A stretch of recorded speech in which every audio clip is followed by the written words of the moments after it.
people die, they just go away. If there's any place a soul would go, it's in your memories.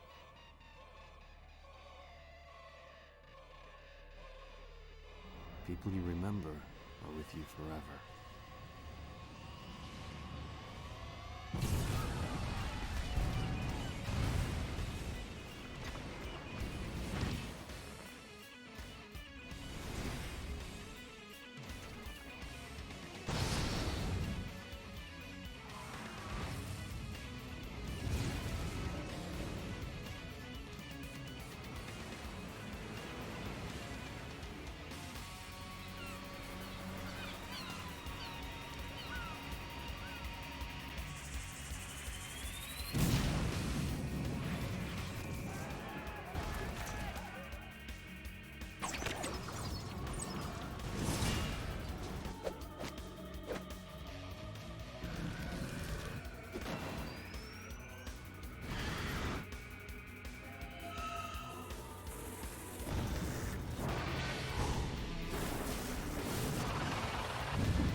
Got no use for the past.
When people die, they just go away. If there's any place a soul would go, it's in your memories.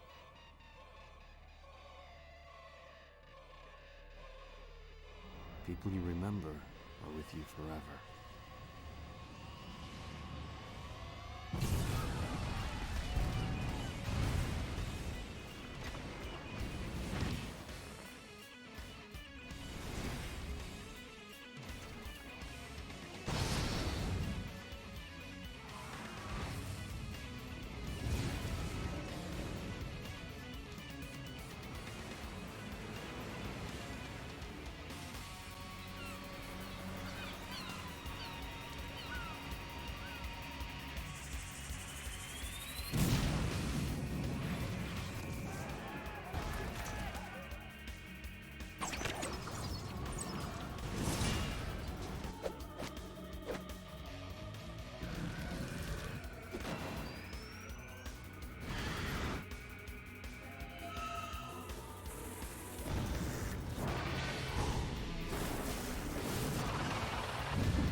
Got no use for the past.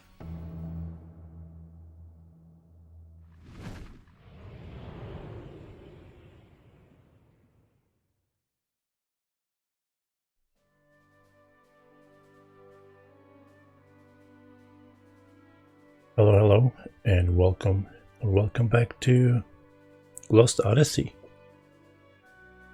I'm back and I'm ready to continue. I think I've ended when they got captured and move. They're on the ship or something like that.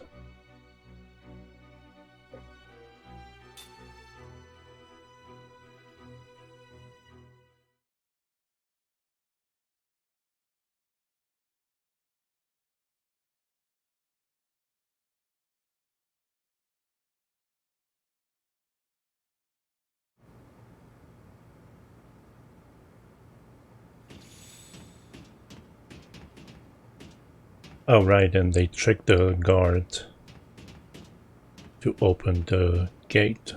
I remember now.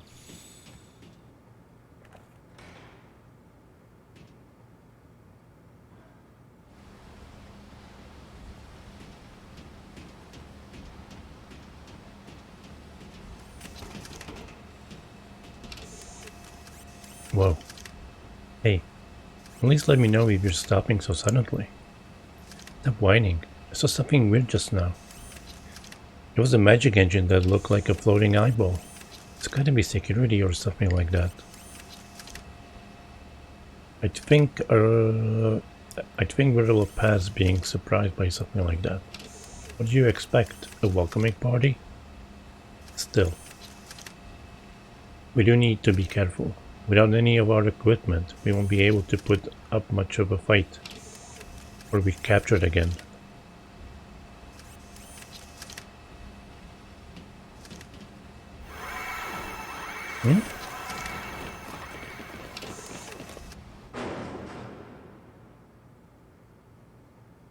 Look, it's him.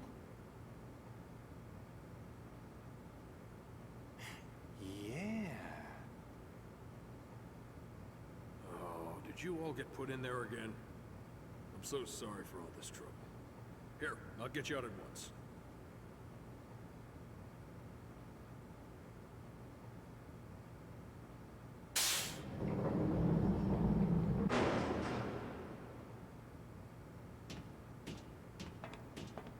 How did he see me?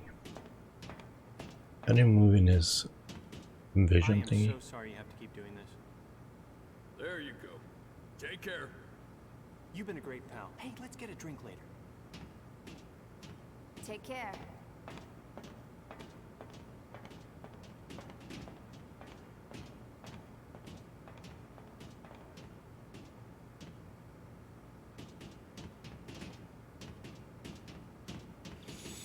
Okay, let's try this again.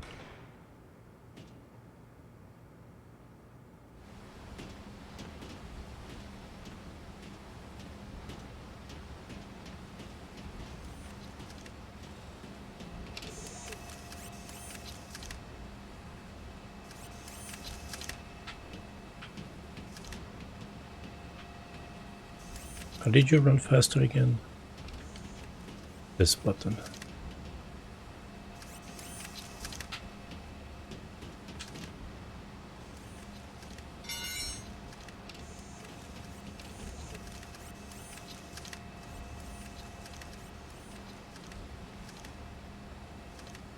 Here it was close.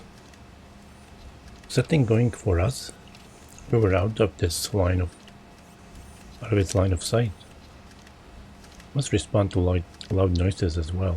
So even if it can't see us, it can find us from the sound we make. We'll have to be careful.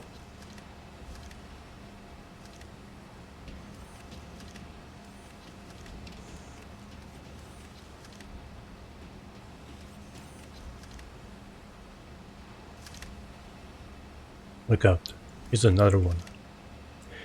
Can't get past this. Not if we can't even make a sound. Oh, I know. How about we use that can? It didn't respond to the sound of the rolling pipe. Gonna kick that then? Well, try to kick it somewhere we aren't. Okay? We'll have only one chance at this. Just kick it straight ahead, Kyle.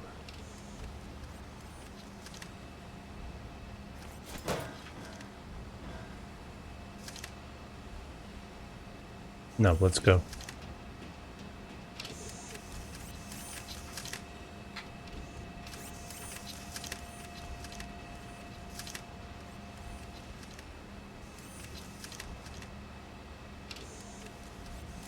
Wait, I'm confused.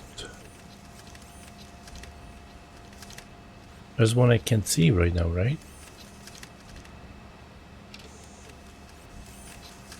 No. Wait. I...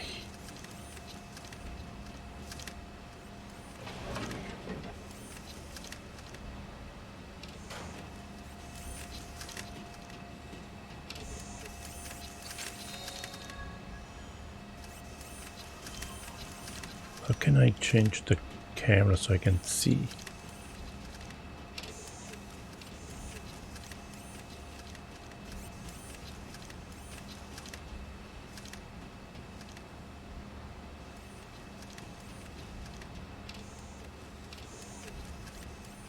Yeah, another one. Well, this is no good. There aren't any cans or pipes nearby either. Hey, how about we close the shutter when it goes behind it? Shutter. Timing could be hard to judge, but nothing else comes to mind. We get the most brilliant ideas sometimes, Jensen. What do you mean sometimes? Shh, don't shout it like that.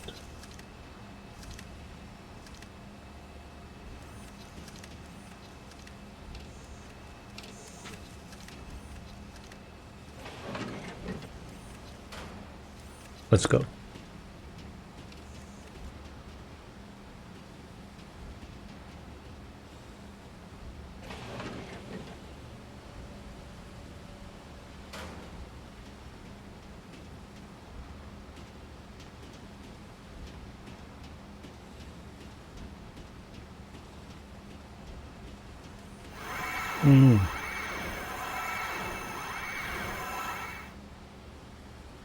Whoa, did they find us? I don't think there are any soldiers here. This lit up plate sounds an alarm if it detects any strong vibration, like us running across it, for example. Crap. It's bad news. If there weren't any soldiers nearby, we would have been goners. We may see some yet if we sit here and wait for them. Let's try not to set off any more alarms, alright? Running over the lighted floors sounds the alarm. Hold down B and use the left stick to move more quietly. When is B? This one.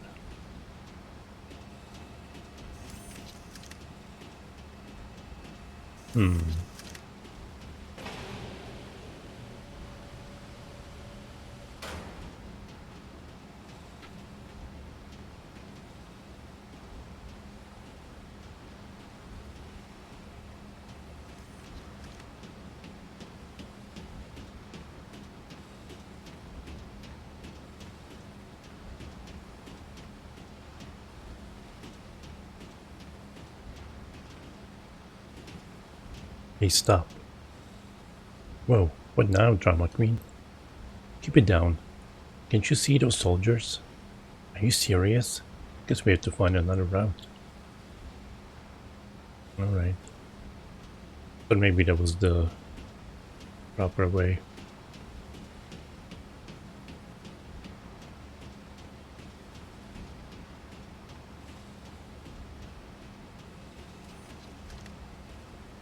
And I can go this way, there's a soldier there.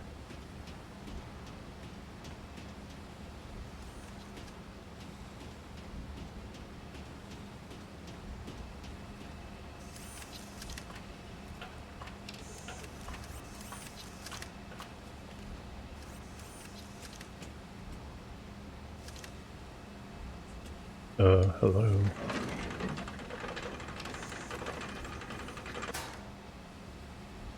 I have no idea what happened.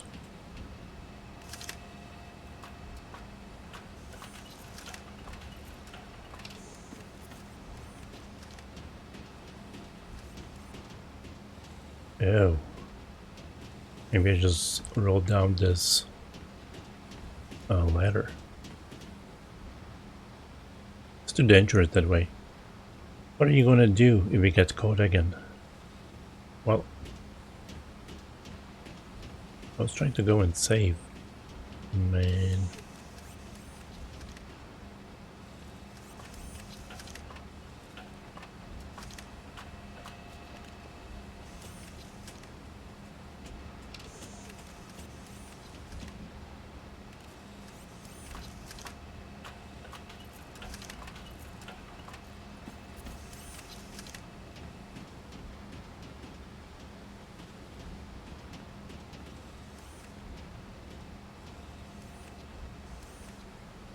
Look at this chump.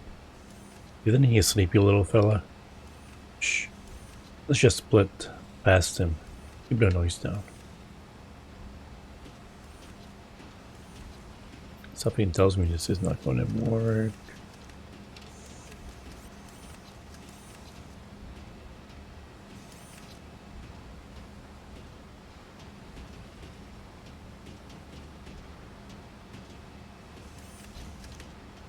I really can't change angles.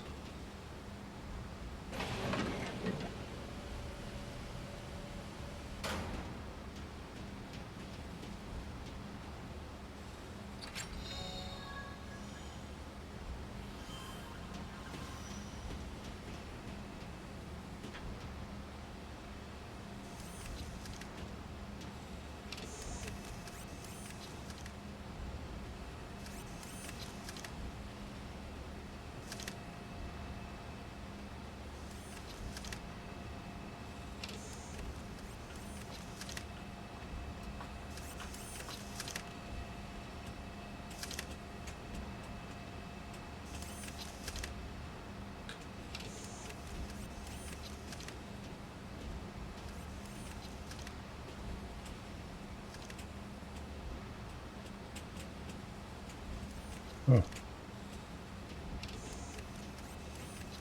I haven't even... Oh, I think that's... Okay, I see. Or you see the door button, whatever.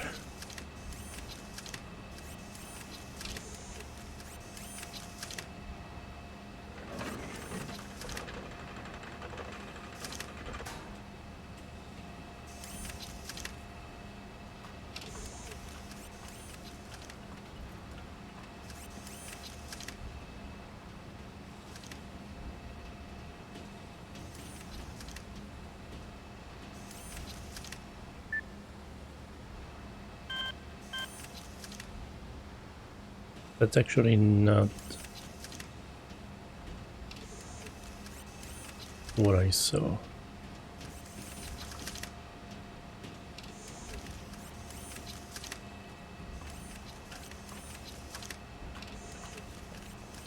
This is what I meant. Ah, it's a shortcut back. Are there any items there? I feel like yes, but do I want to get caught?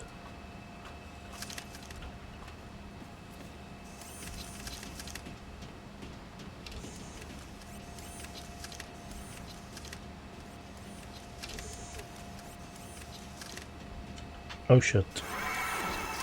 Okay, that was dumb. Maybe there is a treasure, I don't know.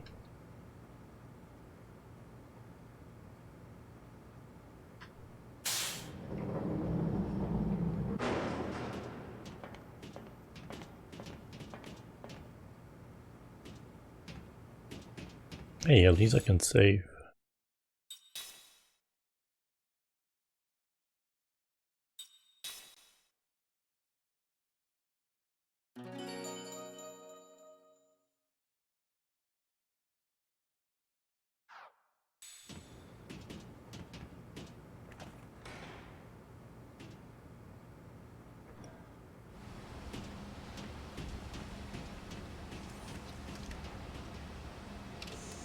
I don't know, maybe if I just keep running, who knows.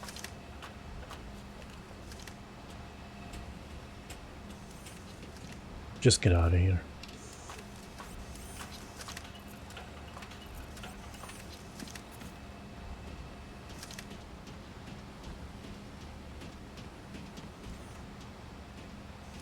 Are you sure he's sleeping? He seems like he's moving.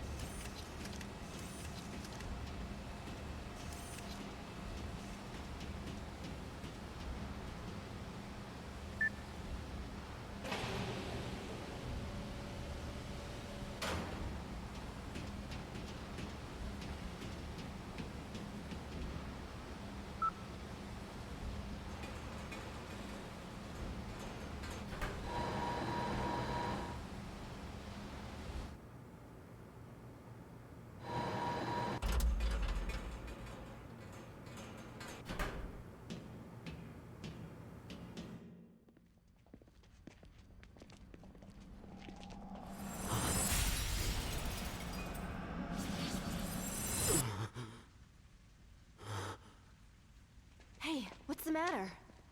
I know I keep saying this, and I know I said this earlier, but your memories are returning. Aren't they? Maybe. You hate them so much. What's your problem? Ever since we stopped the magic energy leaking from Grand Staff, you get that look sometimes. Did you get exposed back there? Got no use for the past. Kime! Don't say things like that. It's none of your business.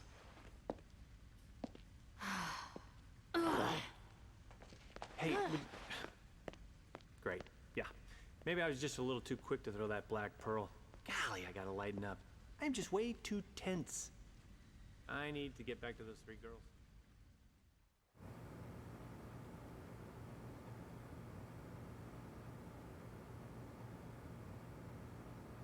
Load these into the lift. Yes, sir. Hey, look over there. Our weapons. With them, he makes it sound so easy. What does he think my arms are made of? Steel? I can move all this stuff by myself. Okay, he's gone.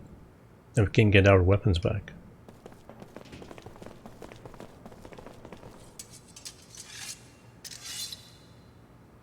Weapons recovered. Alright, transformation complete. Bonnie got to sleep, and now you come along and wake me up. You owe me for this. Don't be like that. If anyone else finds you sleeping... Hey, you there. Where did you come from? Oh damn, I guess they found us. Not much choice left for us. Let's just take them out quickly. Well, quietly would work too, I guess. Oh, I think I'm gonna like this.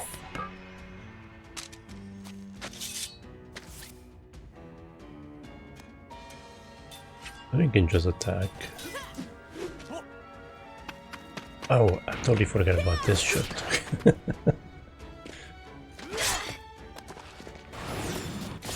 There we go.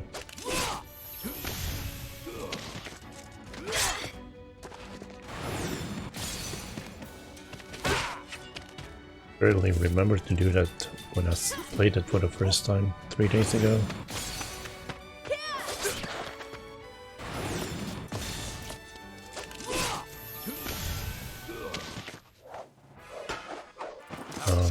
I check if I'm linked up and stuff.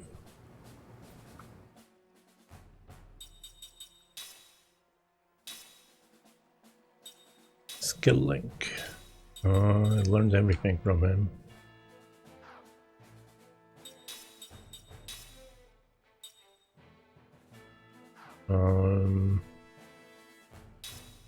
I guess.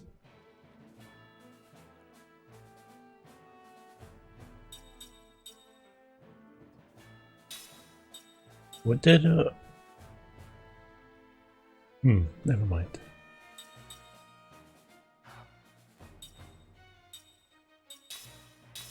She's learned everything from him too.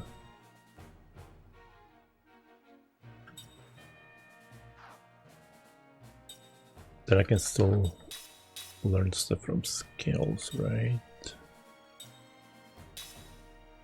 Hello, Pat. I'm surprised they haven't learned anything from bosses. Are they not getting anything from bosses?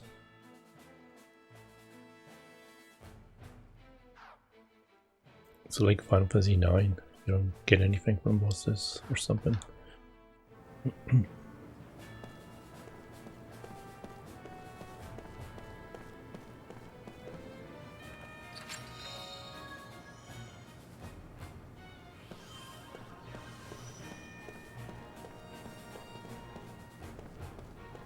The water is ugly. This does not look good!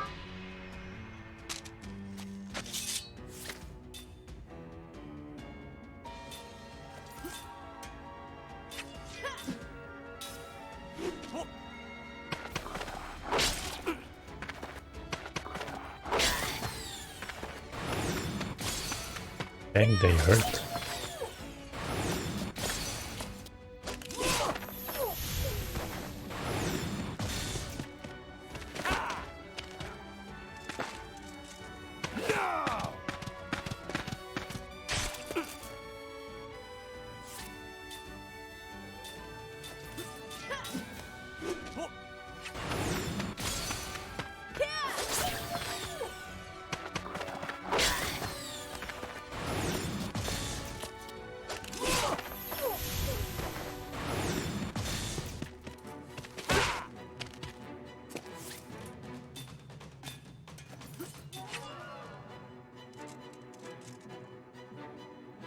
Like, what is that? I mean, I'm gonna try to heal, but I don't think he's gonna get it off before I kill him.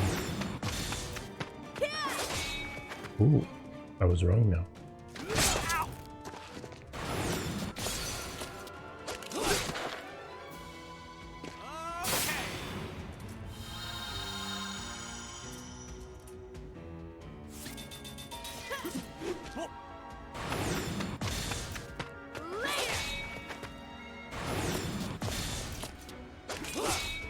I think he guards anything that's not perfect.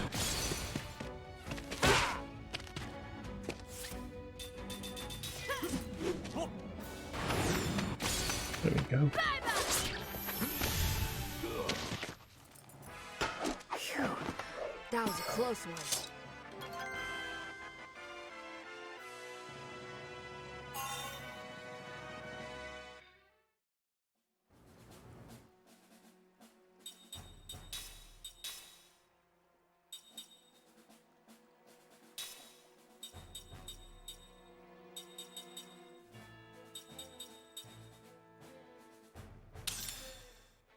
I don't really care about learning. Running from battle. What is that orange thing? Is that a save point?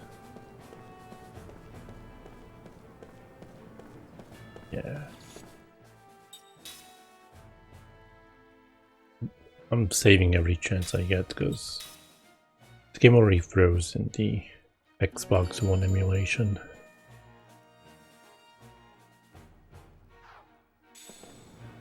I mean, it was just once, but once is enough.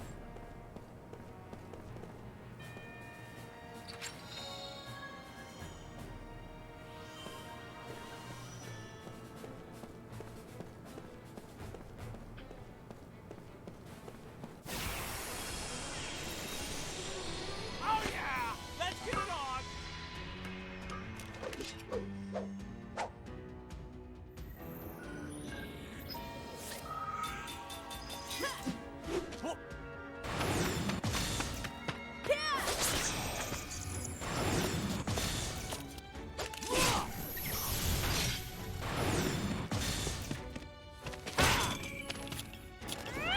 Hello Panda, how you doing? Why did you have to call this smut on me?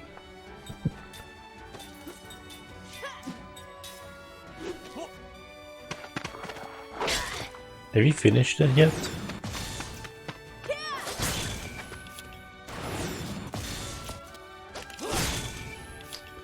I think it's behind a shield now. Hang on. How you doing, Benito? Oh man. I'm gonna spell. Uh,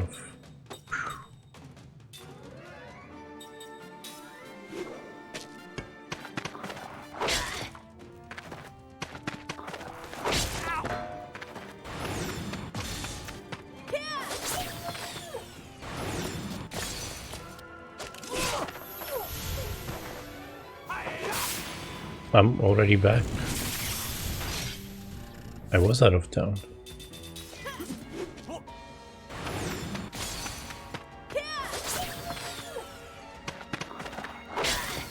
It's going.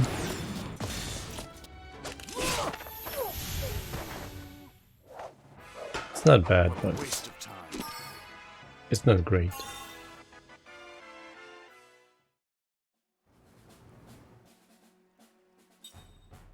I've been almost crushing the bosses.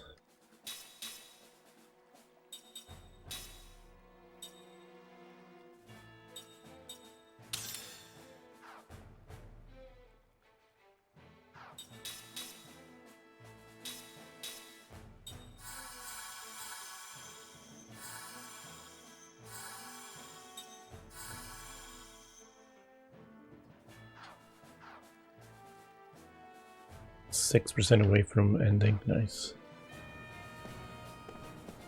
I feel like they are teasing you, man.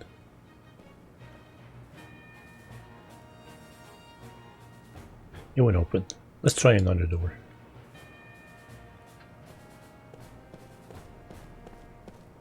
Oh yeah, I'm 7 hours in.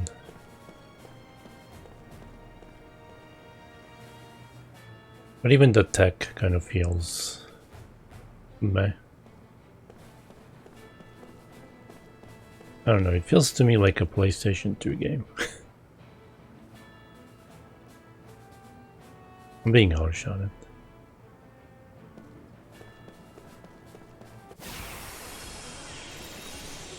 You want a piece of me?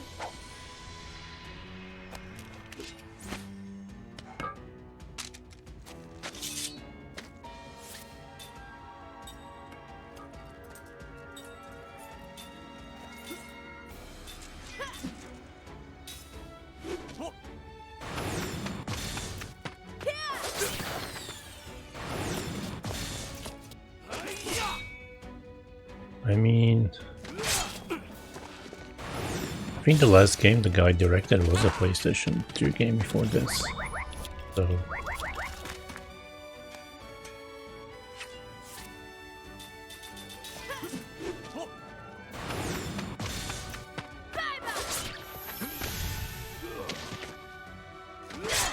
who knows? Oops, forgot about that.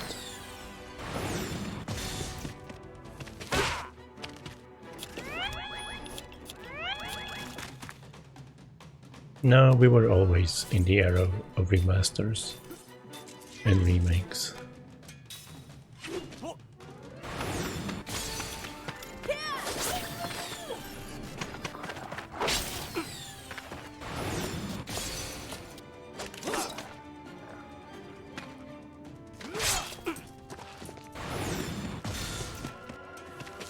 Or at least... yeah. Where do you keep coming from?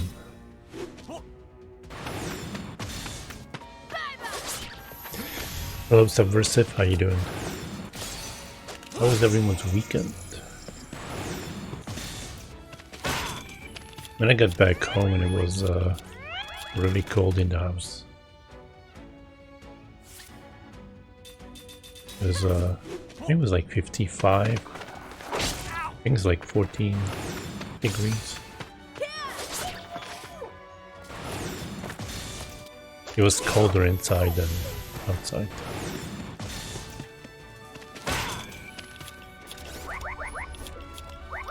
I think I have to use magic on that.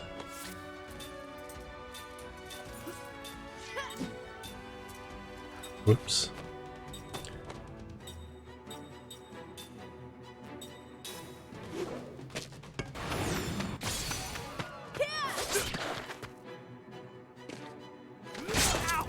Yeah,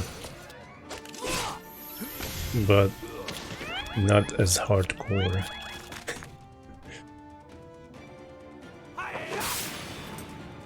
This is also backwards. You're holding the trigger button first and you release it.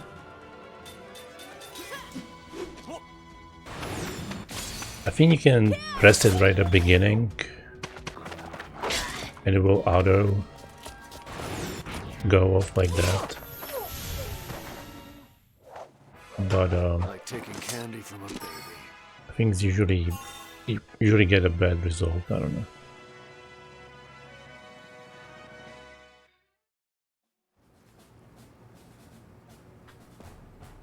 So I'm holding it and then release it. Shh. What's that? You hear that? What? Jensen! That's a harp. Yeah. Queen must be in there, right? I mean, no dude plays a harp. Yeah. Queen? Ignore it. It'll lead to trouble. Hey, I've got a sixth sense about these things. The Queen's got to be hot. I didn't pay my respects. I mean, I'd have to turn in my man card. Time to work my magic. Idiot. What are you trying to pull, Jensen? Open up! It's no use. Oh, that moron. Do you know anything about the Queen? Well, from a long time ago. If nothing's changed since then, she's definitely someone I know. Looks like your own memories are returning. So you're not afraid of the past? No, I like the past. It's thanks to the past that I'm here now, right? If memory serves me correctly. She's someone from the past who made me who I am now. She smiled when she held out her hand to me, even when stranded in the middle of the ocean, faced by me, a pirate. She wouldn't show any fear. I felt a certain kind of strength and a special kindness from her.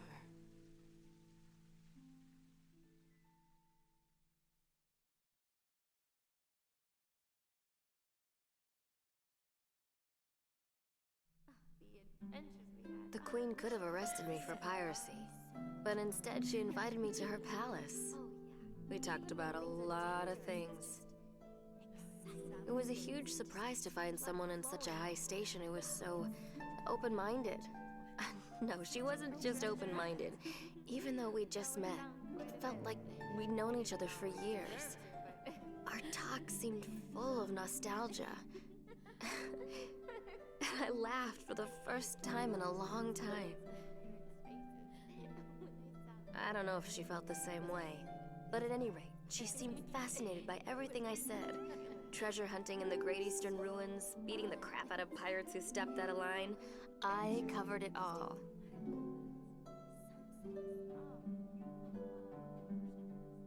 Tell me about your life. But when I look back at the way she let me keep talking, I think she might have longed to be free, just for a moment.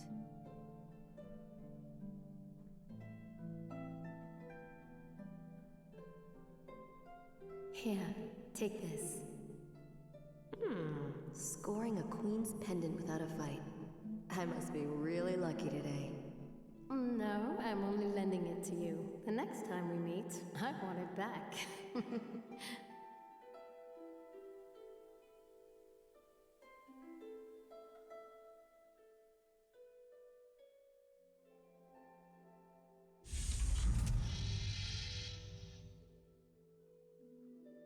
Ooh, can't pass up a chance like this. Sorry, gang.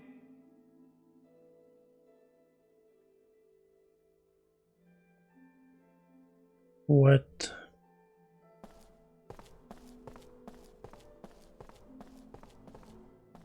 I've been comparing it to Final Fantasy VIII a little bit. Kind of feels like it. Even the brushed aluminum menu.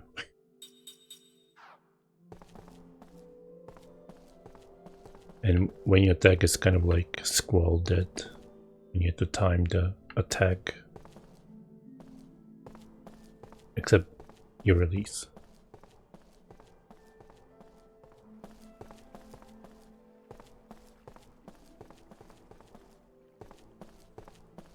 Any items here? Not that I see yet.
wait, Your Highness, please.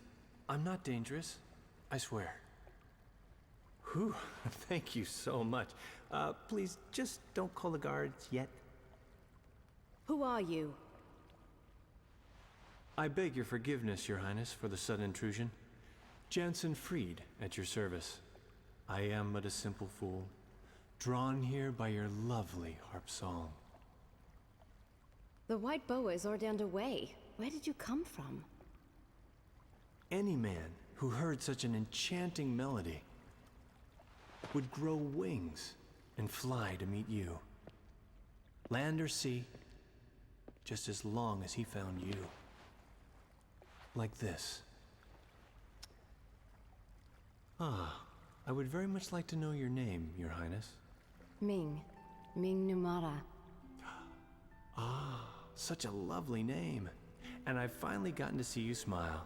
Please, feel free to laugh at this simple fool. Just seeing your smile has made it worth risking your wrath at my uninvited presence. Is something the matter? Forgive my impertinence, but even though your smile shines bright, Your Highness, I also see loneliness. Your harp song you were playing earlier feels the same. It's as if it reflects your own heart. My heart? When you play, the melody radiates kindness and warmth. But sometimes it sinks into sorrow. That sorrow is what drove me to you and sparked a desire to smooth it away. What is that? I shall heal your sorrow. Please, trust me. If you remain here, your heart will only be stained with more sorrow. My heart. Stained with sorrow. Jansen, why did you really come? What a woman!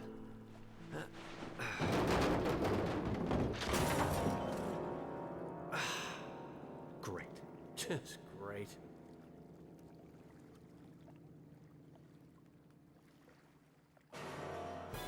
What was that?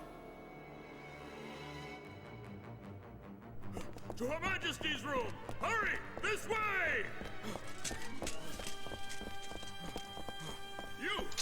You again? Ugh. Crap, Jansen, you idiot.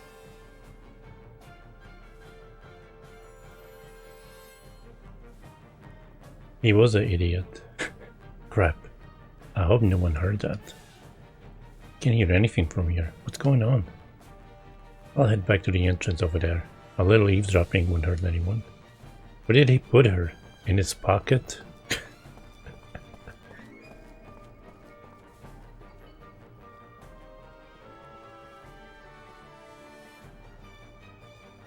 Oh, now I'm stuck in Charlotte's Web.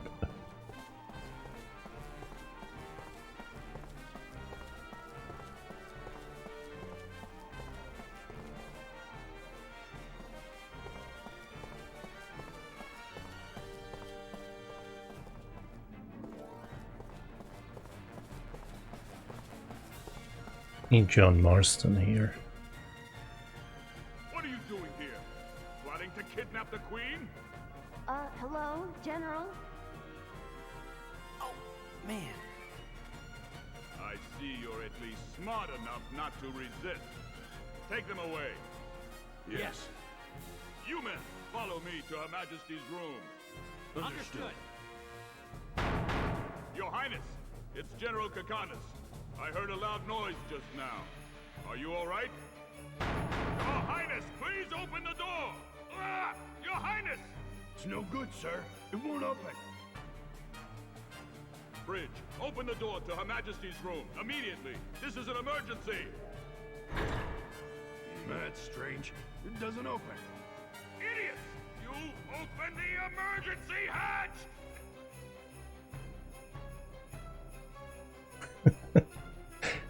Where is she again? That can be good, although somehow I doubt that they're dead. Oh, let's just get out of here now. Where's that emergency escape I heard about? I don't get this zoom in. Man. Oh, I don't like the camera. It's always in one spot.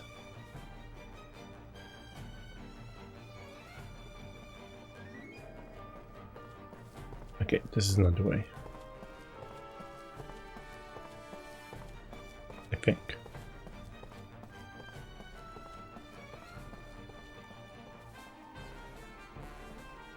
Wait a sec. Why are there stairs here? Now I get it, because this is the emergency escape.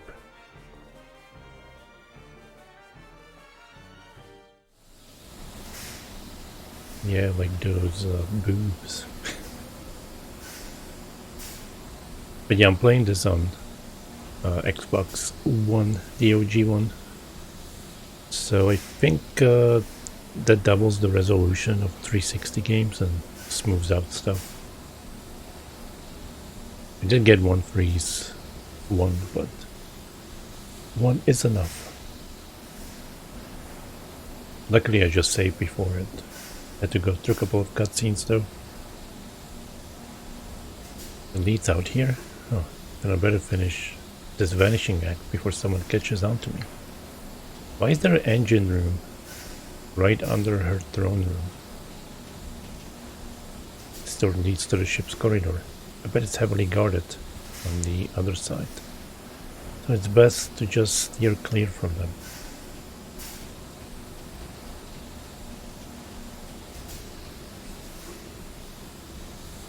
Can sabotage anything? Come on. Oh man, there's a fight. This does not look good! Yeah. You're right about that.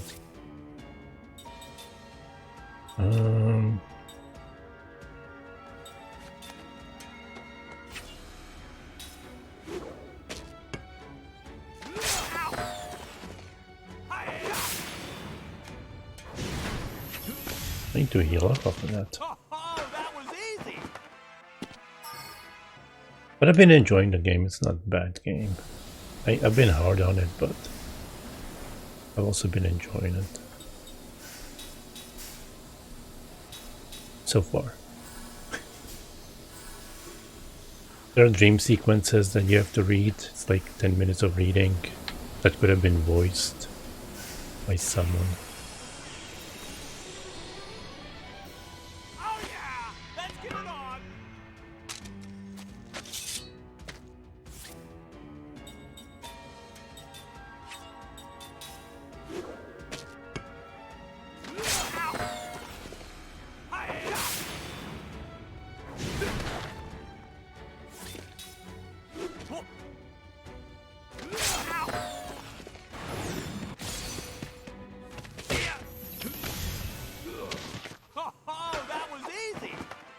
I have to heal up again.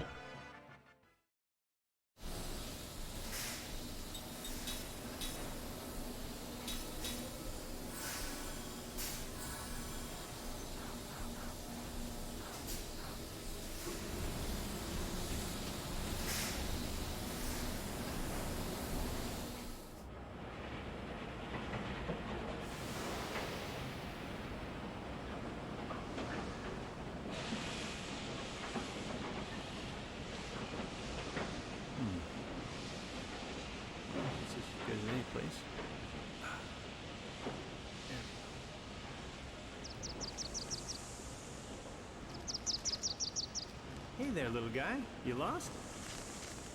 You're not chasing me too, are ya?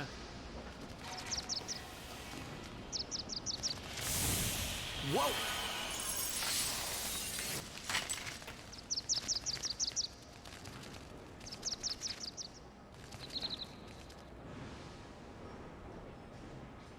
Whew. Close one. You're quite kind, aren't you? Ah, you're awake, Your Highness. What?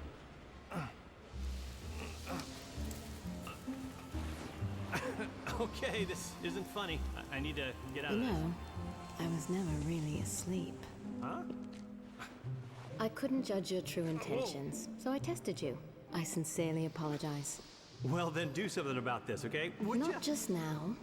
I am the queen, and I cannot just simply run away with you. But that Kakanas bastard is taking advantage of you. You can't be comfortable surrounded by these lunkheads, can ya? Even so, I will not forsake my duties. Your feet will be fine. Just remain here for a little while. Nothing higher will turn to stone. Gee, thanks for considering my, higher parts. You finally sound more like yourself. Huh? Such insincerity reflects poorly on your true self. Whew! All that formal speech stuff is making my shoulders stiff anyway. But I'm fired up now, my queen.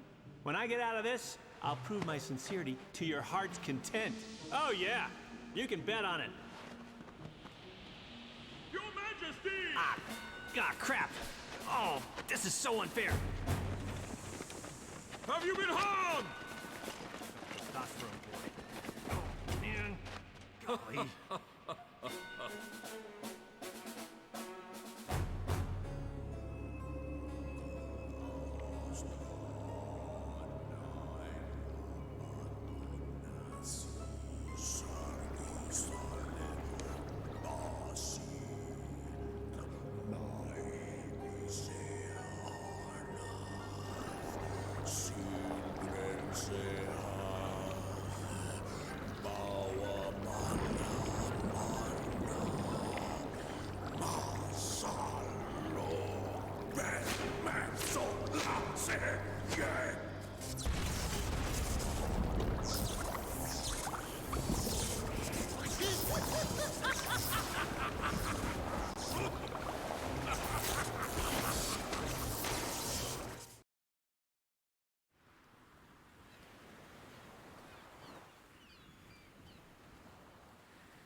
We bring together in this place all our dreams,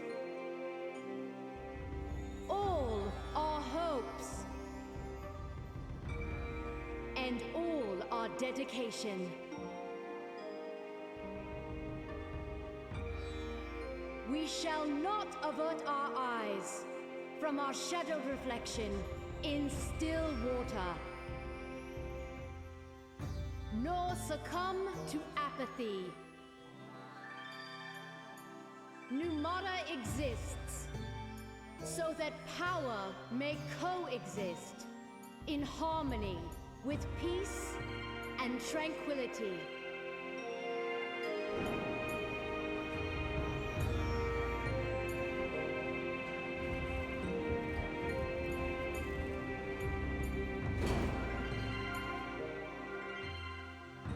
To show how our power can sow peace, I now release these visitors to our fair city. They have been prisoners. I now declare them free. Well, it's about time. You?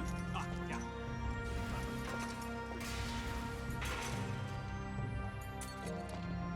Travelers, you are free to go. Ming! Me?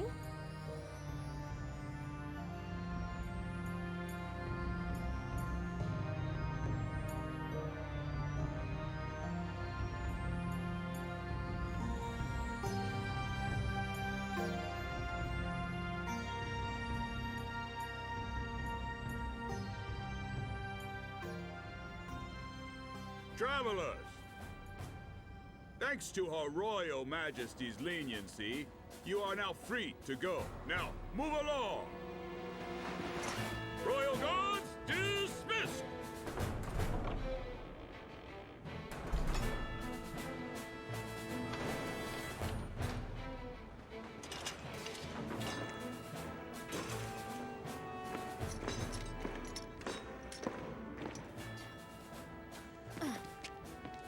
All that trouble to release us, and now they simply turn their backs.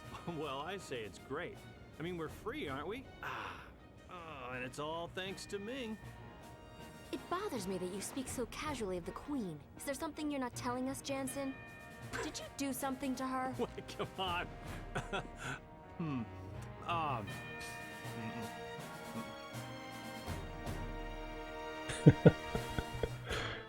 Oh man, he's keeping this game together.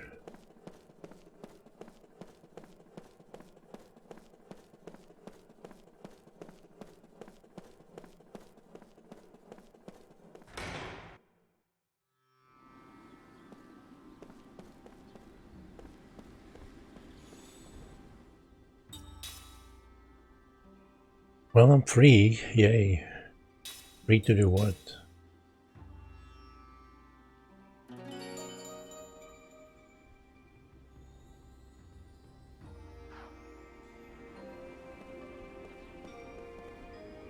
The Queen ordered us to let you do as you please, but I'm not letting anyone suspicious inside the palace. Wait. I gotta probe this. I don't know what it is, but I probed it.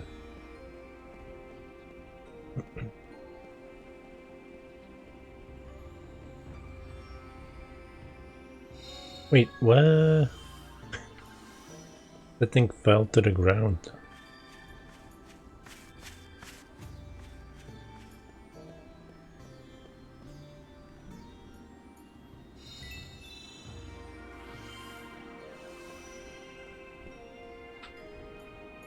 Okay, that apple is just gonna fall to the ground and item will rise up.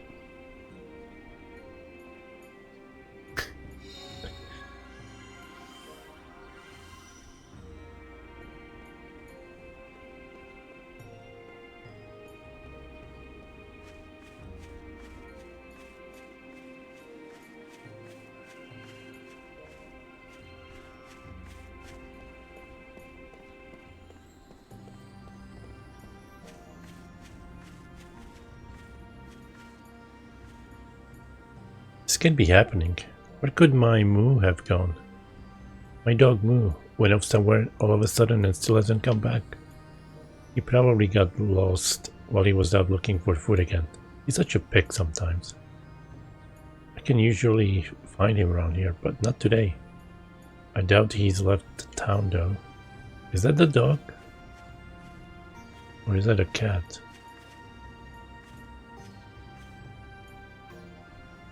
Okay, that seems like a cat.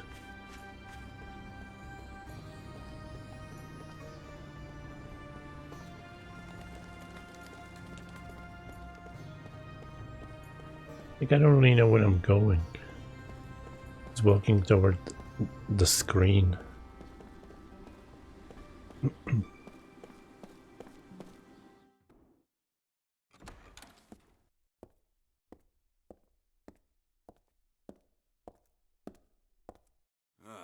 You handled your role well. So, my performance was acceptable? Yes, Your Highness. We should now be able to achieve our objective. Let them loose and follow them to the truth. And what will we gain from this exercise? When we have proof they work for the enemy, we'll lock them up again. They'll give us excellent leverage in negotiations with Ura, and beyond the negotiations, we stand to gain information about Grandstaff. Grandstaff? Ura has built a gigantic magic engine called Grandstaff, and we suspect they're plotting something. Right now, Ura poses a terrible threat to the entire world. A threat? Our intel has confirmed that the tragedy at Wool Highlands is connected in some way to Grandstaff. If we continue to allow Ura to run rampant, that tragedy could be repeated again at any time. The authorities in our military have voted unanimously to seize Ura as a preventative measure. You plan to start a war? The White Boa is already being converted into a battle flagship, and we've begun assembling troops and arms. This action is for the sake of the entire world. I won't allow it. While your Majesty may have other ideas, the people will surely approve these safety measures. In this present magic industrial revolution, your Majesty's isolationist policy is pushing the nation to its limit. National isolation promotes peace. This new regime must be created for the sake of world peace. We shall spread your Majesty's teachings using our nation's military might. You think military force can avert violence? Would you rather see a meteor fall on Numara? If that were to happen, the people who so adore you would be reduced to ashes in an instant. No, the Grandstaff should not be in the hands of those simple-minded fools in Ura. We Numarans should control it. Then we can use it to maintain peace all over the world. Numara would become the most powerful, peace-loving country in the world. War is inevitable, Your Majesty.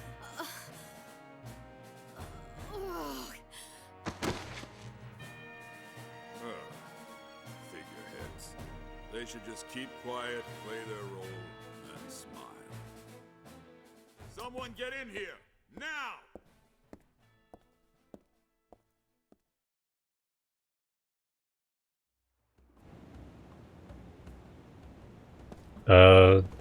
They will be the most powerful, peaceful country through war. I mean, I just got here. You know about as much as I do.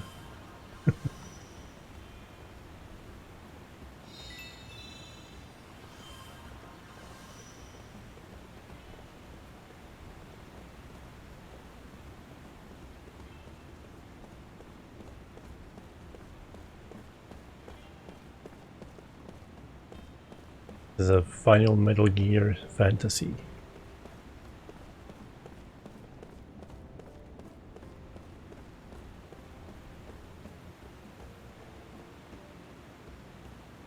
Can I go in there?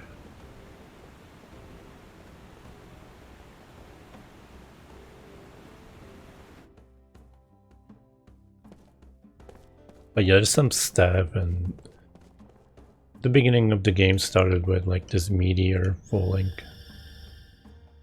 on the battlefield and killing everyone but him and Seth, because they are immortals.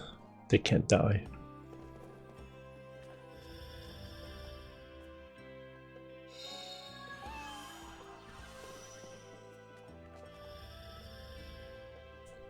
So I guess he's trying to take control of it so it doesn't happen again. But I don't think there's any proof that the staff caused it. I think he's just assuming.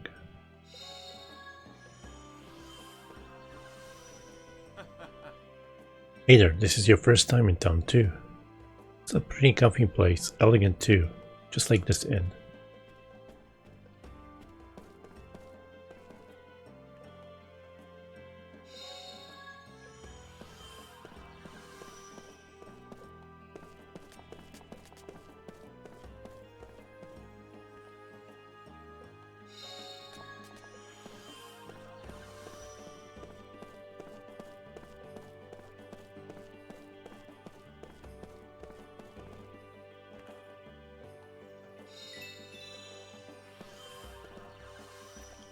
Need more gold than that, come on.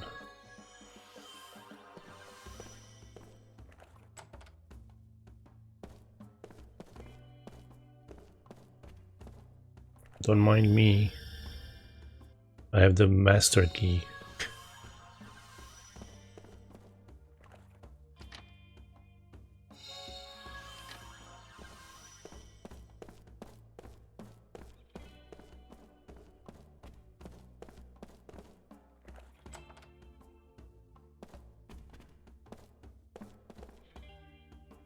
Open it, come on. Oh my god, 10 gold. Can you even get anything with 10 gold?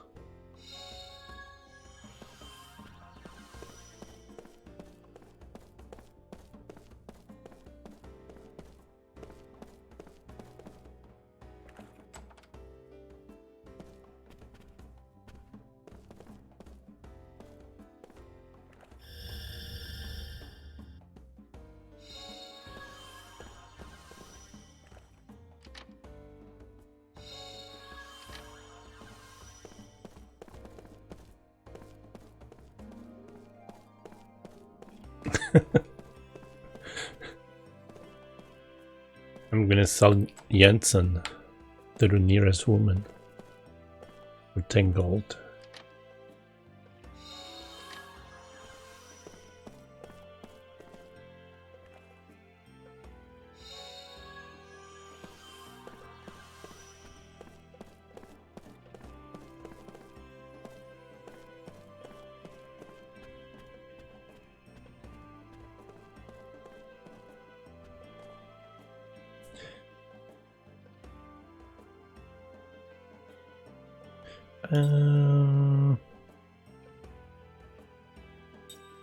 That might be a dream, right?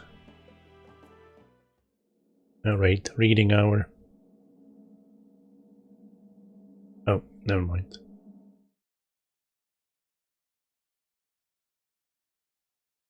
Thought it would be a new dream.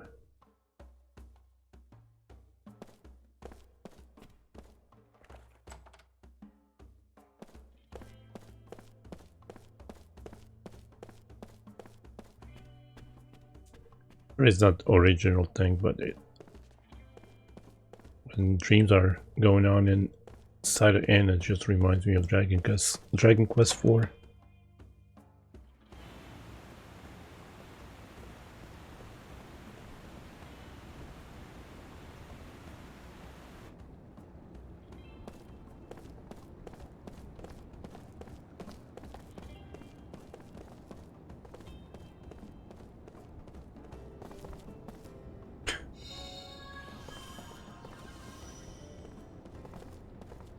Ooh, can I go get that?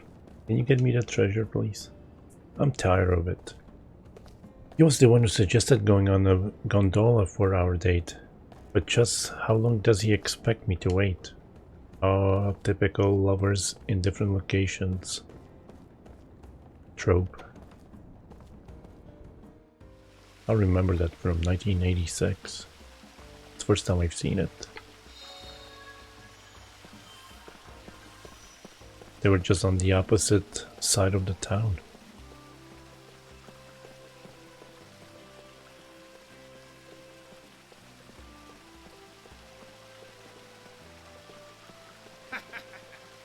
Welcome to my salon. Artists gather here from all over. It's the pride of Numara. Yeah, I don't think there's anything else here. Cool.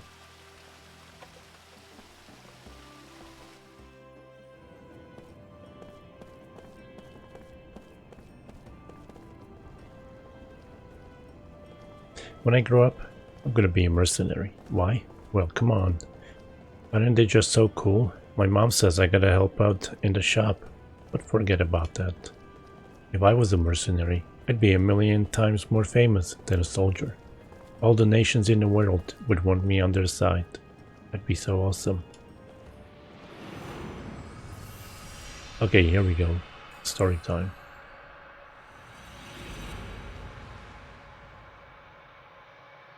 A dream has been revealed.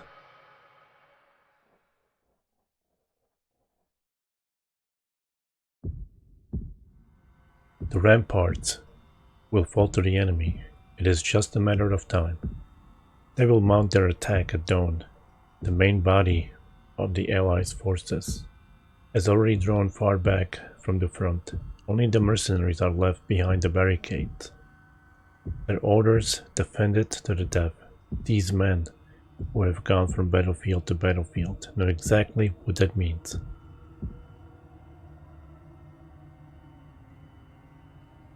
They just left us here to die, chuckles one of the one called Toma, in darkness too thick for a person to make out his own hand. They want us to buy time so the main force can pull farther back. We're supposed to be their shields, performing our final service for our employers. His dry, papery laugh shakes the darkness. Kime says nothing in reply. Other mercenaries must be gathered here around them in the blackness, but all keep their thoughts to themselves. Mercenaries have nothing to say to each other on the battlefield. They might be on opposite sides in the next battle, at a time like this especially, when they have to defend the barricade against the enemy's withering attack. They can't spare the time even to look at each other's faces. Kime knows nothing about the fighter called Toma. His voice sounds young. He probably has very little experience as a mercenary. If a man grows talkative in the face of death, it means that deep down somewhere he has a weakness that prevents him from becoming a true soldier. A mercenary with even a hint of such weakness can never cheat death and live to see another day. It is the law of the battlefield, and a man like Toma will only learn that law in the moment before he loses his life. We're done for. We'll all be dead in the morning. We'll have that silent homecoming they talk about. I can't stand it. I just can't stand it. In the darkness, no voices rise to the second these sentiments. It's too late for talk like this. The day they chose the mercenaries' path was when they should have resigned themselves to death. They sell their lives for a little money. They prolong their lives, a day at a time, by taking the lives of one enemy after another. That's what a mercenary is. Nothing more, nothing less. Hey, can anybody hear me? How many of us are here? We're all going to die together. We'll just be a line of corpses in the morning. Don't shut up now. Answer me. No one says a thing. Instead of voices, the silent darkness begins to fill with a tangible sense of annoyance. Wordlessly to gather on the battlefield, wordlessly to fight the enemy, and just as wordlessly to die. That is the rule of the mercenary, the aesthetic of the mercenary, if such an expression may be permitted. But Toma has taken it upon himself to abandon that aesthetic. I knew it was hopeless from the start. Headquarters didn't know what they were doing. There was no way a strategy like that could work. You know what I'm talking about. You guys, we had to lose. It's a total mess. I wish to hell I had joined the other side, and we could have gotten a mountain of cash for winning. We could have drunk ourselves blind. We could have had all the women we wanted. I could have gone either way on this one, but I picked the wrong side to fight on.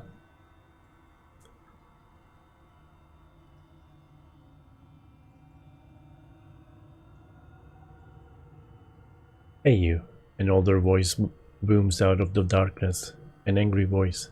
Yeah, what? Answers Toma. His voice more vibrant now, at having at last found someone willing to talk with him. As if to crush his momentary enthusiasm, the other man goes on. How about shutting up a while, if you really want to run off at the moment that much? Oh, if you really want to run off at the mouth that much. I can send you to the next world, a step ahead of the rest of us. I'm sorry. Instantly dejected, Toma falls silent, and the darkness goes still again. The stillness is charged, however. Excuse me. The stillness is charged, however, with a deep tension, far deeper even than before Toma started talking. The veteran warrior knows. Watch out for the talkative man. Being talkative means trusting in words, trusting too much in words. Words are useless on the battlefield. Take up your weapon in silence. You steel yourself in silence. You fight in silence. You kill the enemy, or he kills you in silence. All the mercenaries here have lived this way. All but the talkative one. A soldier who clings too desperately to words may cling just as desperately to something else. To the sweet trap of betrayal, for example, or the seduction of desertion under fire, or the lure of madness. Time has often seen pitiful mercenaries who, unable to endure the terror of being surrounded by the enemy, go berserk and attack men from their own side. Will Toma prove to be another such case? The possibility is great, and no doubt the other men are thinking the same thing too. In the stillness, they turn the same gazes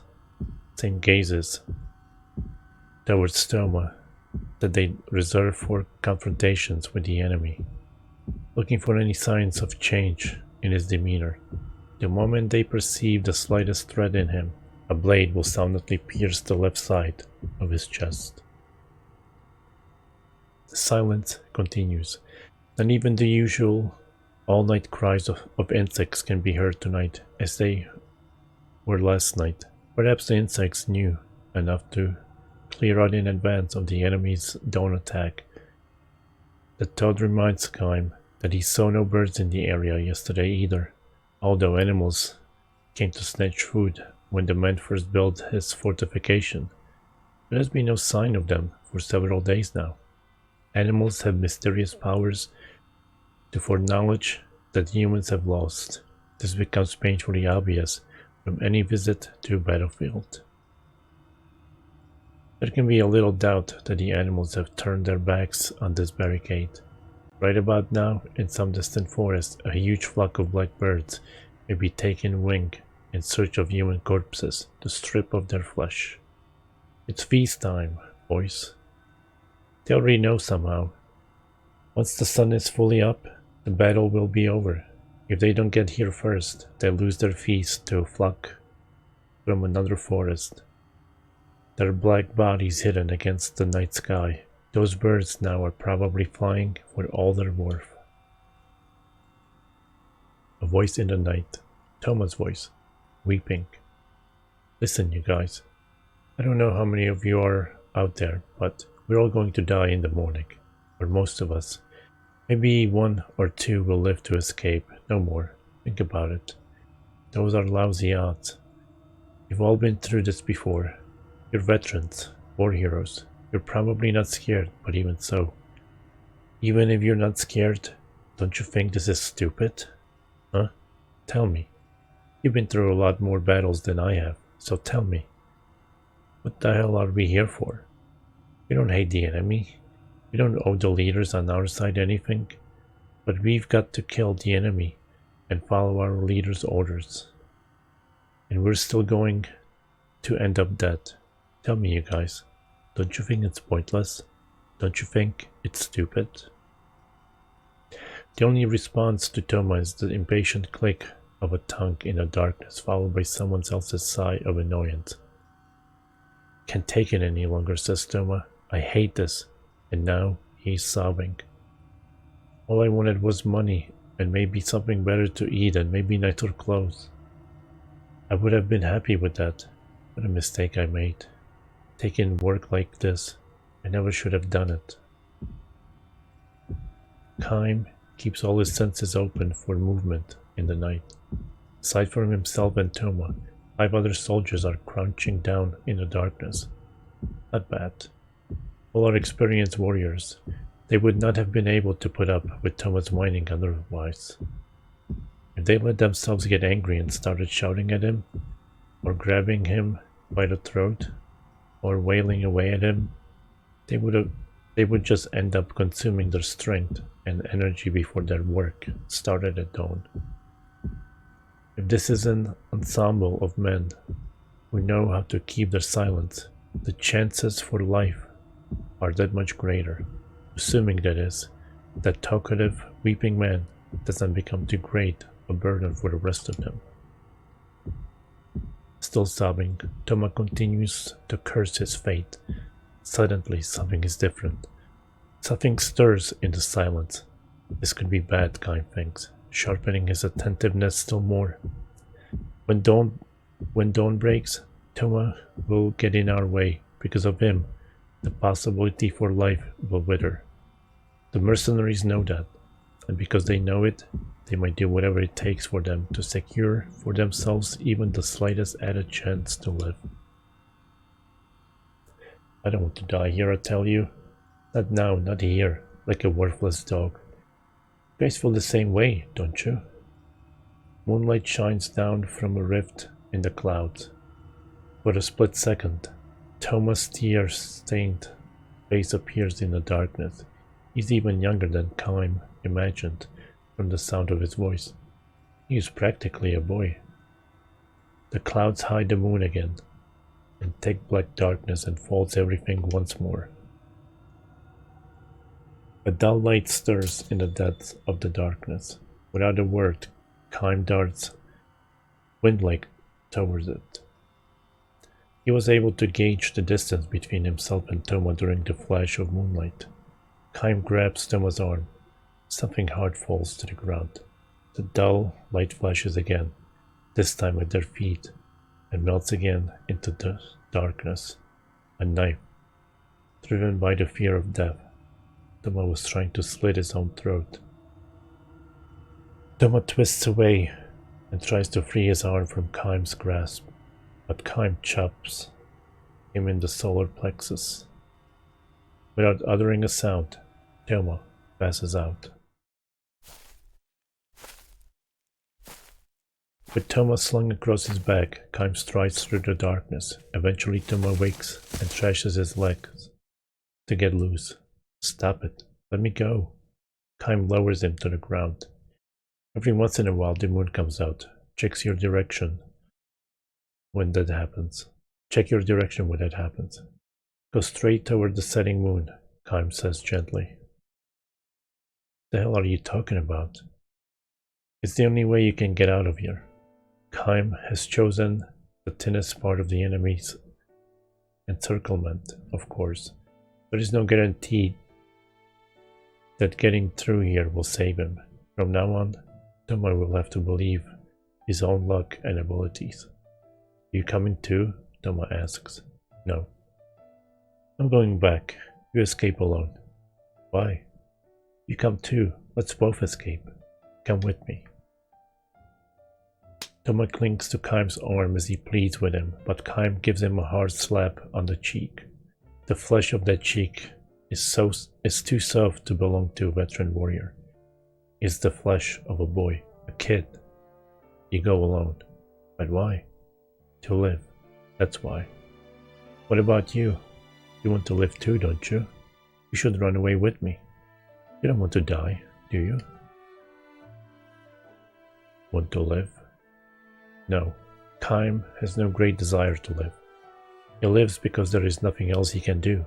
He lives because he has to. Toma is far too young. His own burden of life far too fragile for him to know the pain of such a life. We live to fight. That's what mercenaries do. But get the hell out of here. You're ruining it for the rest of us. You guys will never win this battle, so why not run away? It's our job to fight. With that, Kaim turns on his feet and starts back on the way they came. Toma stands here watching Kaim move away. And a moment later, he himself darts into the western forest. To fight or to flee. Kaim cannot know which holds out the greater promise of life. He also believes it is better not to know, except, I hope you make it, boy, he mutters, walking out. The eastern sky is beginning to brighten little by little. Soon the enemy's all-out attack again. From the western forest, a few birds take to the air. Perhaps it means that a small-scale battle has started in the silence, or that a poor young mercenary has been felled with his back to the enemy. Chaim does not look back or break his stride. Feels certain that he has seen that talkative mercenary before. When the war broke out, the boy was selling fruit in the market along the highway. He was a good boy, took good care of his mother.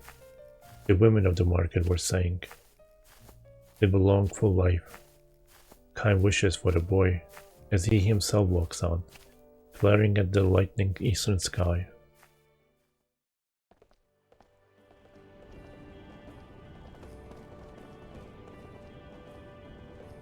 People said that Ura's already down for the count, so I guess I'll be heading for Godsa instead. Didn't you just read the story? Wait, oh, when I turned around. No one's given you any trouble here on the streets after what the queen said, have they? Nope. Let me get these items. Hey, isn't that the dog?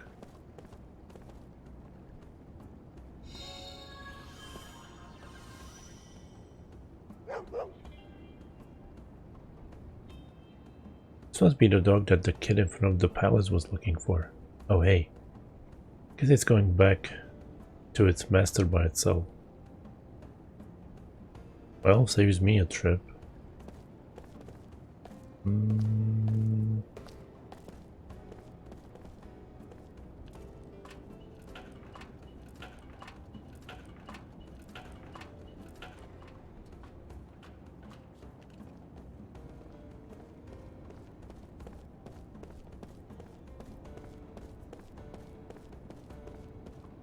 Oh.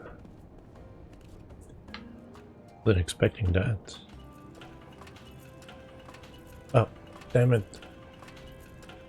Hey, that's the boyfriend over there. I bet.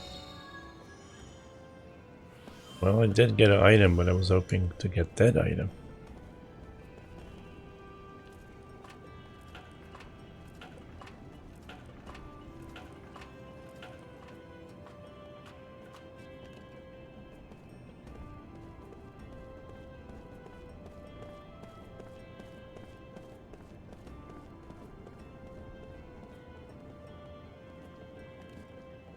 Wait, can I even talk to him? Not from here.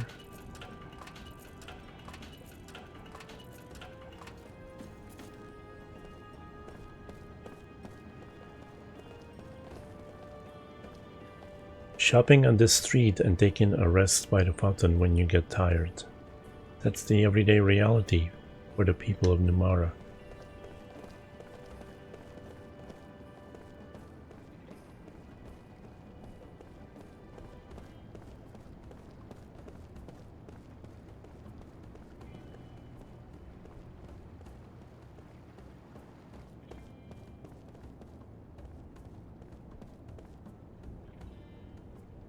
It's locked, okay.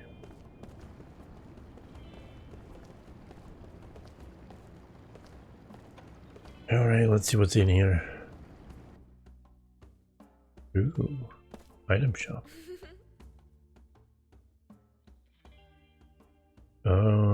Buy.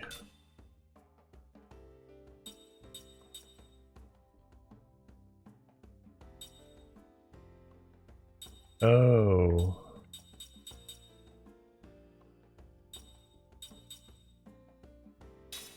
Okay, those are spells. In other words, they were items.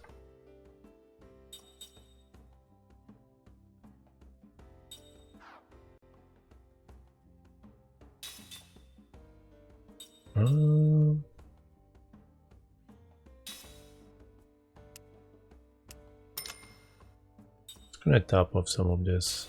We get 3 eye drops. And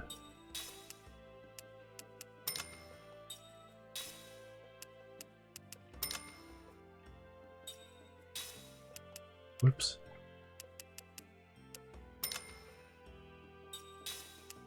Why did they change that? Jeez.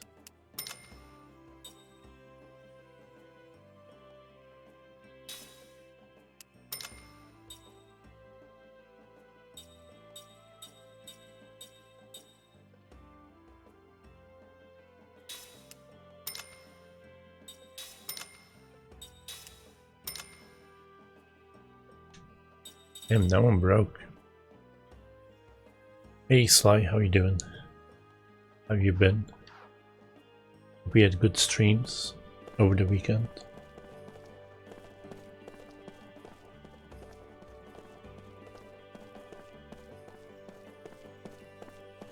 Is he a seller too? Excuse me, I'm afraid you can't enter this room.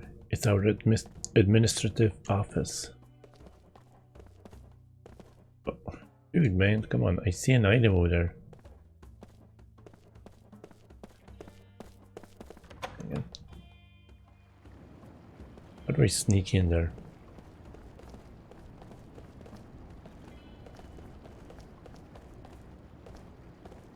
Did I go in here? I think I have.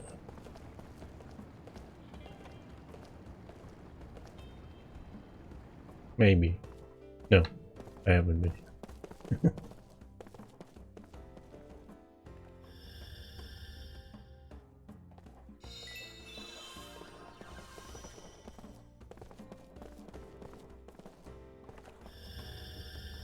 Who is the merchant here? Are you? What are you looking for? But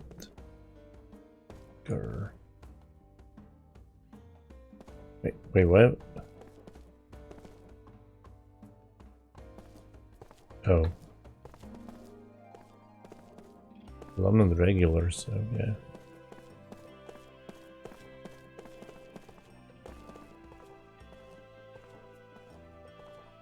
You need to say beautiful and elegant. Everyone in Numara pays attention to fashion. They don't even blink at buying things like this. The shop is really something else.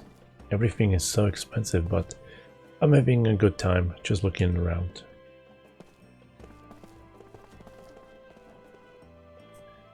Don't you think that accessory would look great on me?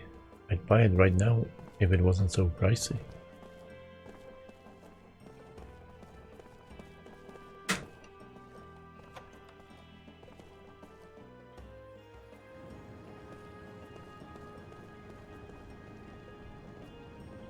Is that a map of the city? What was the map button? No, that's a pause button. That's a different map.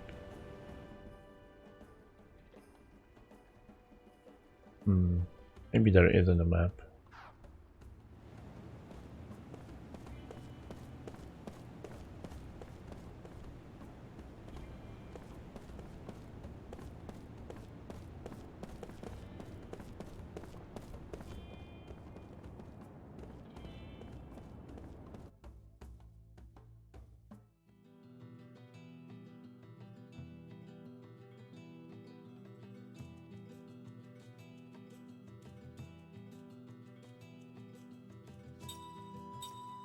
I don't think there's I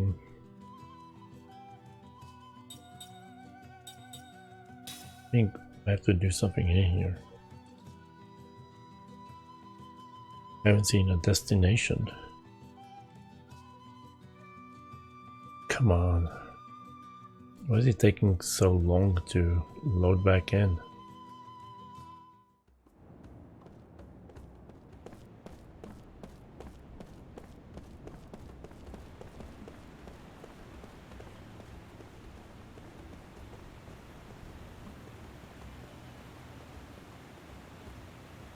I already looted these.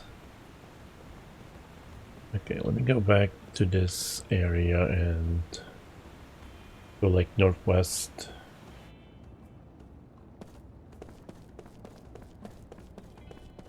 I've seen her lover, but I can't get to him, as far as I know.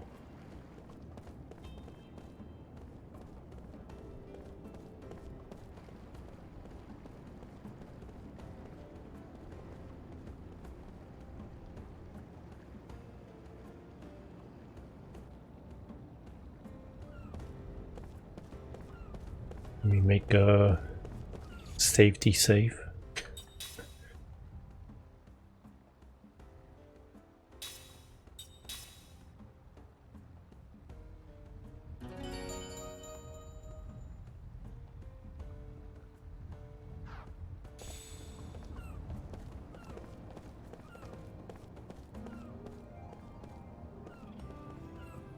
Why do I have to move? Wait, I can't even move the camera.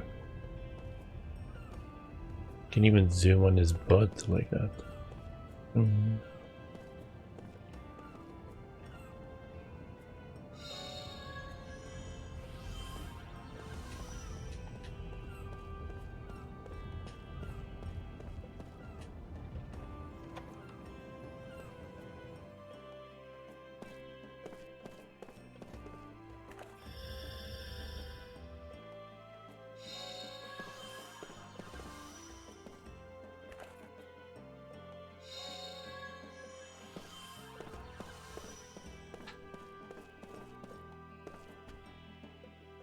You, artist of grueling pursuit. Down in the trenches, it's tough to tell whether or not you're improving. If you could bring me something to serve me as inspiration, that helped me get the ball rolling. I think I can make something new if I had some crystal fragments from the Crimson Forest. Sure wish someone would bring me one.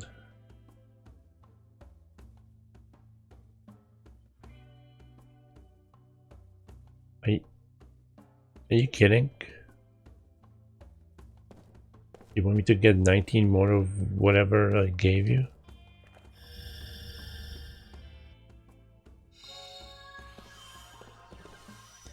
What do you think of this sculpture? Isn't it just mesmerizing how the lines meet with that surface? Wait, what? What is she talking about?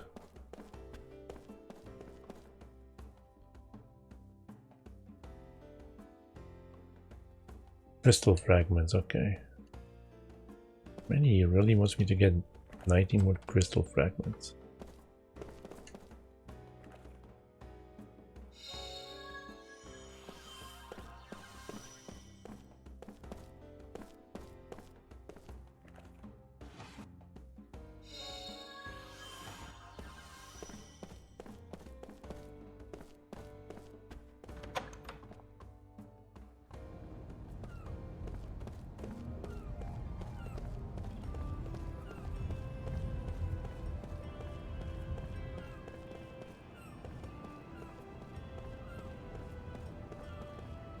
You again, huh?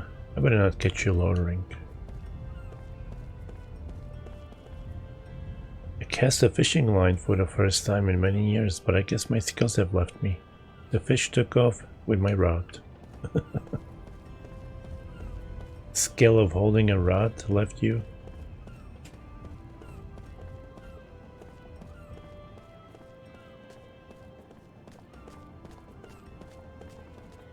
What was the game that I was playing recently that had fishing? I guess Persona 5.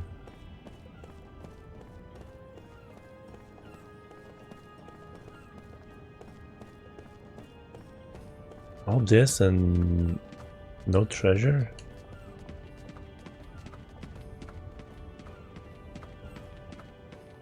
Maybe I can take one of these things. Nope.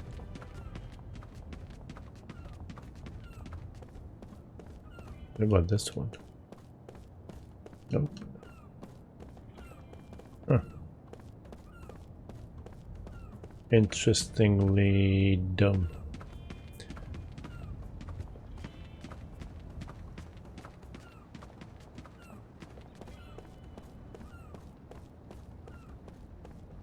Not even a stupid potion to pick up.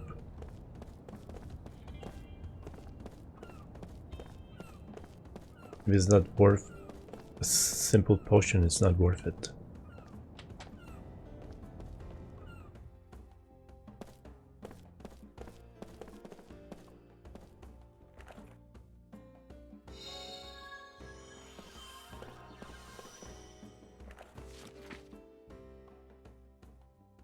The Brave Little Boy, Part 1. Once there was a little boy who was very brave. He was also very well behaved. So all his family loved him very much. In a nearby mountain there was an evil monster who liked to cause trouble for the people in town, ruining their crops and kidnapping their children. He was strong, his fangs were sharp, and his body was covered with tough scales, so none of the soldiers in the land were strong enough to defeat him. One day the brave little boy saw how distressed the townspeople were. "Why is everyone crying?" he asked his mother. "The evil monster kidnapped the princess," she answered. "Why was the princess kidnapped?" the boy asked. "The monster likes little children and beautiful princesses the most because their meat is soft and succulent," answered the mother. "Why isn't anyone helping the princess?" the boy asked. The mother answered, "The soldiers tried to rescue her, but they were all killed by the monster. The monster was one of the strongest in the land, even when every soldier in town banded together to fight him. Just opened his enormous mouth and swallowed them up, all at once." "But mother," the boy exclaimed, "doesn't he have any weaknesses? The monster has no scales on the tip of his tail," his mother said. "So when you touch it, they say it pains him terribly. But the monster is crafty, and he never shows his tail to anyone. He always keeps his enemy in front of him." Upon hearing that from his mother, the brave little boy had a brilliant idea. Be continued. It better be continuing here. The Brave Little Boy Part 2. Sneaking out of town one day, the brave little boy was spotted by his friends, the little bird. "Where are you going? The monster is ahead and is dangerous." "That's exactly what I need your help with. Could you go to the other side of the mountain and peck the monster on the head for me? You're small and you can do it while flying." The bird perches on the little boy's shoulder. "All right. You're my friend, so I'll help you." The boy and the bird climbed the mountain. The bones of the monster's victims were scattered across the mountainside, and the monster's fearsome bellow grew louder and louder. "Here I go," said the bird as it took off. And the boy collected some sharp, pointy stones and put them in his pocket. As he approached the mountaintop, the boy saw the gigantic monster. He sat still and waited silently until, from the other side of the mountain, he saw the bird shoot down like an arrow and peck the monster's head with a sharp beak. The monster, surprised, turned around and tried to swallow the impertinent little bird. Just then, the boy lunged at the monster's exposed tail and drove his sharp stone deep into the soft flesh of the beast. The monster flayed about in pain, but the boy held on to his tail, refusing to let go. One by one, he plunged all of the sharp stones from his pocket into the monster's tail. Eventually, it proved to be too much for the mighty beast, and with a mighty thump, he fell to the ground. The brave little boy found the kidnapped princess and returned home to his mother. The brave little boy married the princess, and his bird friend was awarded all the bread crusts he could eat, and they all lived happily ever after. The end.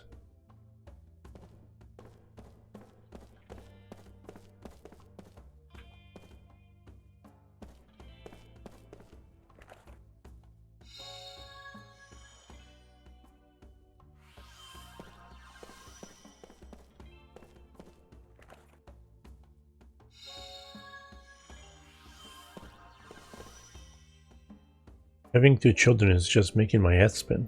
They haven't started arguing with each other yet today, but the day's still young.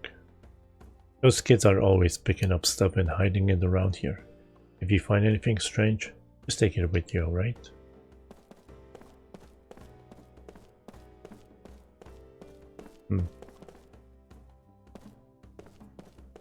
Well, only found one item and 2 books. And 100 gold, 10 gold.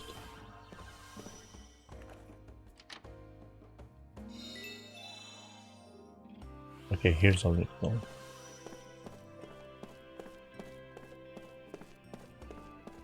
Oh. No.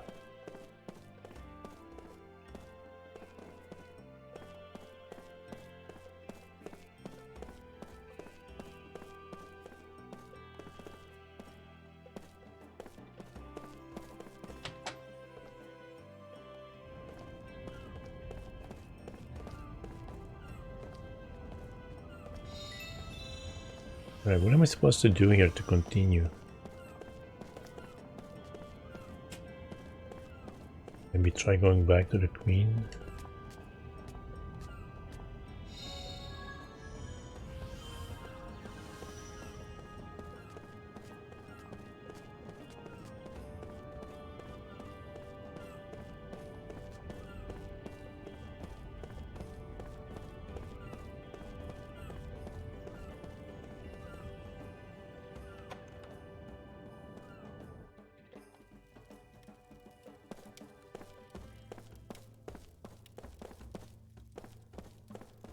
Oh no, more reading. Brave Little Boy Parts 3 and 4.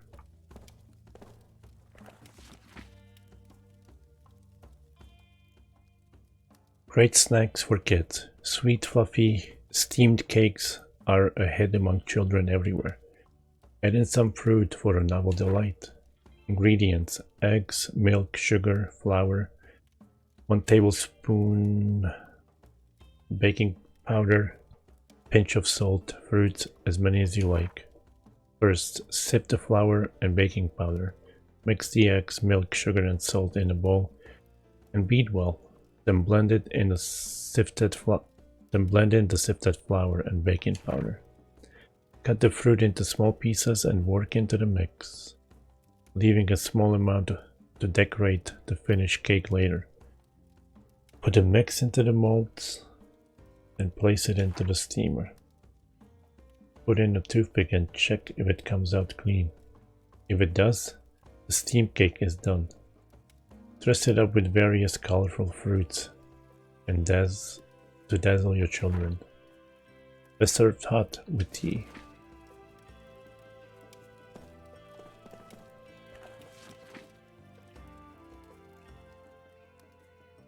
The Eastern Tribe campaign.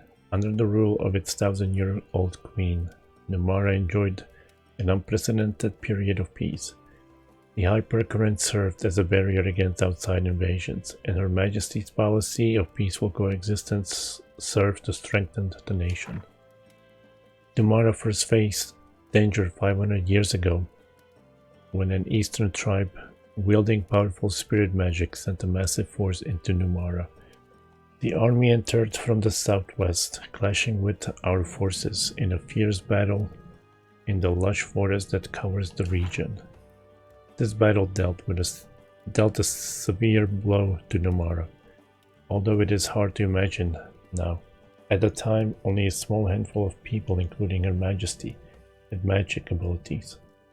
The magical power source itself was still weak, and much of magic's inner workings were still a mystery. The Eastern Tribe used its spirit magic to engage in warfare in ways the Numerans had never imagined. As with black and white magic, spirit magic takes advantage of a mysterious unknown power, but its basic principle and methods are far from similar. In the end, the battle concluded with Numara's victory after Her Majesty reluctantly made use of her arsenal of black magic. The forest was soaked with the blood of Numerans and Eastern tribesmen, with countless dead on both sides buried where they lay. The battlefield, known today as the Crimson Forest, is now home to a legion of wandering spirits. Her Majesty, concerned with the danger that the forest poses, has prohibited entry into the woods ever since. Can I even go there then? Wasn't there? I guess not. Never mind.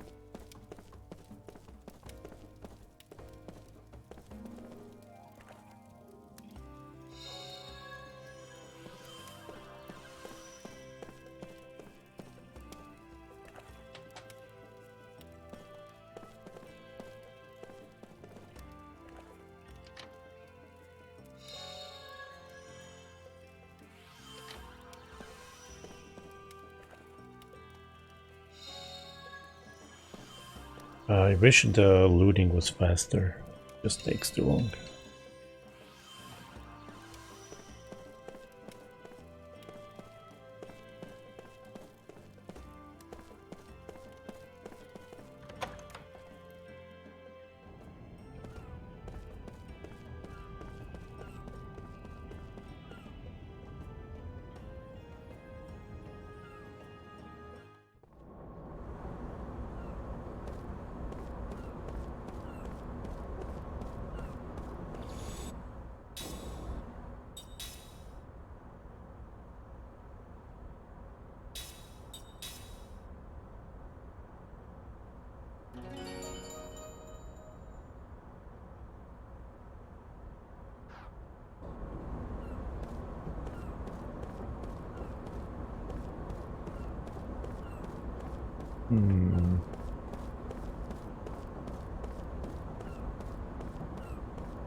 Will battles happen in here?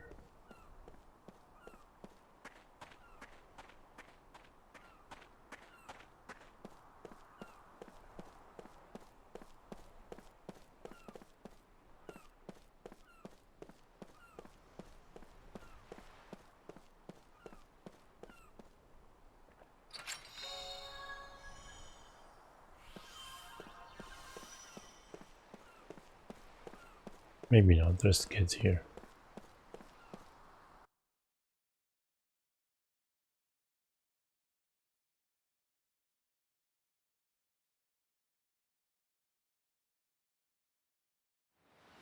Wow, that's an unusual color for a flower. Whoa, no kidding. Girls like flowers. Hey, mind letting me have one? Ow! Don't pick 'em! Hey, you little brat. Next time, say that before you hit someone. You got that, kid? Shut up, you old geezer. Geezer? Old? Oh, I'm going home. Did you plant these flowers? Nuh-uh. They're just flowers that grow around here. Mom says they're really rare. What are they called again? Tender flora. Yeah, what he said. Mom loves these flowers. They never wilt. She says they make people happy, too. Mom feels sorry for them since they're so pretty. And people just pick them whenever they want. You know, I bet there are lots of people out there who would pick a flower if they knew it could make them happy. It's because they're growing here that makes you happy. You're right. You know, if you leave them here, then they can make everyone happy. You're the only one who's ever said that. You must be a good person. Well, thank you. What's your name? I'm Cook, and this is my little brother, Mac. Cook and Mac. Gotcha. I'm Seth. Nice to meet you. Kime? Kime, hey, snap out of it, buddy. Cut it out. We're pals now, right? Hey, you're giving me that look again. They were blooming What? back then. Back what? Back then? Back when?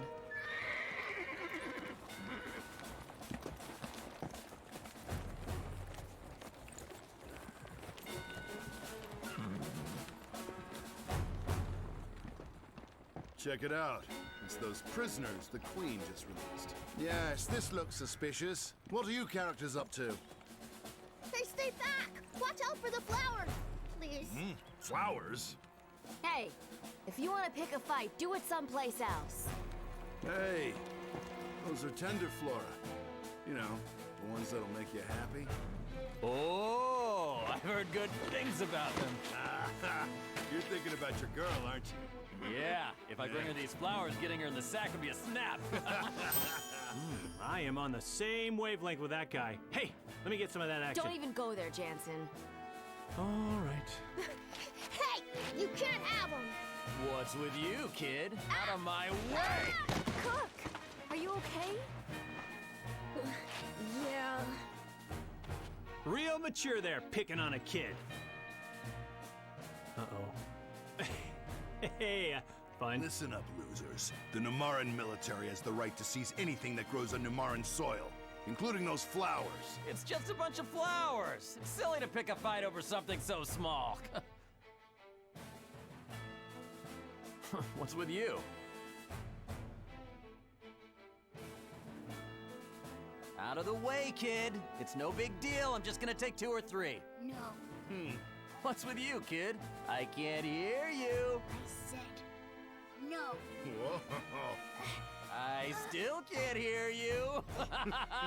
Oh, how cute. Hey, check out the tough guy. I'm not moving. Hey! Crap!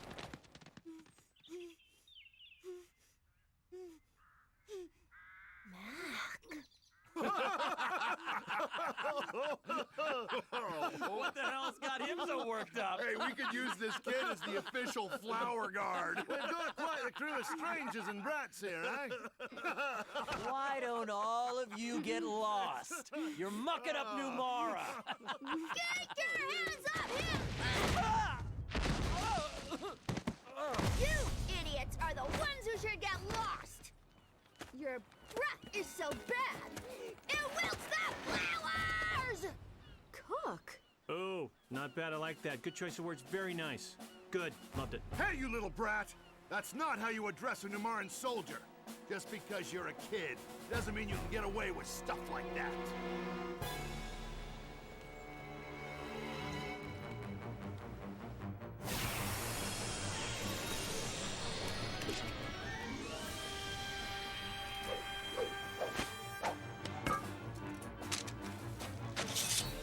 Are they future party members? I wonder how long your chivalry will last. Alright.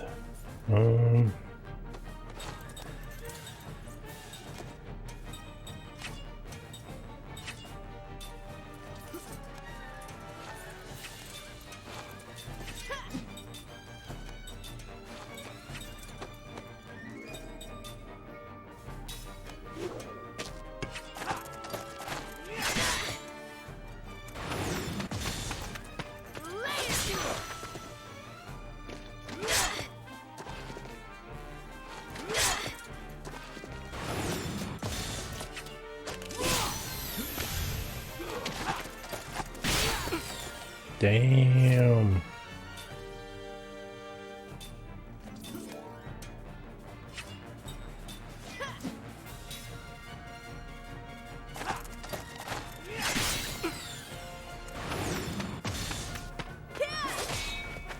Shit. Can I block it?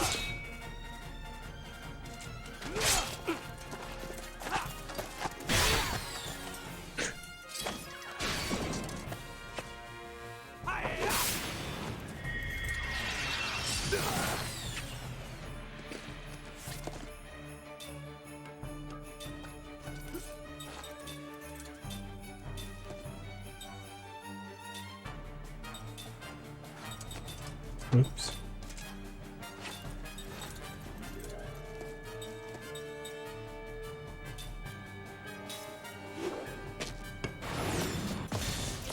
Gonna block again. Oh, no. Okay.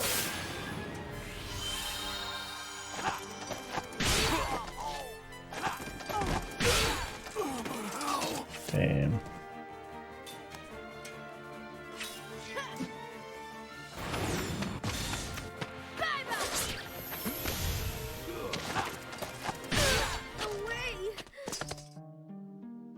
Oh, right.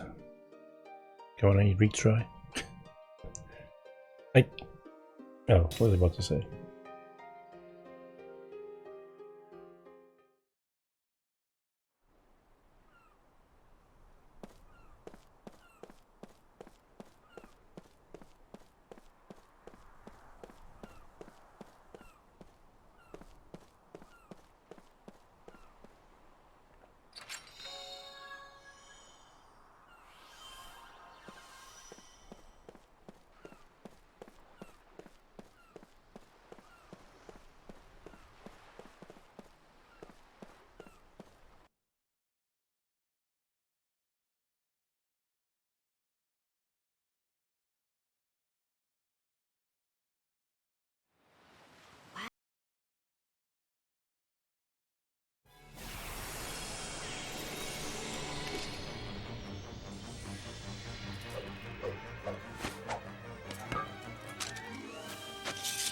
Alright, let's try this again.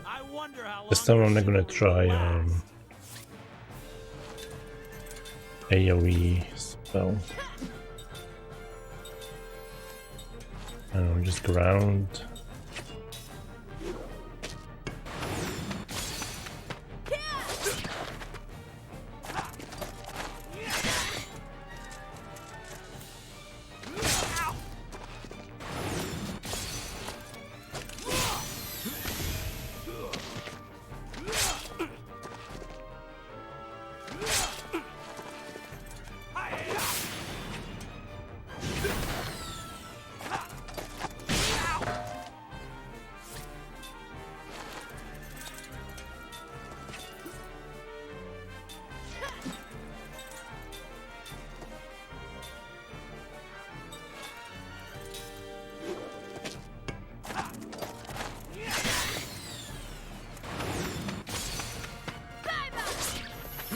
Try blocking that.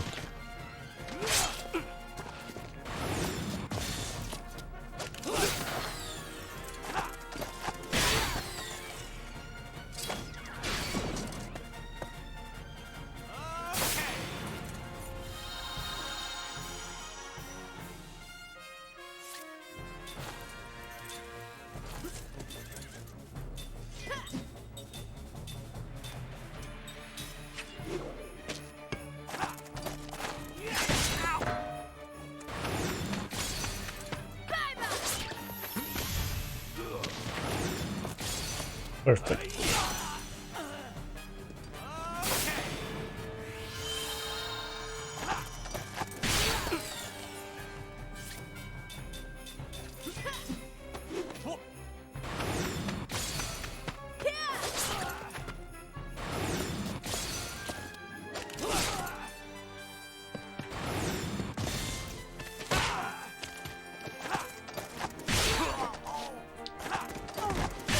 Come on. Oh my god, he lives with 3 health.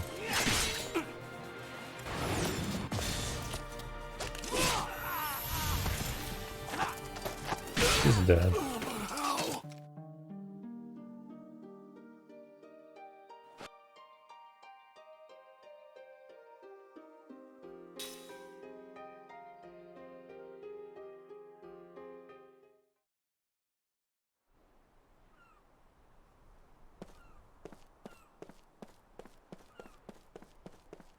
Whoops.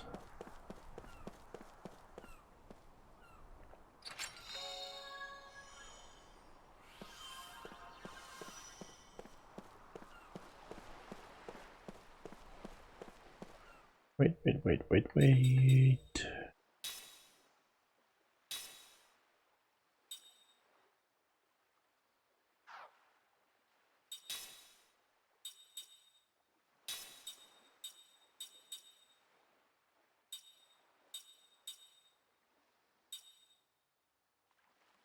Oh, I should definitely do that.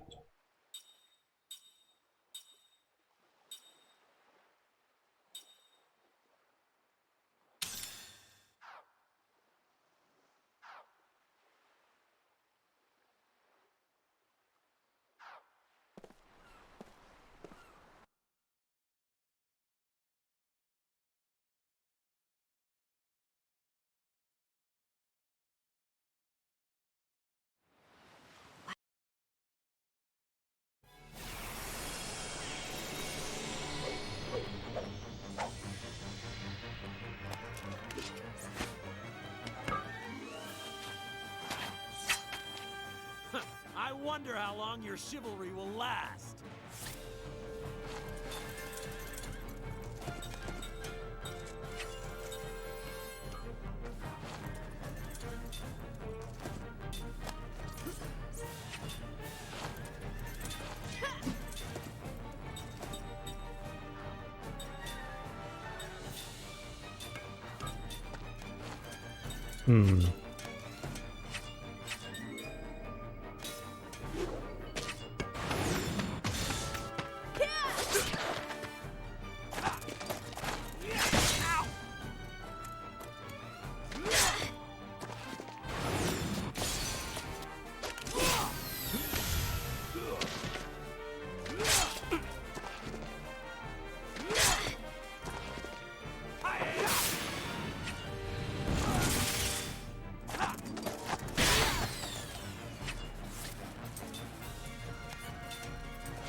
Did I have better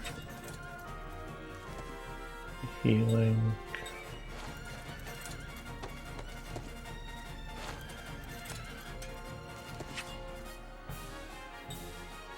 But how much?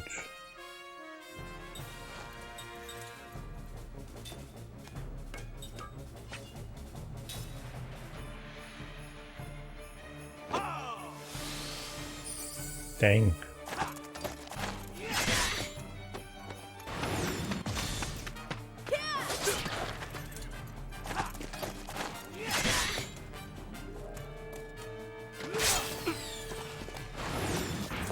Ah, too early. Anyway, he's dead.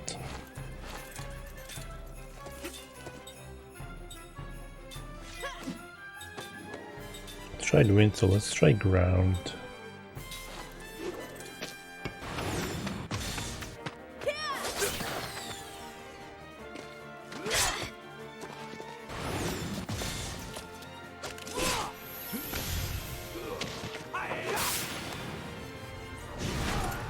Okay, that worked better.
Sorry about that.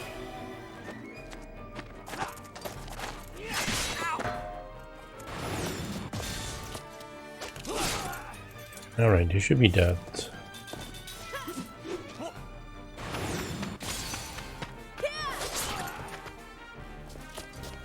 Whoops. What a waste of time.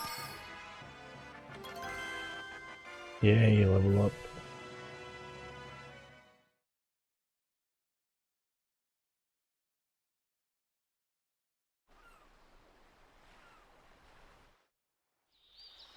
I knew they weren't ordinary travelers. We'll find out who you really are one of these days. Don't you forget it! Yeah, we'll remember whatever we want, stupid. Wow, you guys are all so strong. Well, we've been doing this for a while. These guys haven't lived as long as they have for nothing, you know. We want to thank you somehow. Right, Mac? How about we bring him home? Home? Yeah, we don't have much, but we'd love it if you came to our house. That sounds really fun. What's the plan, Kime? Let's keep moving. Oh, come on. It'll be fine to rest for just a little bit, won't it? Yeah, Kime, what's a day or a week, month? Come on. Please?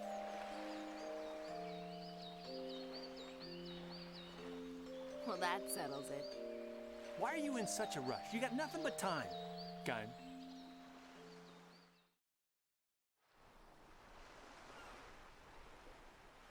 I wonder if I should have gone and done the side quest in that forest to get some levels. To get to our house, take this path straight down until you see the ocean. Then turn left there. Our house is the one with the blue door. Can't miss it. Alright. I'll be back. Just gonna check out the other path.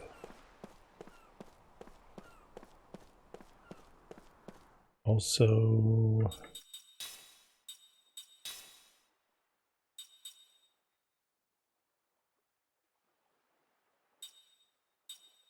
Wait, who did I... Oh, it was her.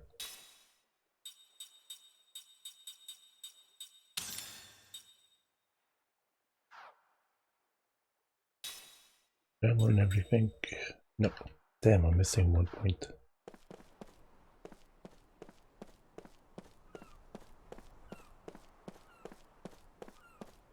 Don't freeze.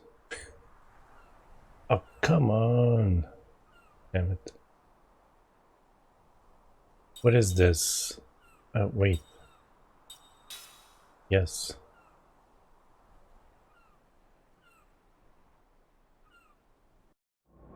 For a second I thought I was playing One Piece Odyssey again.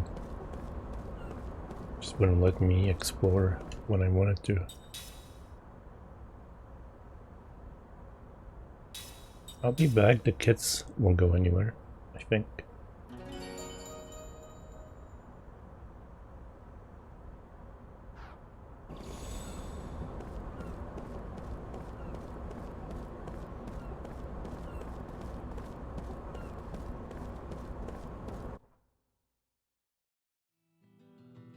Oh.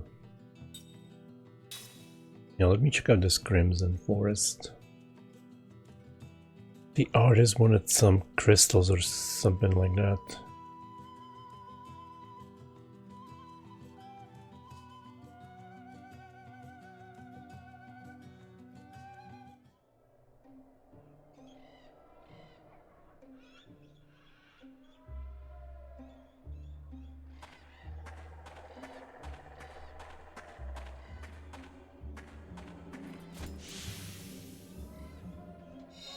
There we go, crystal fragments. I need 18 more.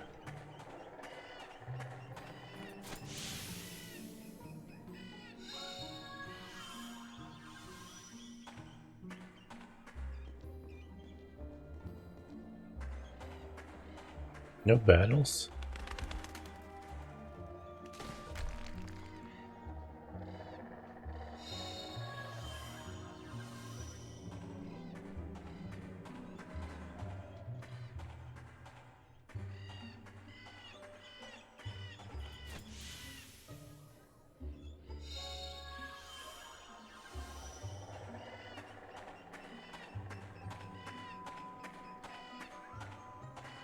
Okay, go.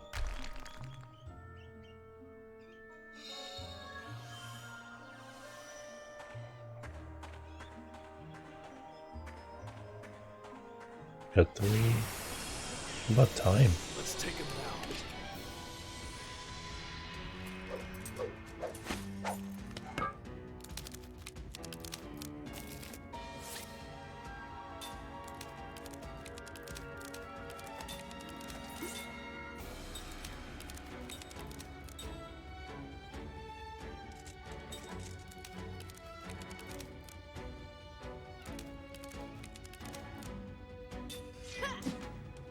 Wait, is he water element or is he weak to water?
Oops, forgot.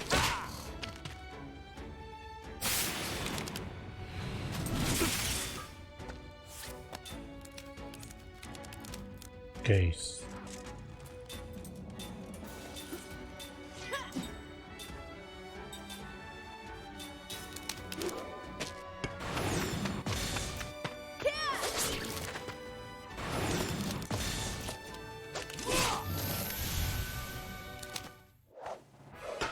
Only the strong survive. Crisis concentration is learned.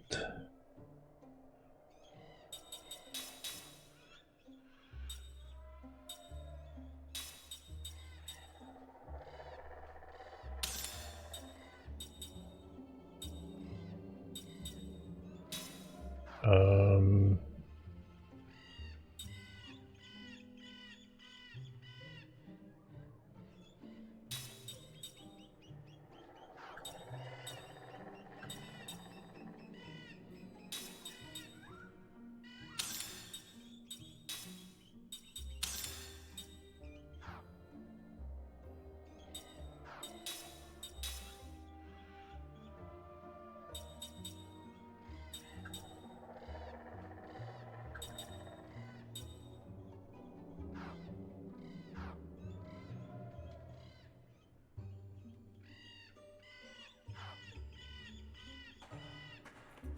Alright, I think that's 4. Does it tell me somewhere? Items, valuables. Okay, 4.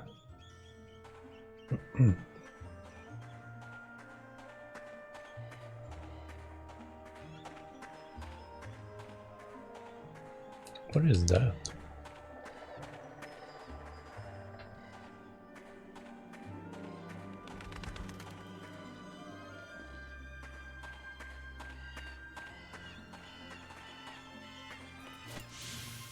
You went over there?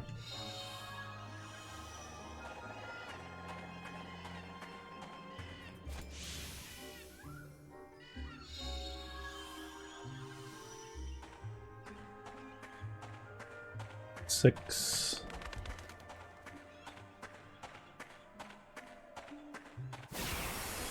How did I get there? Let's take him down. What the flux?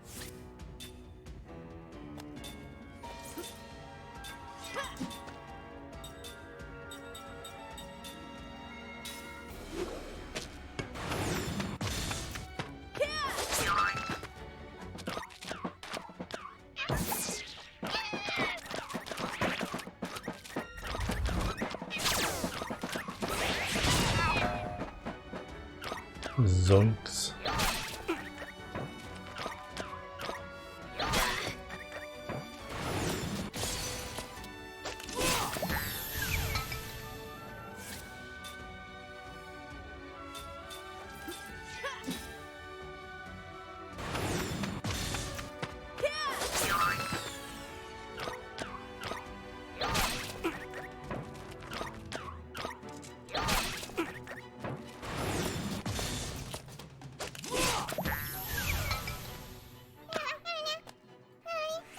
No, no.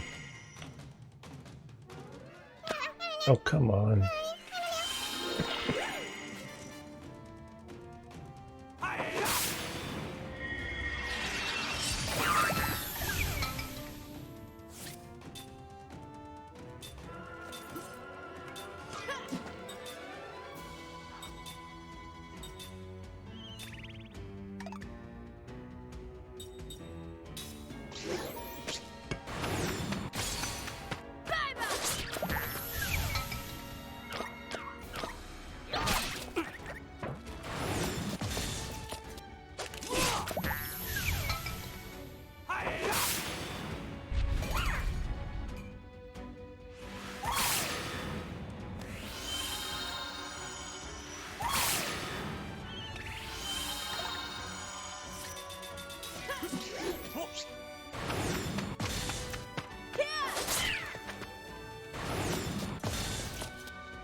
Alright, that didn't work.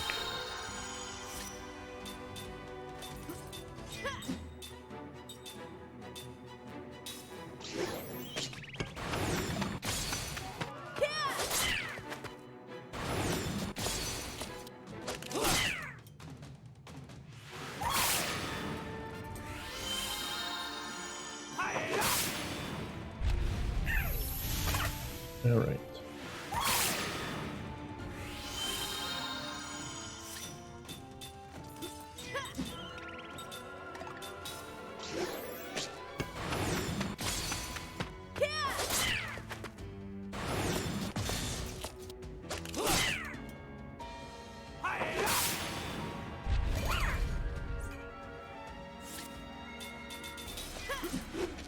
What is it casting? You're still not dead? How much health did that one have?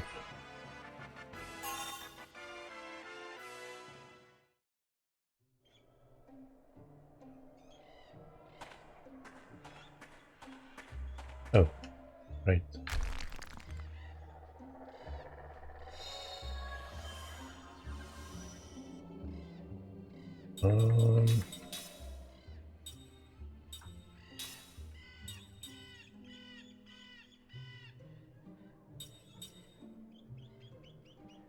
Yeah, let's learn that. Would be good. I'm gonna make a save, but I would like to know how to get over there. Maybe I've already been there.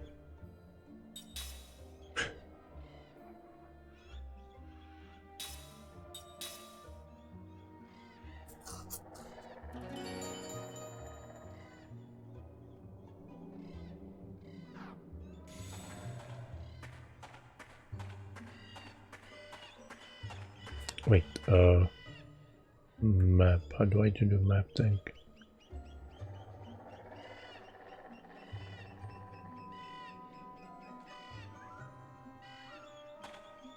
Yeah, I think I've been there. Never mind.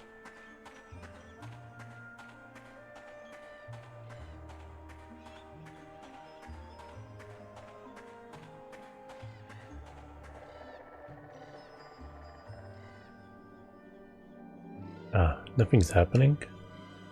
Looks like something made by the Eastern tribe. I guess they wouldn't respond to us since we don't know any spirit magic. Are you telling me I have to go get those kids?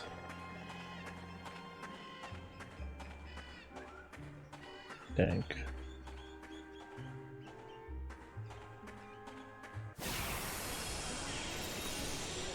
This does not look good!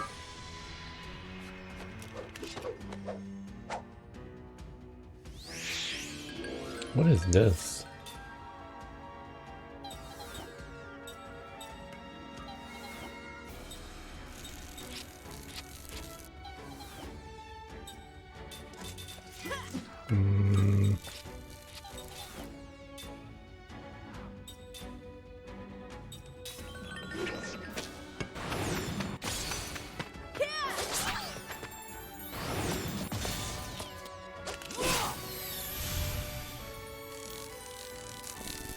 I wonder if that town had a weapon shop and I missed it.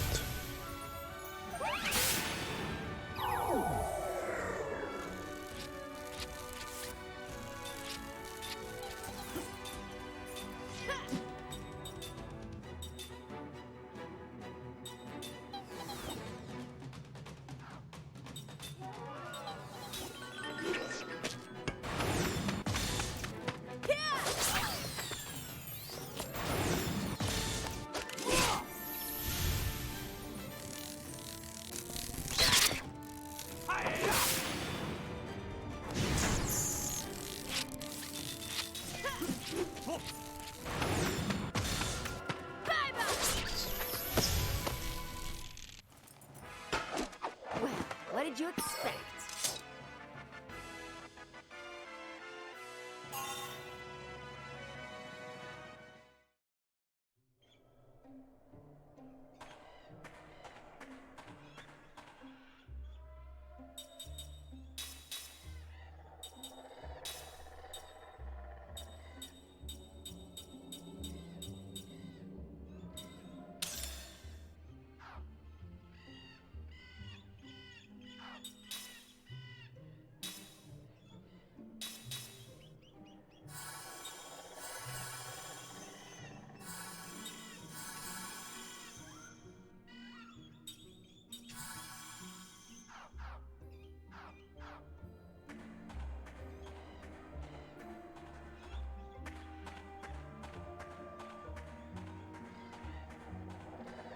Yeah, that feels like kids can crawl under. Alright. Thought maybe this place would be first, so you can level up a little bit for that boss fight that happened.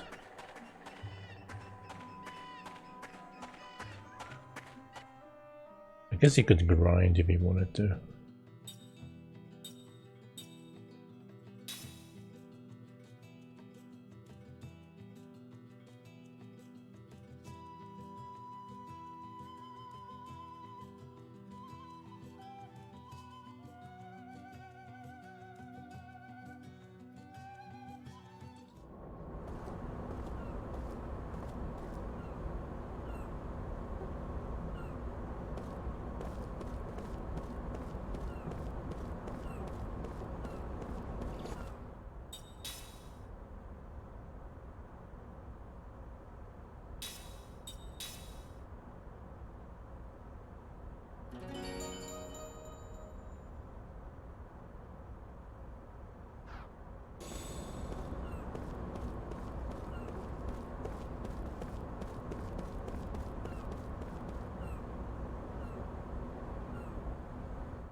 I'm guessing those are the flowers that his daughter was talking about, that she wanted to see.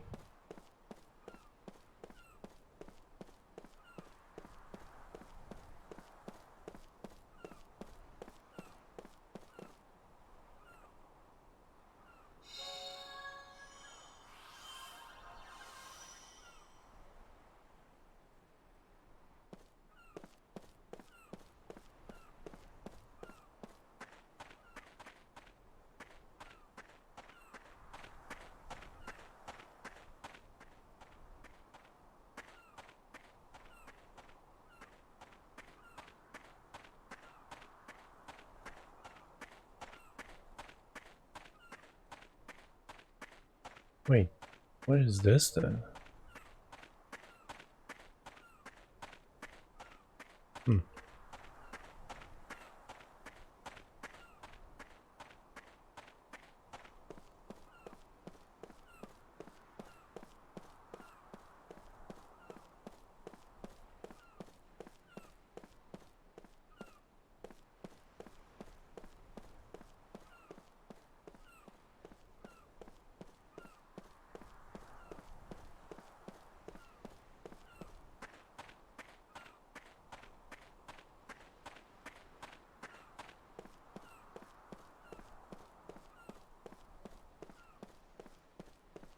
Treasure, let's probe it.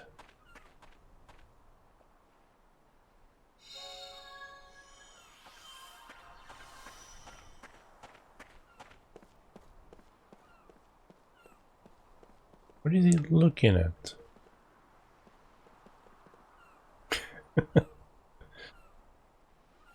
Oh, come on, dude, you looked up, I know it.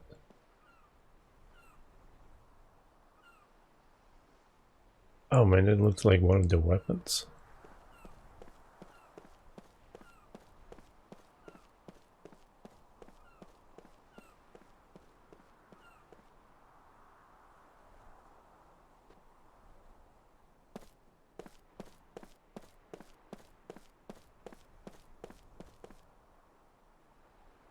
Is that the blue door? It's probably the only door.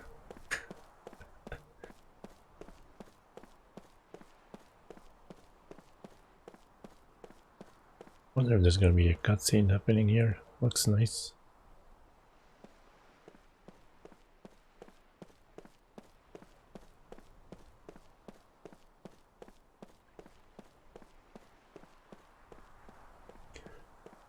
Wait, what?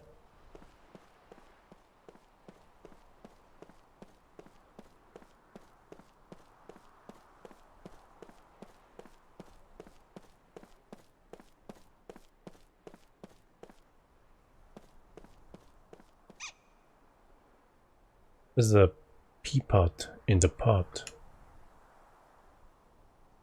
Oh man.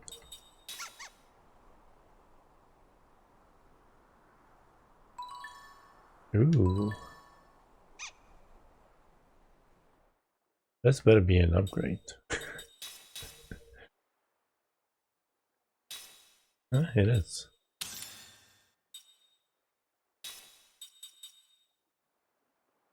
Wait, it has 3 kind of enhancements? It's pretty good.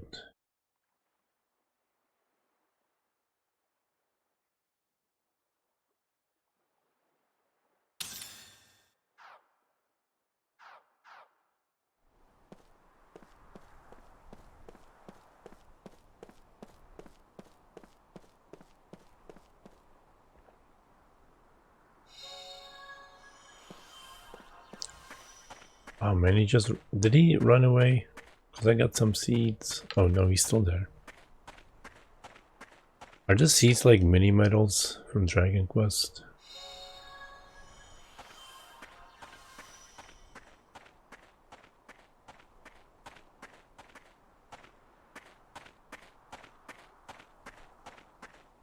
Okay. Except he just travels ahead or something. Hides in a pot. Bunny in a pot.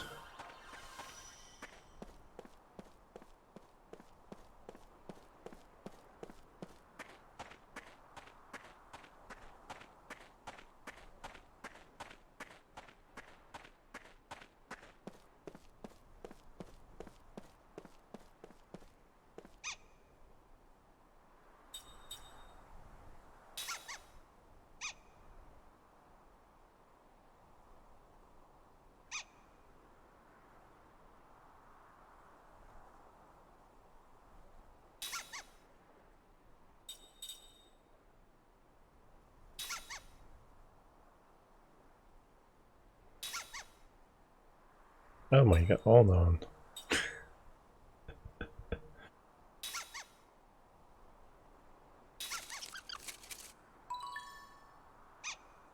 I'm not sure if that was worth it. Probably.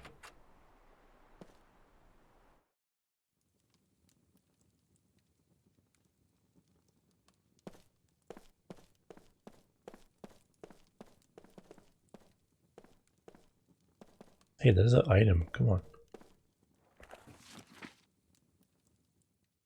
The medicine you ordered is in this package. However, I must remind you that this is meant as a pain relief, not as a treatment for the disease itself.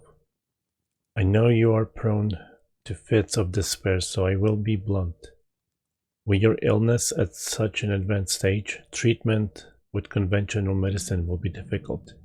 I sincerely recommend you visit a doctor at least once. If you ask Her Majesty, I am sure she will procure a talented sorcerer to suit your interest. Please, take advantage of it. You must think about the children. Furthermore, I have my doubts that living in Ghost Town is the best thing for you. For your health right now. I heard that you're keeping up the house after your husband's death. But you must consider the needs of the living first. Do you have any family you can call upon? I hope you can have the treatment you need. Best regards.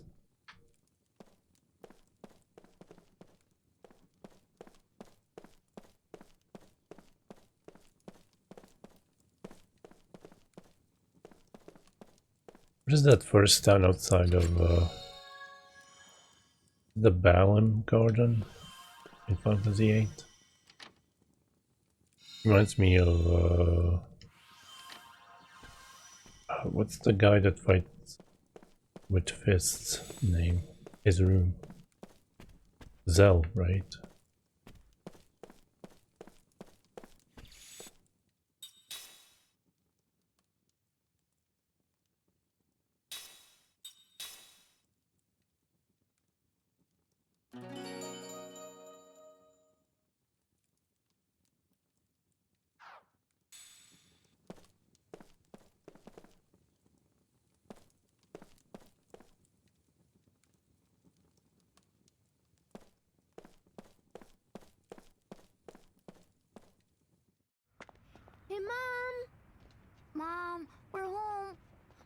We brought some guests.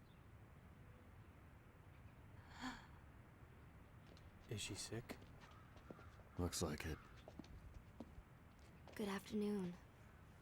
Hey there. These people are from Ura. They protected the Tundra Flora from these stupid soldiers, didn't they? The flowers.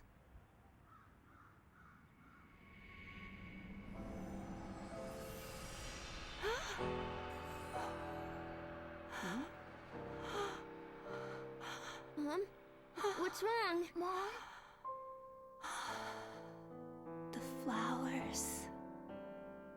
They've let me see you one more time.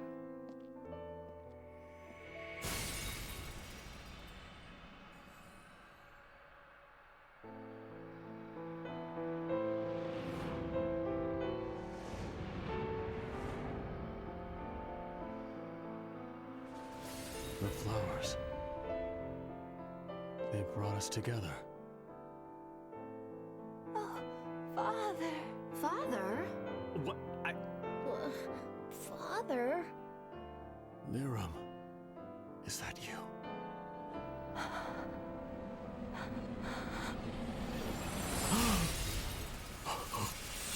Father.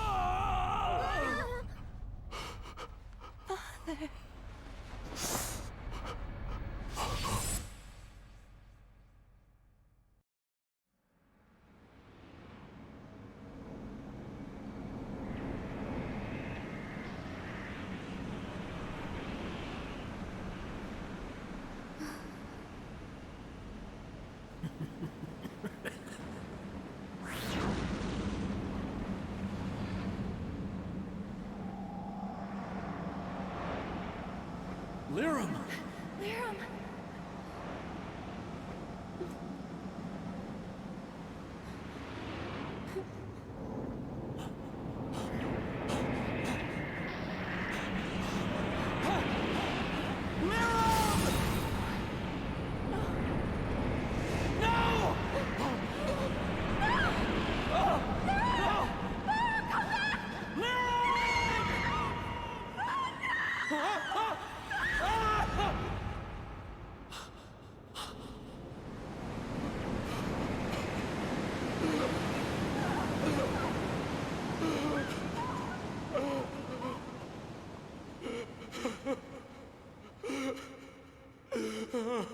You survived.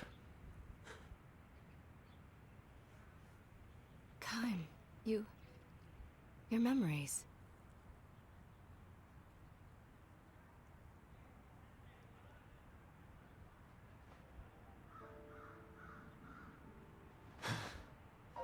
What is it? Why are you looking at me? Gungora.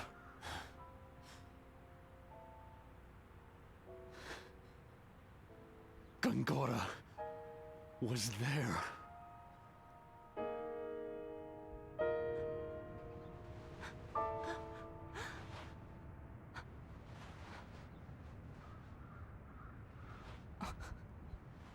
I've missed you so much.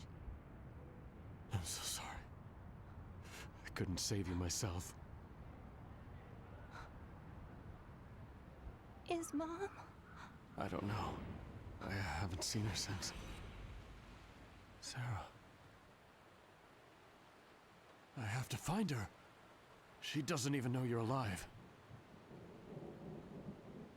I don't have much time.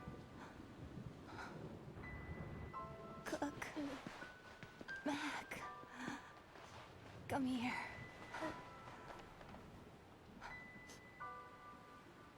Listen, both of you. Kime here is my father. I know he looks very young, but he is your grandfather. The one I've told you so much about. Your dear, dear treasures. I've been able to hold on this long. Because you've been here. Mom? Father. Take care of them. Please. Of course. Father. There's something I've always wanted to tell you.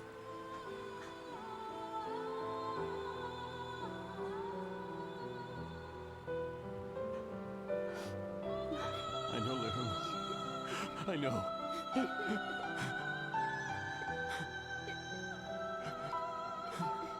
Lirum! Mom? Mom?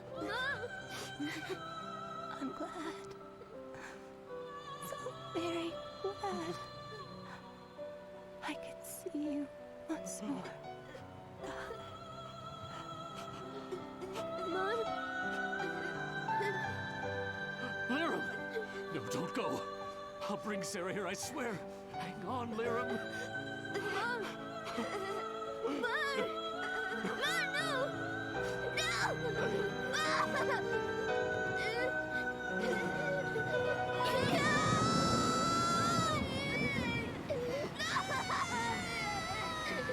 Wake up!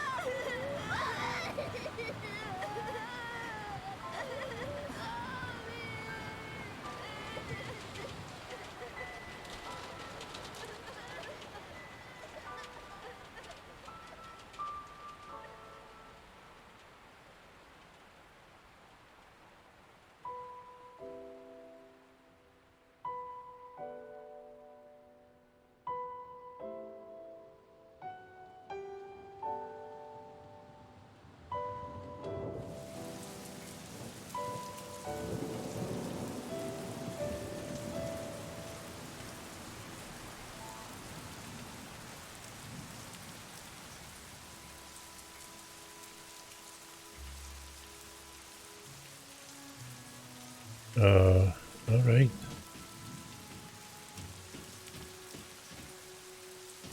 Why am I playing as him? Yeah, it was pretty,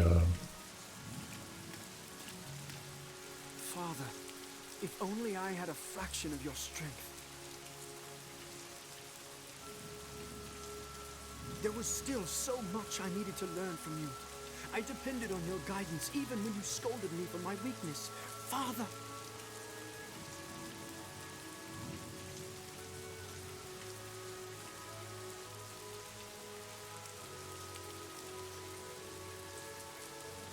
it was pretty emotional. What is this?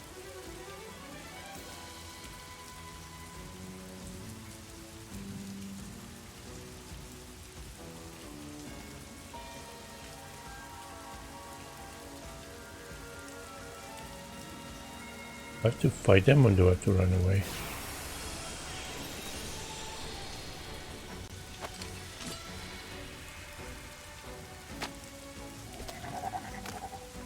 Stay back!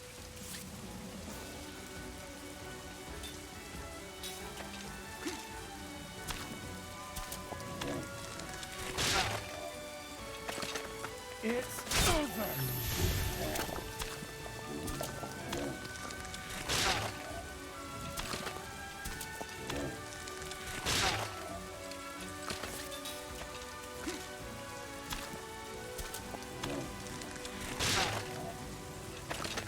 It's over!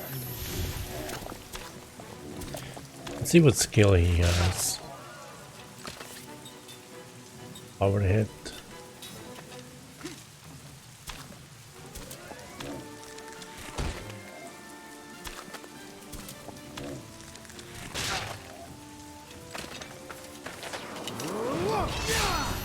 Nice.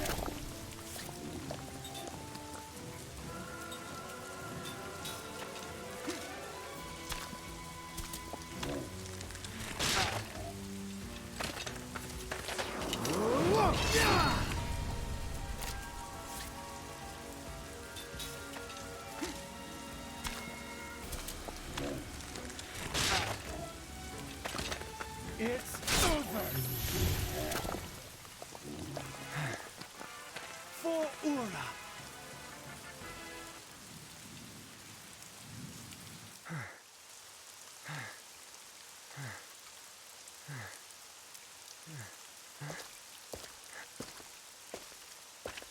Chairman. You fought rather well. I'd expect nothing less of you. You were watching. Why didn't you help me? Well, I didn't expect a frail puppet like that to best someone of your blood. I sent it simply to test you. Huh? Do you understand what I'm saying? What? That puppet was one of your pawns? Why would you do something like that to me? Because I do not wish to see the throne restored. Throne restored? Wait, was the poison soup your doing? Chairman, answer me!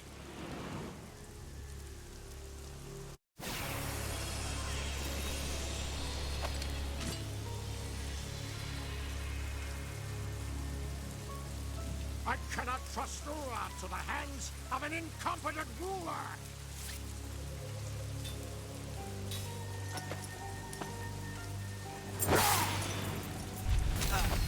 Is that why you tried to kill me? As long as a member of the royal family exists, dissidents will try to restore the monarchy. The royal bloodline must be extinguished.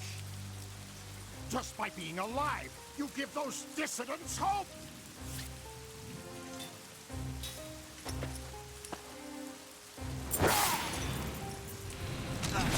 But I do not wish to have the monarchy restored, Chairman.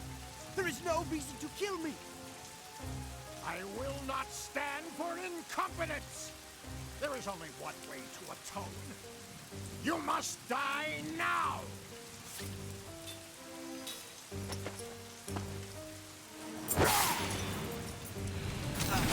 Chairman, this is madness! If you are made king, Ura will fall!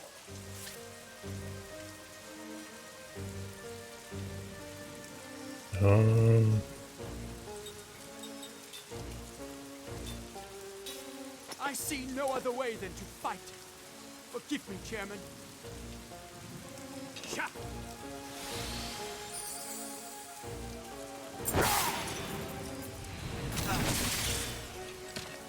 Monarchy is no longer the right choice!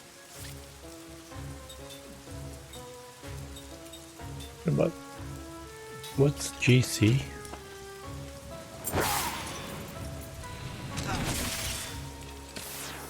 Better brace yourself. Do you wish our country to suffer? Yes.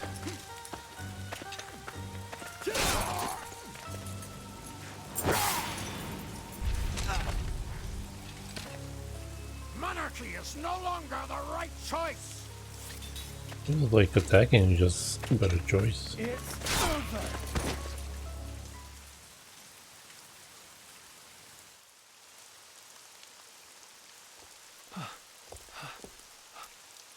What have I done?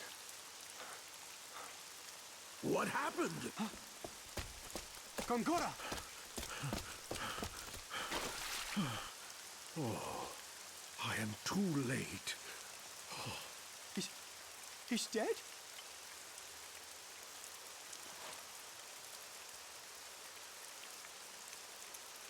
I had no choice. The chairman was trying to kill me. I know. I know everything. All right, let's deal with this calmly, Your Majesty. Please, don't panic.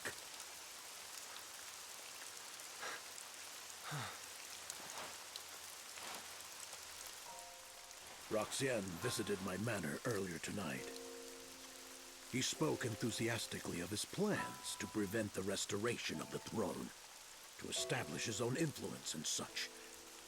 To achieve those ends, he said the first thing that had to be done was to ensure Your Highness's death.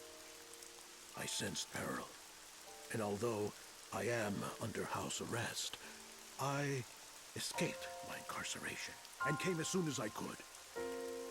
But I was still too late.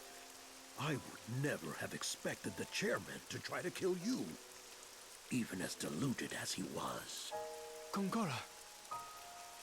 Chairman Roxian died in an accident. You always come when I'm in danger.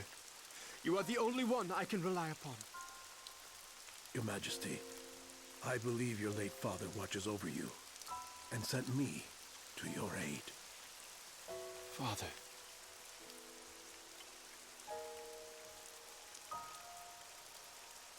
Let us go now.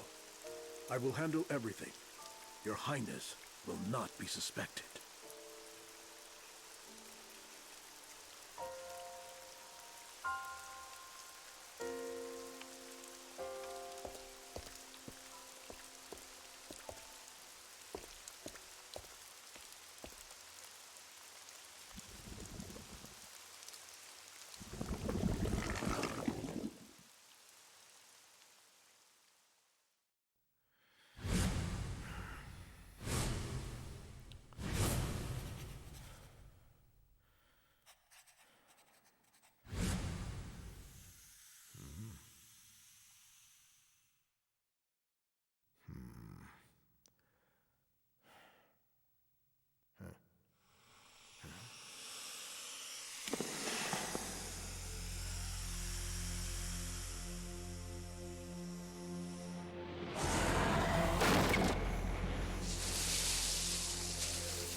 Drink this.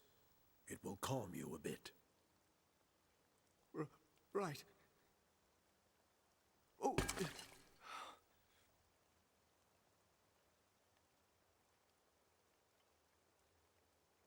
What should I do? I've killed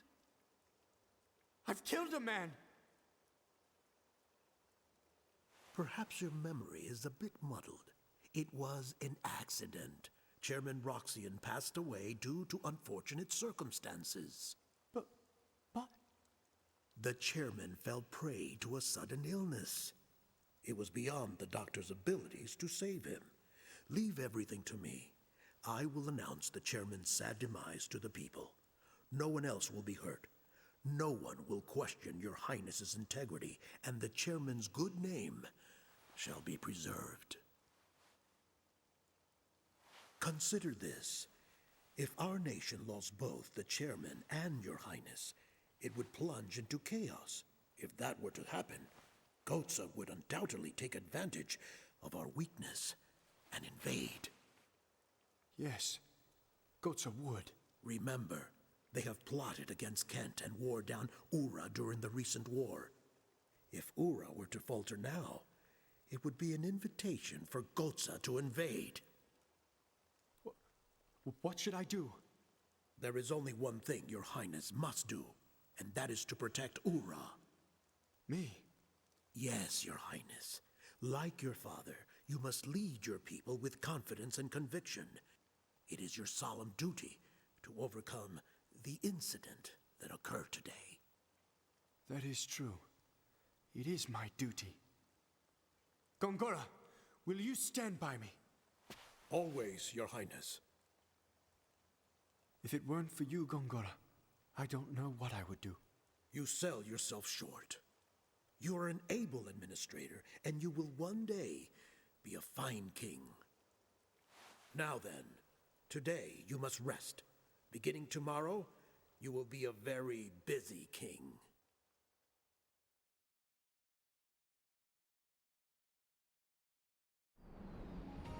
Kaim Argonar, from this day forward, you are my servant. Give me a sign of your fealty.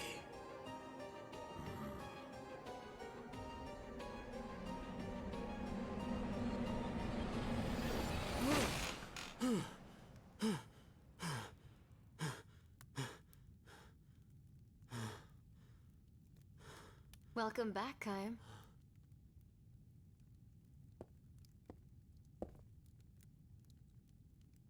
I think I'm gonna be sick. If Gongora wiped out our memories, he must be up to something. So he took our memories, instead of taking our lives. By taking away what was most precious to us, he destroyed our hearts and reduced us to empty shells. If he's willing to go that far, what he's after must be this world. The world itself. Yes. Ridiculous. Me, you, Gongora. I remember 2 others. One of them is Sarah. The other one is Ming, the 1,000-year-old queen who founded Numara. Does she remember? I don't know. When we were released, we only got a glimpse of her face. I'm going to look for Sarah. Any ideas where to start? In my memories. That is true. The way you feel about people is different from memories. Feelings of love become a huge sense of loss when your memories are sealed. Those you've loved remain in your heart. You'll be able to meet her again, I'm sure. I've stumbled upon my daughter's death twice now. The first time she died, my heart was filled with despair. The second time she died, though, it wasn't despair that filled my heart. It was hope. If he won't die, I'll bury Gongora in so much pain he'll wish he was dead. We have all the time in the world. That's the hope that I live for. Liram helped me to live again. Ah, they all lived happily ever after. Kaim, if the send-off tomorrow is too hard for you to bear... No, I'll see Liram off. It's my duty as her father.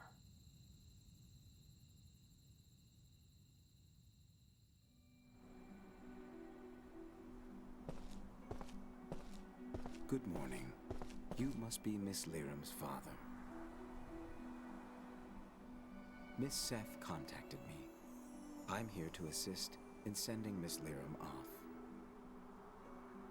Where's Mom going? She will return to Mother Ocean, who brought us to this land long ago. Even though her body goes to the sea, you will still have your spiritual bond with her. Spiritual bonds? Yes, your souls as mother and son will always be connected. Even though the body may have gone, these bonds are eternal.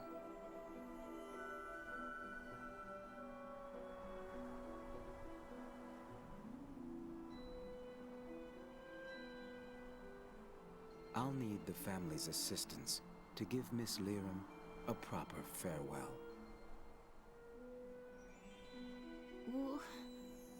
What should we do? It's nothing difficult. We'll need flowers to adorn Miss Liram and torches to light the send-off flame. I understand. I'll get lots of flowers, so Mom will look extra pretty. Then, if you would take care of the torches, please.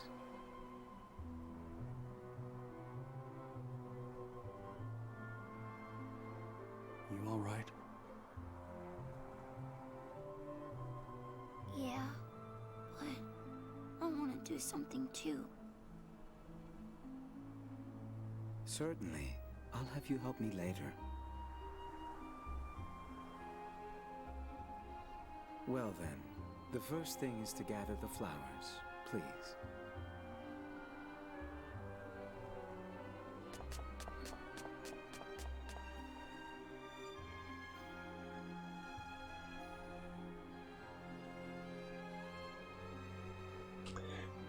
I'd like for you to gather about 10 white flowers as decorations for Miss Liram.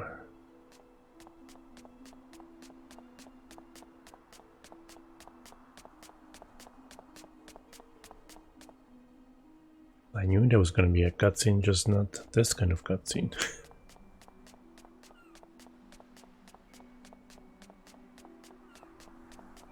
Are these the ones, or the ones...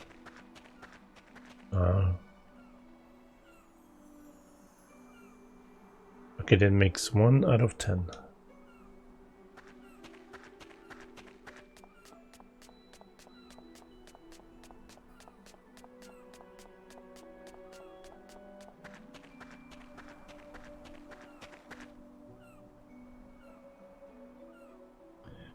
Which can probably fit there. Yep.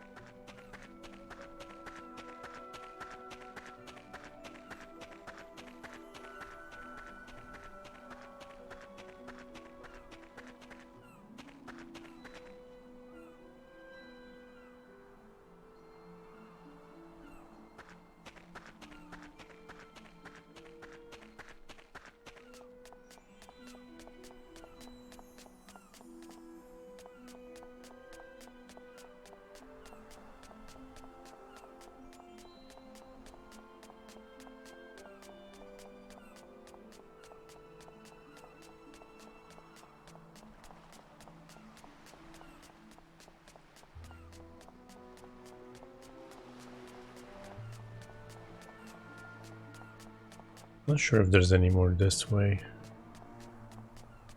but maybe.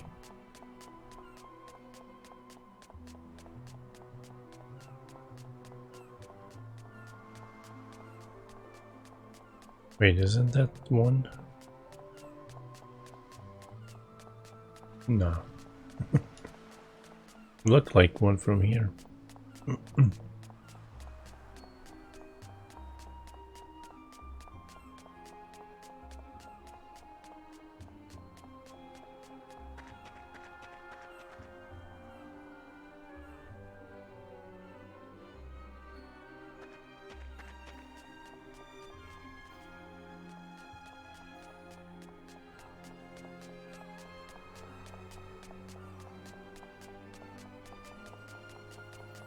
Oh my god, this still doesn't look right. It's like sped up.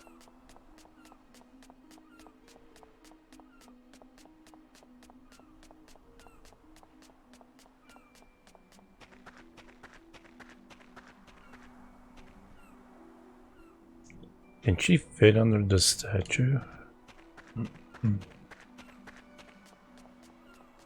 No.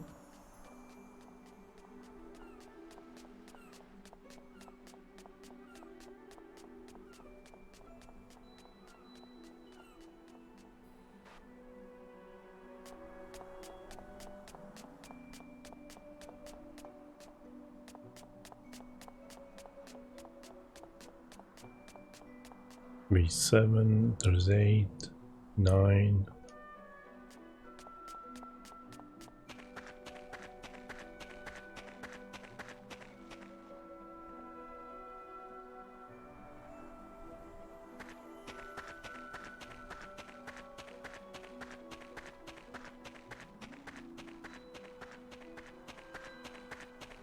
There we go, 10.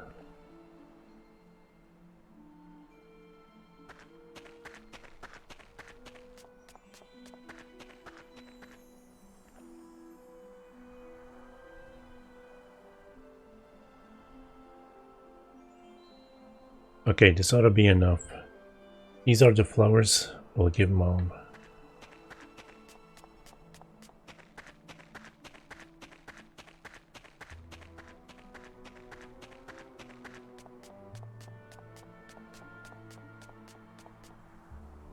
Ah, you've gathered the flowers. Should be enough to send Miss Lirum off through her final journey. All right, Mr. Kime, please gather the branches for the torch. Couldn't she do it at the same time? What am I looking for here, though?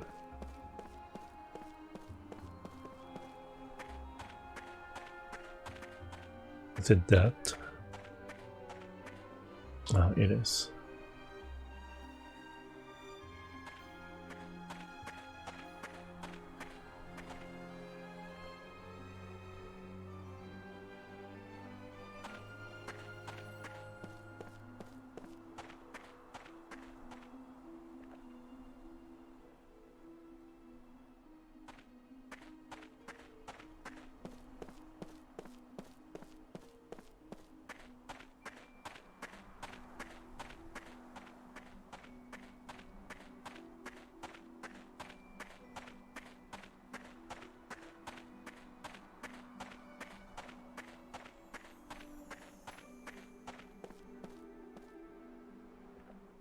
Set 4.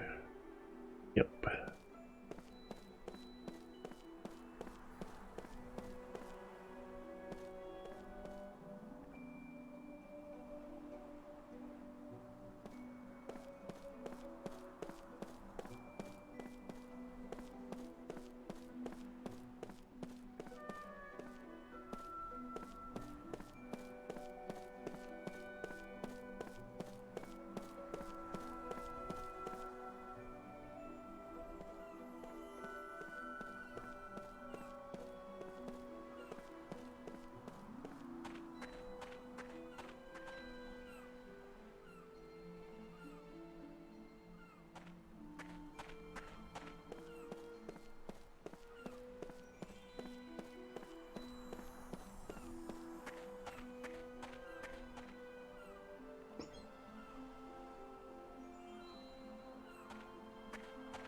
Three more.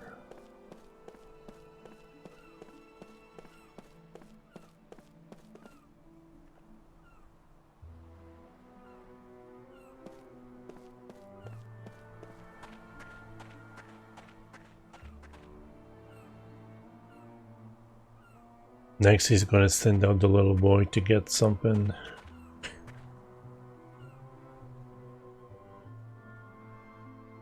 This should be enough.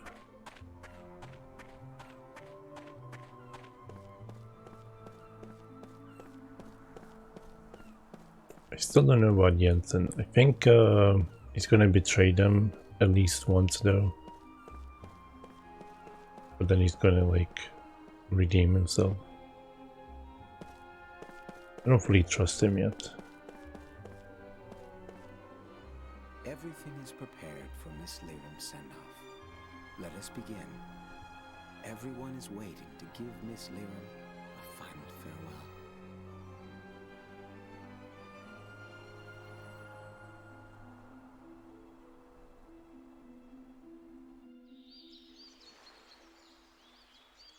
I don't see Mac around. He said he had someplace to go, and then he ran off. Are you worried? Mac has a lot of guts. He'll be fine. I'm your grandfather. You can call me Grandpa. Even though you're younger than Mom? Yeah. I'll stick with Kine. Saying Grandpa just doesn't feel right. Whoa. Look at that, Seth. Kine's actually being nice. Huh. Well, he is a grandfather with his grandchild. Wow. I guess getting grandchildren can really change a guy. I don't think it's quite like that. I think I've got a pretty good guess where Mac went. Where? To get those flowers. I see. See, for us, we figured that as long as those flowers were blooming, Mom would stay healthy. So you protected them? Yeah. Mac and I, we both knew that Mom wasn't well. We wanted to stay together, even if it was just for a little longer. So we would pray to those flowers every day. Cook! The flowers. I thought I could show them to Mom. But they've already wilted. Those flowers. Wasn't it important to let them keep blooming naturally? Didn't your mother also say that? Well, wilting is something natural too. I thought they would cheer her up. I never let anyone step on them. You dummy. Did you think this would make Mom happy? But these are Mom's favorite flowers. And they were also there when I parted ways with Lyram's mother, your grandmother. Huh? The fact that your mother treasured these flowers was probably tied to memories of those times. I'm sure your mother would understand your feelings. And I can understand them too.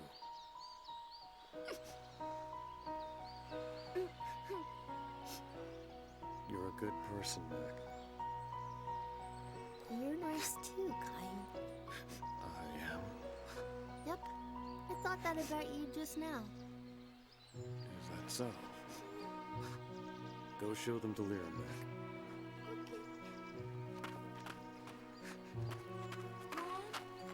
Mom!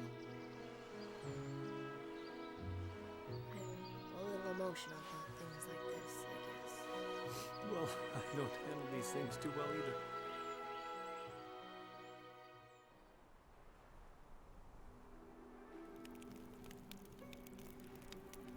Mr. Kime, take hold of the ribbons, please.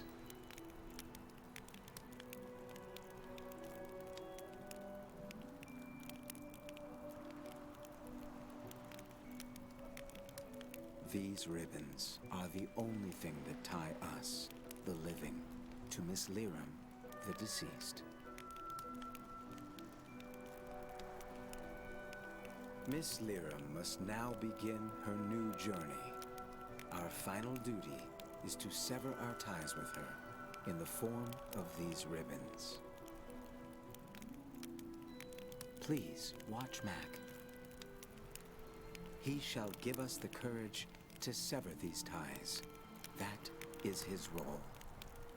You shall cut your ties with Miss Lyram, while your undying love for her remains in your hearts.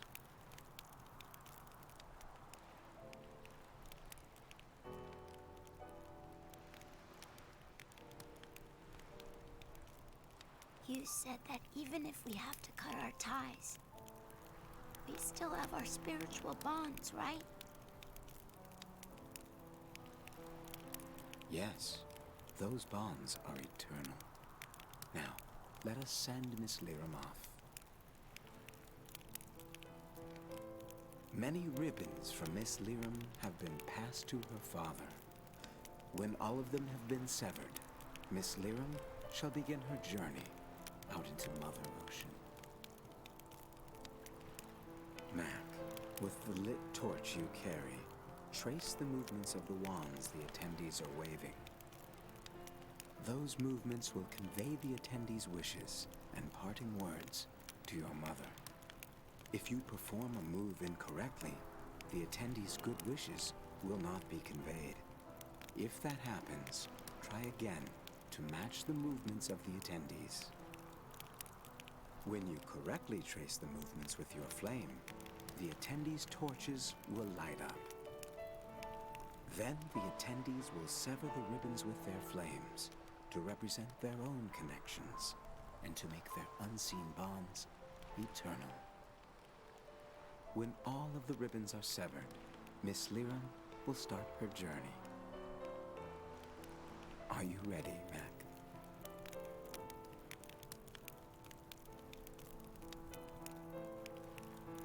It is time, everyone. Let us sever our physical ties with Miss Lyram.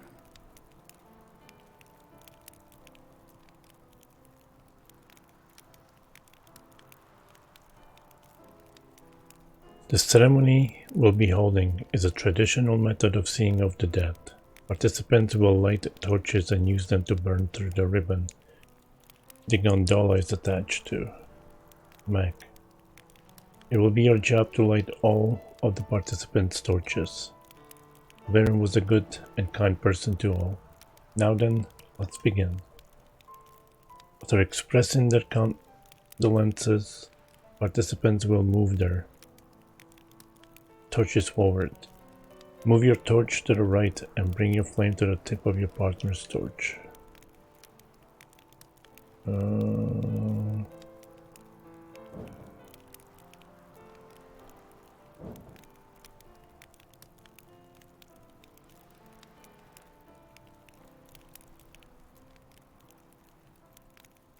I doing it wrong? Ah. Yes, that's how you put them together. This motion serves to represent the rippling ocean. Be sure to adjust the position of your torch. Try touching the tip of your torch to the tip of your partner's torch. Then the fire will surely catch. This time you will move your torch to the left. This motion serves to represent the rustling forest.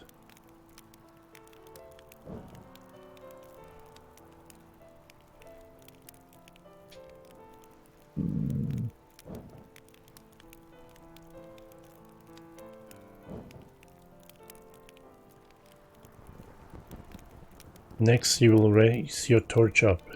This upward motion serves to represent the endless sky. Now you will lower your torch over the ground. This downward motion serves to represent the solid earth. The torch has been lit. It is time to say your final goodbyes to your mother.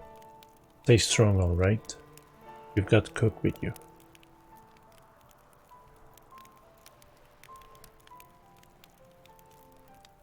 Your job then is to move the torch around like this and light the torch of your partner. You will need to pay attention to your partner as each Numeran will move his or her torch in different direction. Since ancient times, every Numeran family has had its own particular custom for sending off the dead. You must be aware of that. If you are unable to light the torch the first time, you may retry as many times as you like. The important thing is that everyone here fully extends their feelings out to Miss Lirum. We do have many participants waiting, however, so do try to light them as smoothly as possible. No.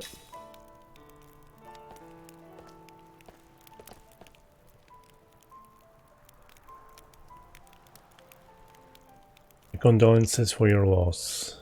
If you need anything, just ask. There's no need to be shy.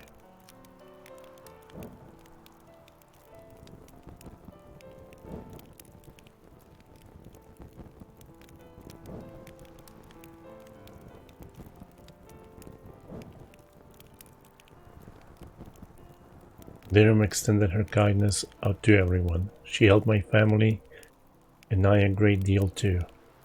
I may be the last one of my family, but I still want to show her how thankful I am.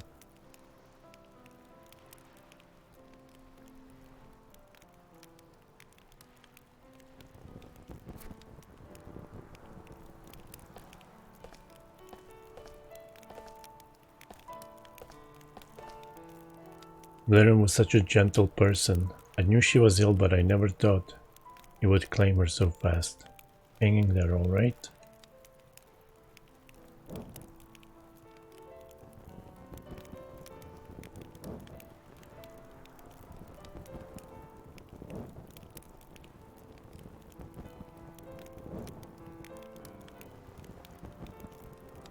I always looked up to Lirum as a woman. I wouldn't mind becoming a mother like her someday. I'll miss her dearly. But I want to show her my smile one more time.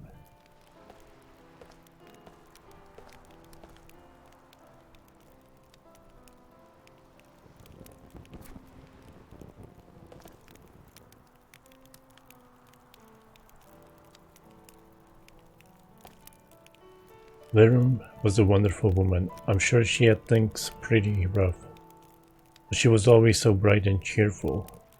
Let's see her off with a smile.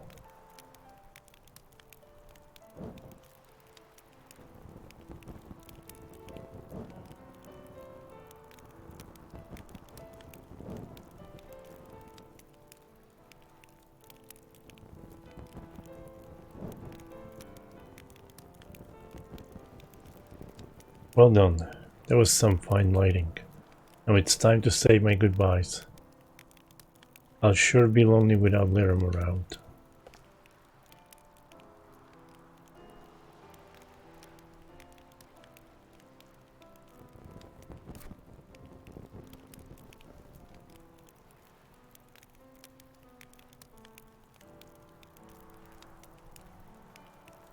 It's such a shame that she was so young. Let's make sure your mother has nothing to worry about when we see her off, alright?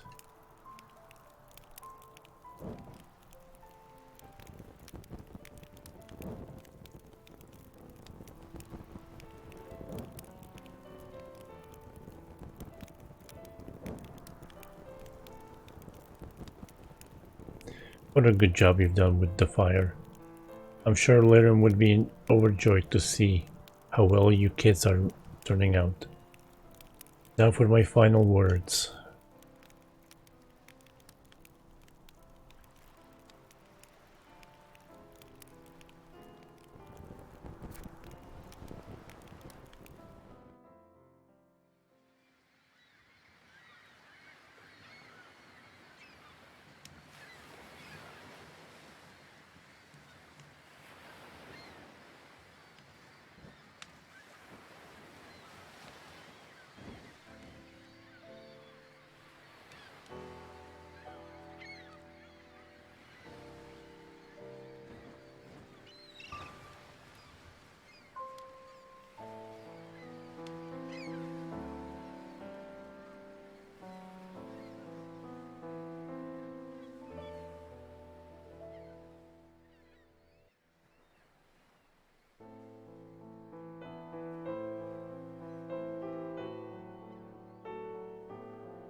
Mac, I thought you would have cried more.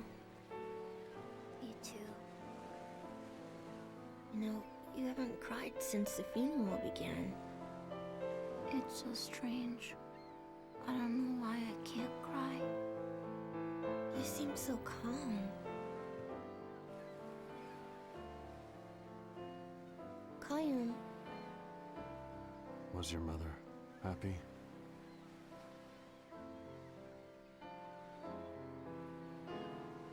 She was happy. She had lots of friends, and Dad was a really great person. Even the Queen cared about her and helped her out a lot. I'm sure she must have been happy. She always missed you, Kime. And Grandma.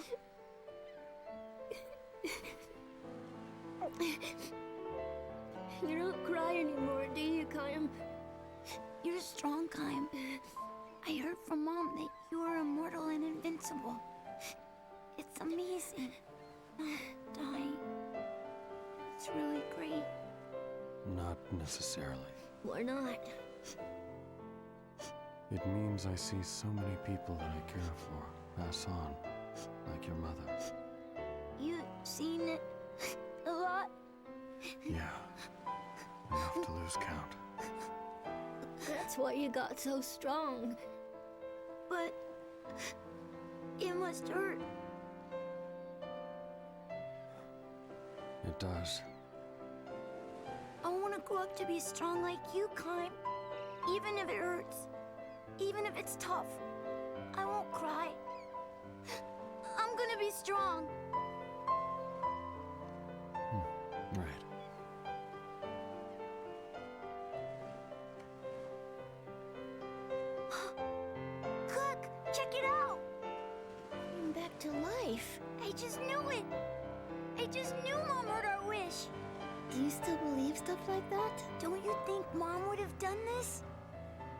It's gotta be because of her the flowers are better.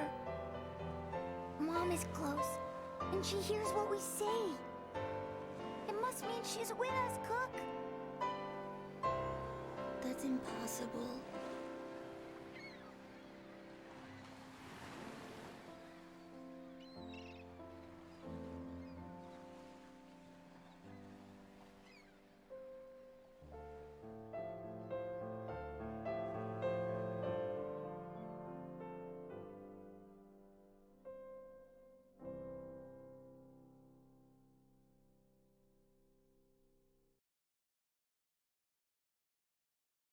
Hey, Kai, can't you get your memory back instantly? I mean, that would save a lot of time.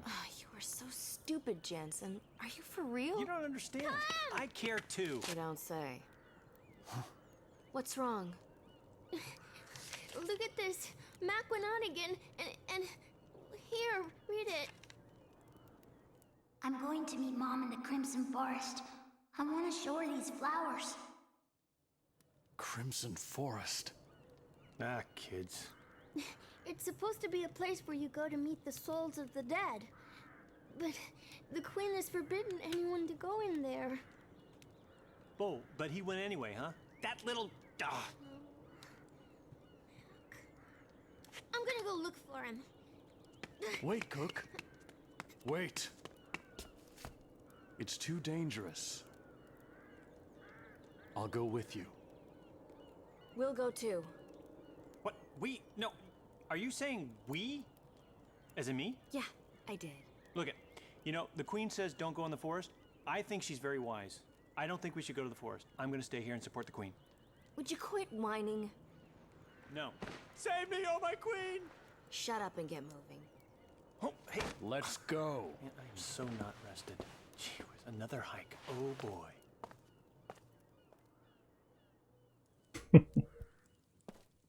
Isn't this? Well, never mind. When did she change? The Crimson Forest is in the mountains to the west. We better hurry. There are monsters showing up outside of town. Wasn't there a save point inside? Upstairs. Yes, there was.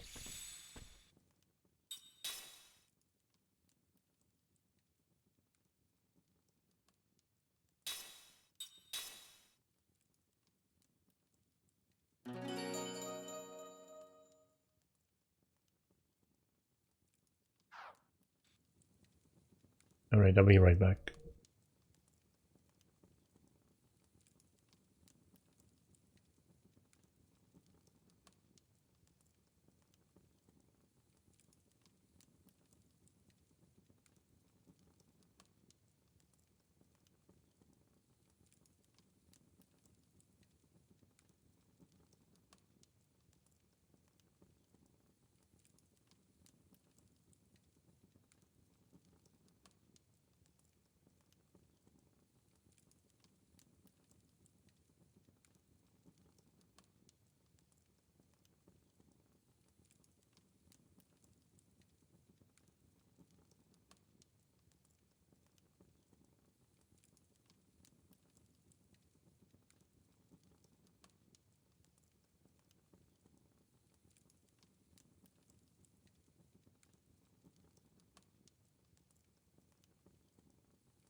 Alright, let's continue. Is she a party member?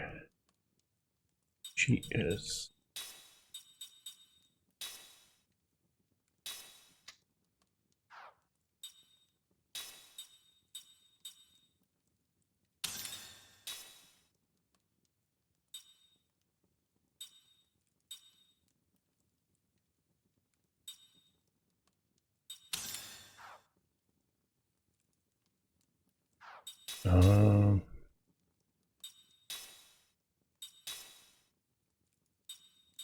Reduces spell casting time. Nice.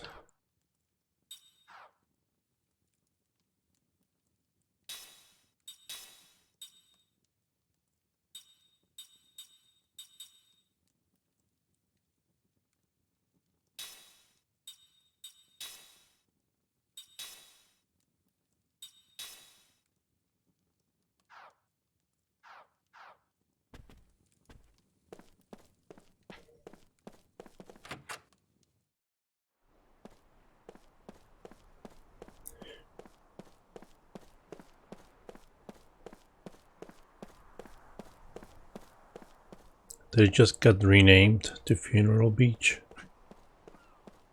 No.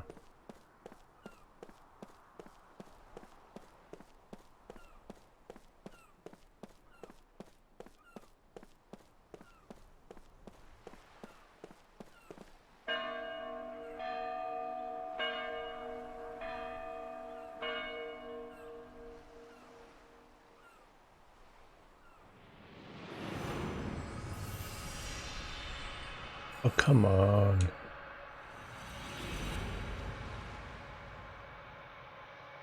A dream has been revealed.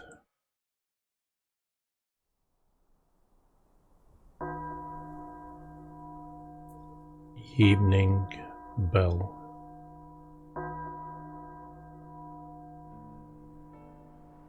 Rolling farmland spread out before him. Kime harvests vegetables, wielding his hoe with deep concentration. The sky on this autumn evening is a deep crimson.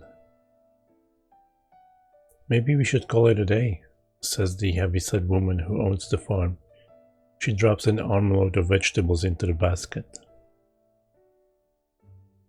Kime nods and wipes the sweat from his brow. You're a tremendous help, says the woman. Look how much we've done. Kime responds to her praise with a slight nod. You still can remember where you came from, she asks. Afraid not. Well, the way you work, she says with an easy laugh. I don't get you from the moon. Seriously, Kime. What will you do when the harvest ends? I don't know yet. I haven't made up my mind. There's plenty of work to do here even in winter, she says. It'd be fine with me if you wanted to stay on a while longer. Thank you, says Kime. She herself is a hard worker and a warm human being. This is not a life that allows for luxuries, but going out to the fields at dawn every day and ending work as the sun goes down softens the heart, even as it toughens the body. As they prepare to leave the field, a small bell begins to ring. The hour is still somewhat early for the church's evening bell. Kime glances down to the road at the base of the hill. A funeral procession advances slowly along the road. The mourners surrounding a horse cart bearing a coffin. The woman sets her hoe on the ground, removes her headscarf and claps her hands together. Kime scans the hill to find that all the other workers on the surrounding farms are doing the same thing, clasping their hands, bowing their heads, and closing their eyes in the direction of the passing funeral. Kime follows their example.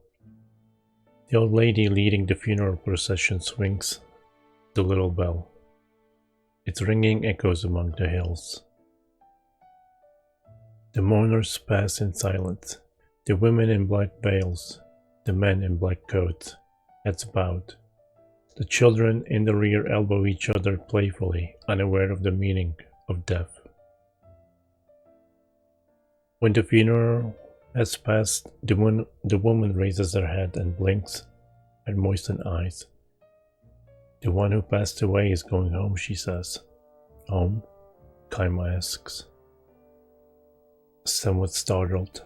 Home, to the soil, to the sky, to the sea. Like all living things. Kaim nods in silent recognition. How many deaths has he seen in this endlessly long life of his? All those people leave this world of ours and we never see them again. In that sense, death is an infinitely sad event. If, however, we think that in dying they go back to their homes somewhere, a certain comfort and even joy comes to mingle with the sadness. But Kaim, who can never grow old or die, can never go home. The woman scoops up a handful of earth and says with deep feeling, many lives have become a part of this soil. The lives of tiny living things we can't see, the lives of withered grass. If you think about it that way, our vegetables are made for us by the lives of many others. I see. Can I ask you a favor, Kaim? Of course. If I should die while you're working here, would you scatter some of my ashes on this field for me? A handful would do.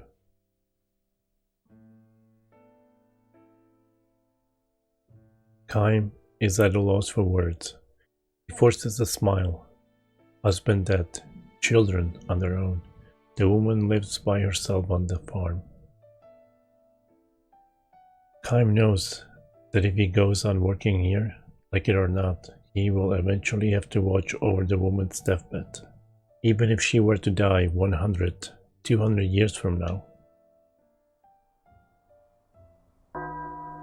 The church bell rings, signaling the end of the workday. The woman claps her hands before her as she did when the funeral passed. I have been allowed to come safely through one more day. For this I give my heartfelt thanks. May tomorrow be another healthy day for me. Her voice in prayer resounds forcefully in Kaim's breast. This happens every time he hears the church's evening bell. The conviction overtakes him, and he does not belong here. Ma'am, he says to the woman after the last chime resounds. Yes? Wouldn't you say that people give thanks for each safe day and pray for good fortune in the day to come because they know their lives will end? What's wrong, Kaim? I'll be leaving the village when the harvest is over. Why all of a sudden? What's happened? I have no right to live here, he says. Ignoring her stupefaction, Kaim lifts the vegetable basket in both arms. He takes another good long look at the setting sun. Where will you go, Kaim, if you leave here? I don't know. Somewhere. Are you just going to keep wandering like this? I don't have any place to go home to, says Kaim. Hoisting the basket onto his shoulder, he starts down the hill.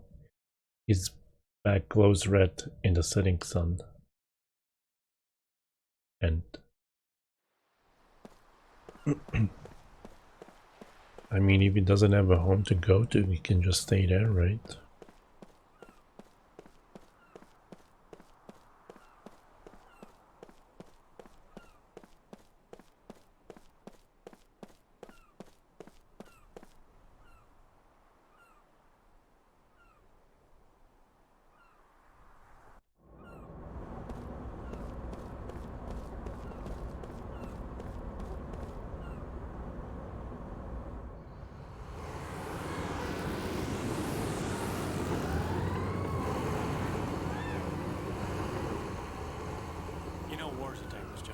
Apparently not.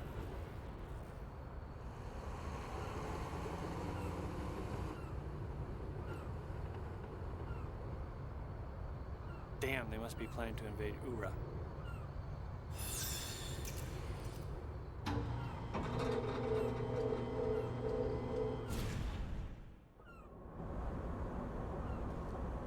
Haha. Or is a thankless job. What was with his eye?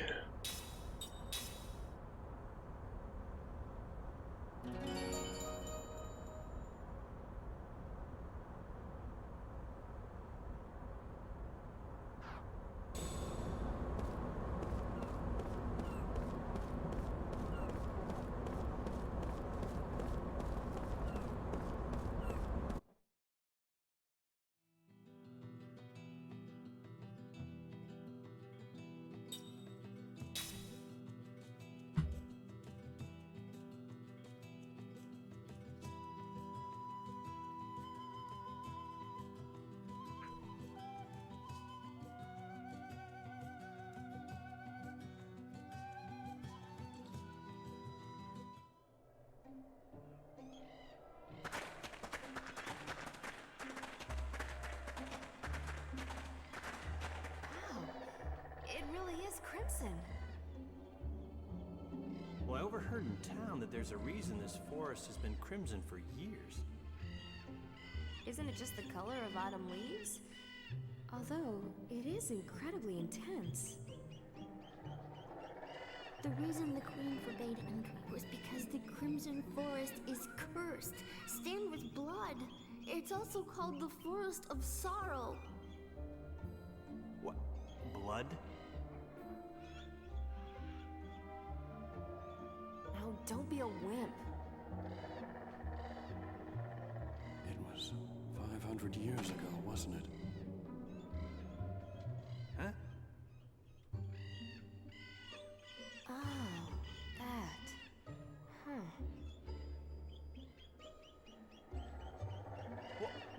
What? Tell me. 500 years ago, a country to the east invaded Numara.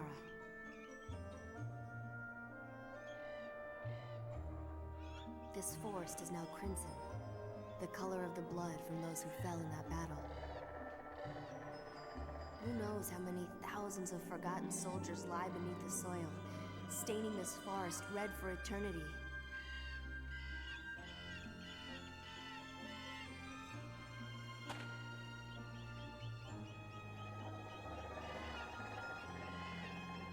What's up, Lip Smacker? How you doing?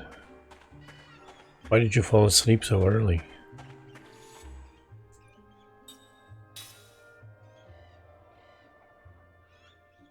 Nightmares. Was it you playing Ogre Battle again?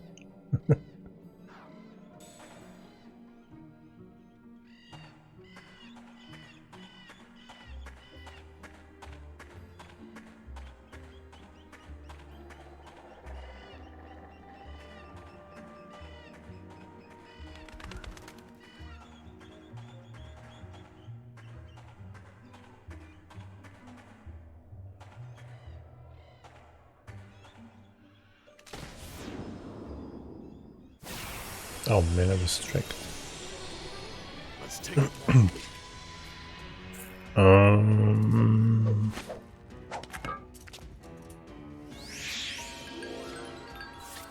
Will her turn go after Jensen's?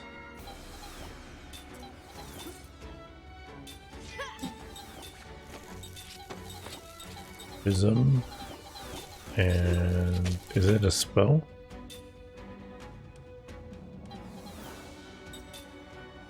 Skill?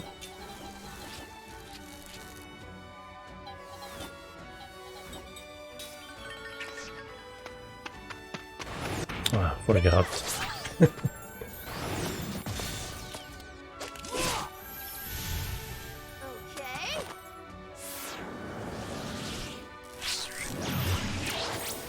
Hello Dove, how you doing? How was Yakuza?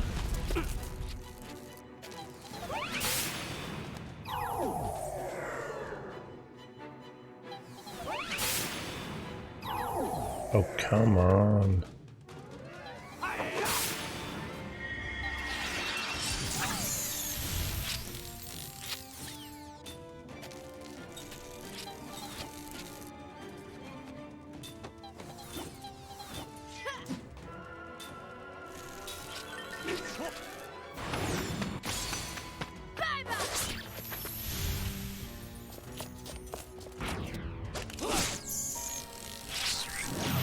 But you were attacked by a wolf?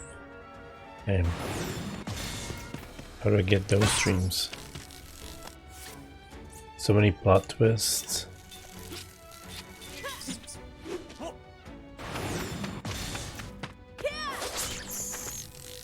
Yeah, I want to say that I know, but I don't know. Only played 7.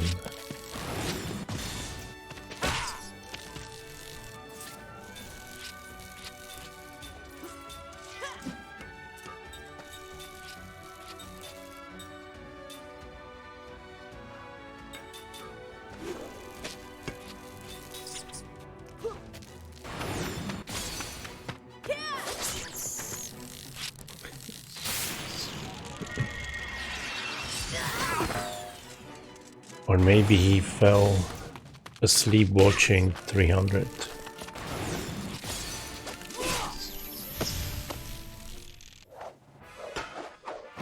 Only the strong survive.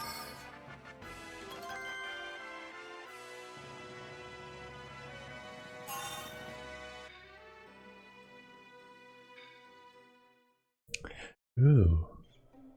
Is prayer like prayer in Final Fantasy 7?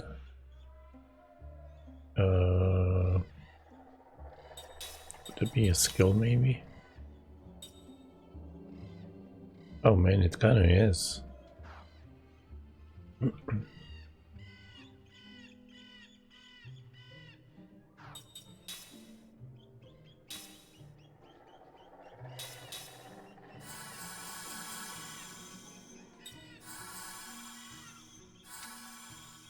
man.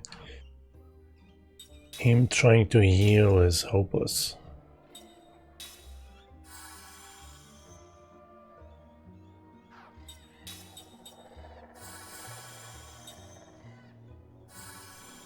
Alright, bring me something back. But yeah, appreciate your raid. Hope you had a nice weekend. Collected many eggs.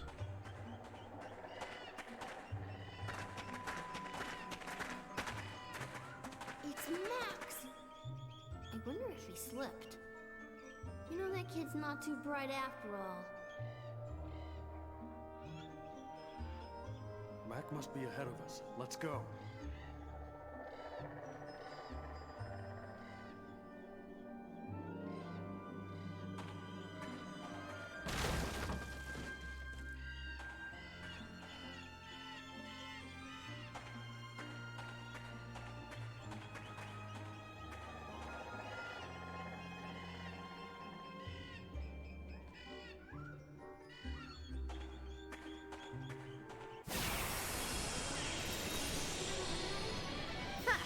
Not too smart, eh?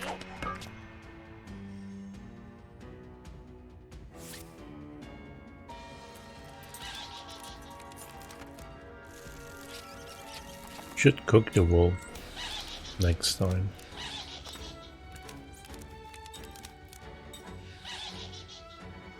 Wind, fire, water.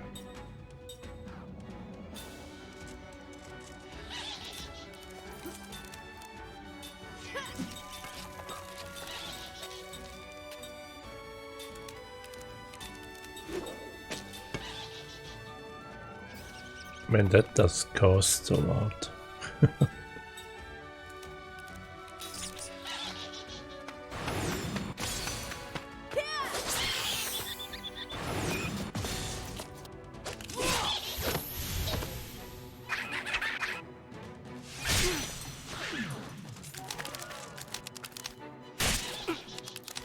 Okay.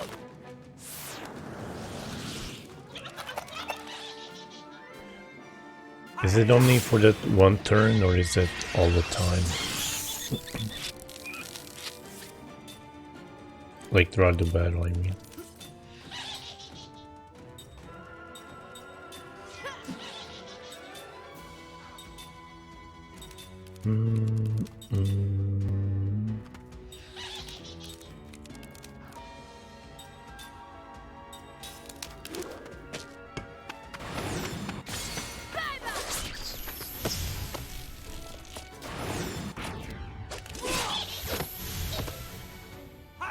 Yep. I never played it before. Always wanted to, but I never even had a Xbox. But I'm playing it on Xbox One with the Xbox emulation they offer.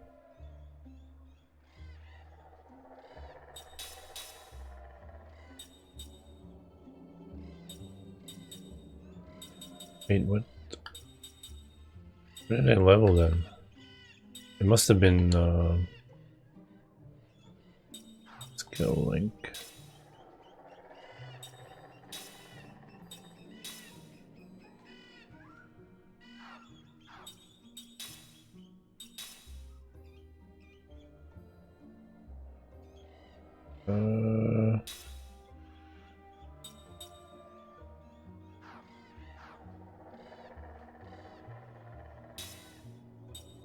And I don't know what I learned. Wasn't paying attention.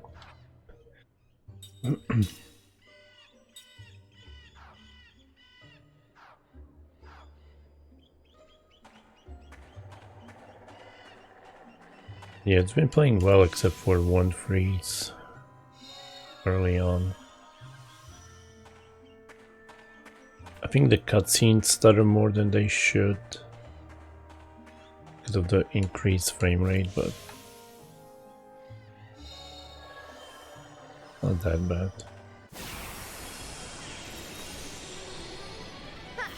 Not too smart, eh?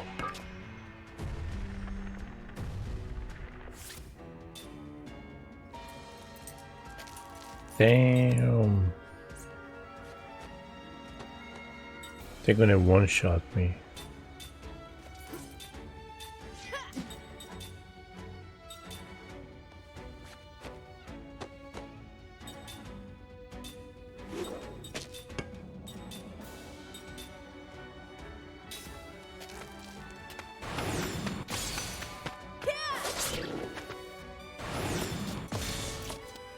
But today has been better than yesterday. Well, yesterday.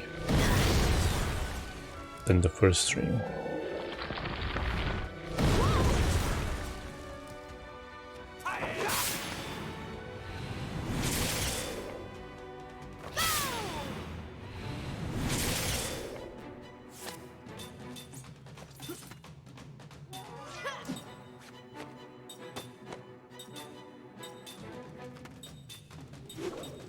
What is she doing?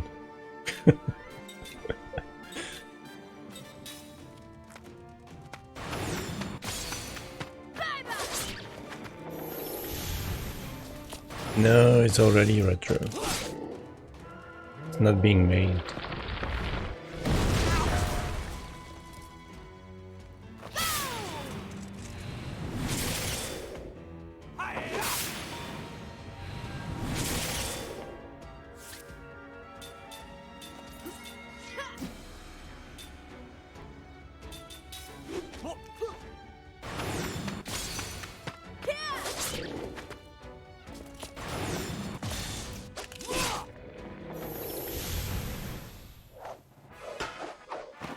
What a waste of time.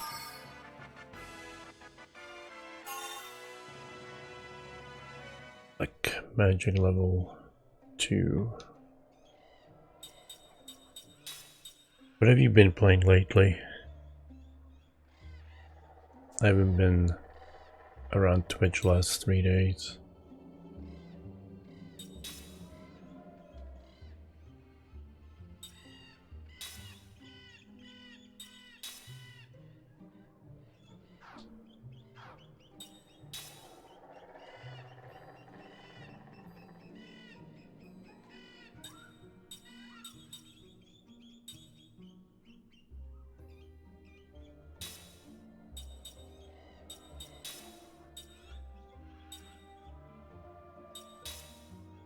Oh right, Golden Sun, yeah, I've seen that.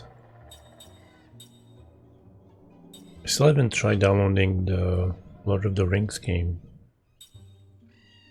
that you had problem with.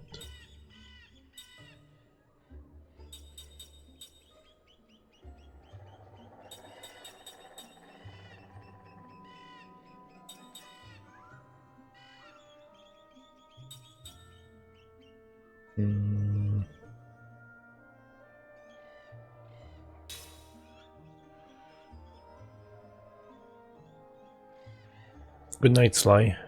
Thank you for hanging out. Have a good night.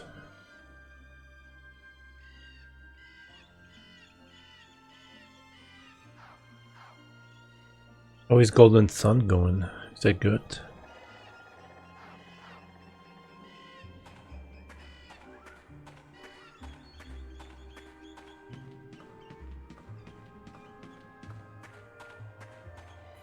The one I follow, I think he played both back to back. But I'm not sure. I know he at least played once.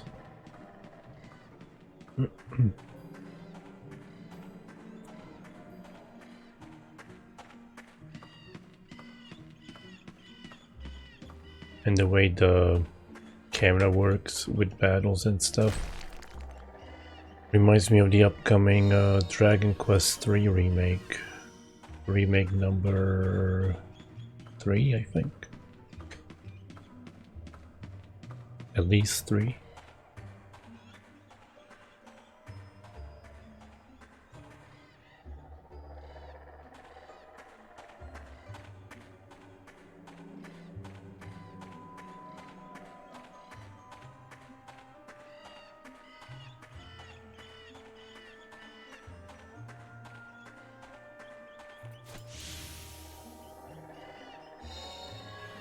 They remake 2 and then 1 after that. I'm curious what they'll do with 1.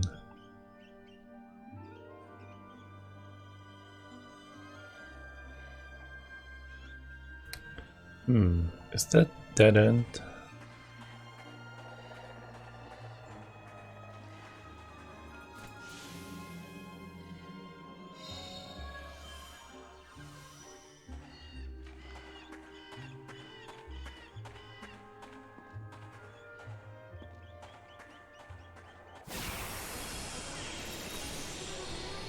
Let's take him down.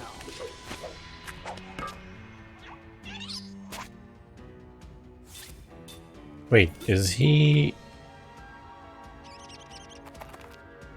like a metal slime?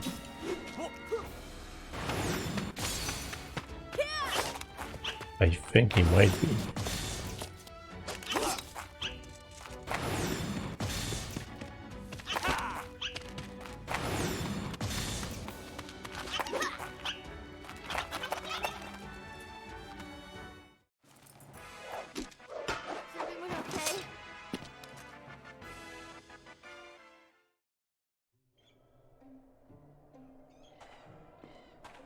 Yeah, I don't know.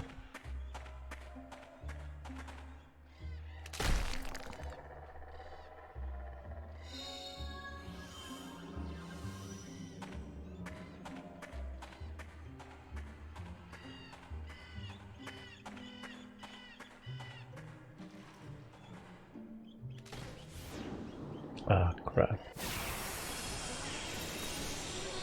Ooh, I think I'm gonna like this.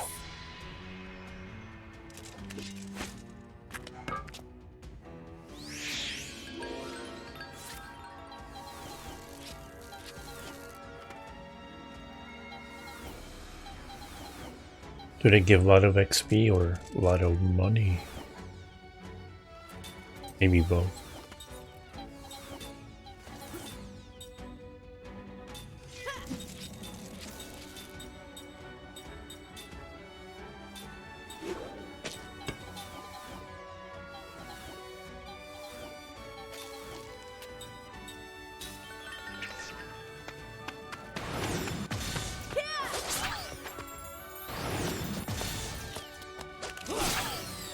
Yeah, I got those 2 games that I shared picture of today. Well, I got them over the weekend, but I wasn't home.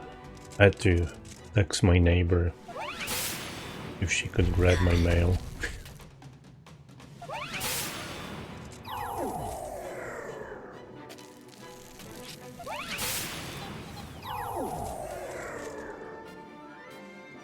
And I should get another game tomorrow.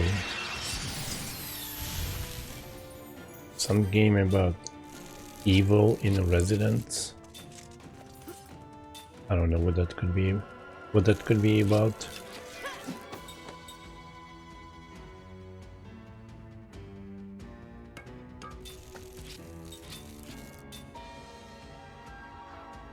Wind.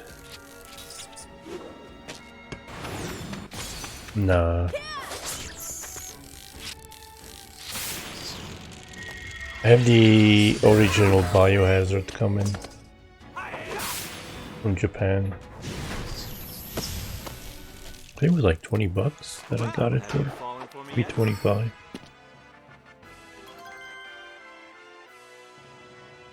Let me see real quick.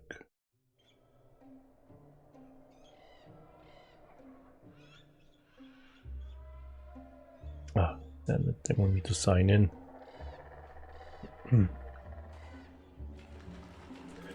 Meal up.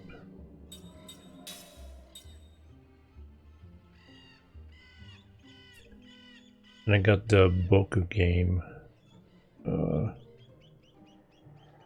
Boku no something something.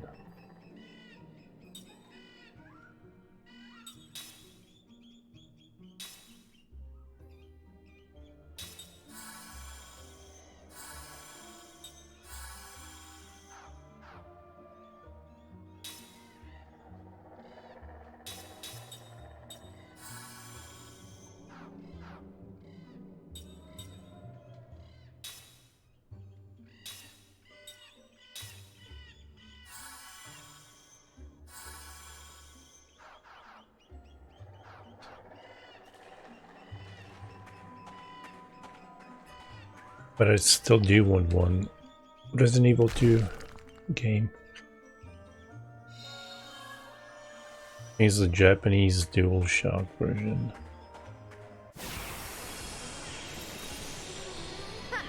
Not too smart, eh?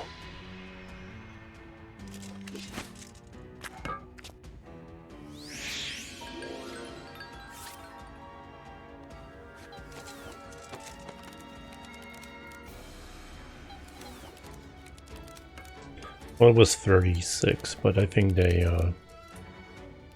put $10 shipping price into it because it was free shipping.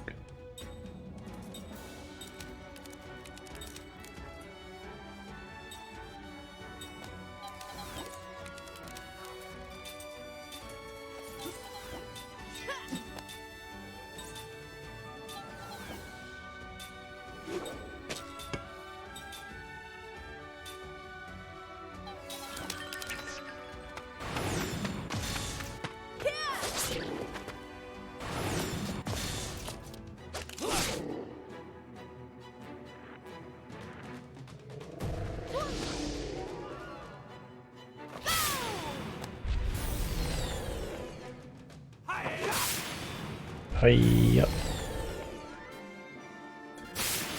Oh, I also have this game coming, the Japanese version. That was like 13 bucks. 13 and 10 shipping.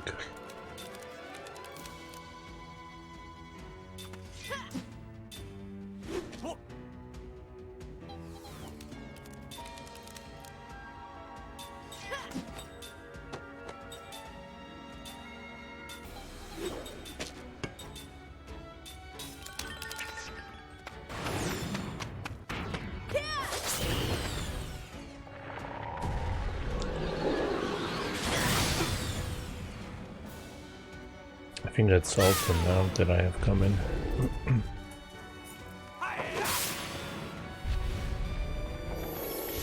Got too many games lately. 1, 2, 3, 4, 5, 6. 6 games in 3 weeks from eBay.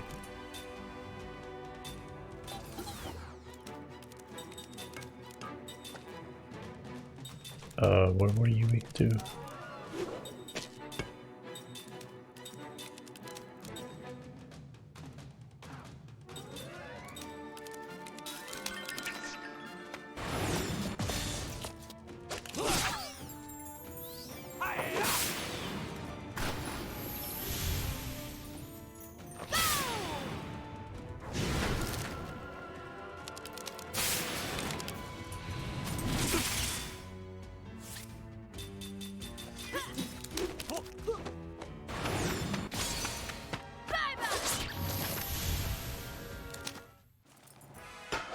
What is the best way of healing? Through items?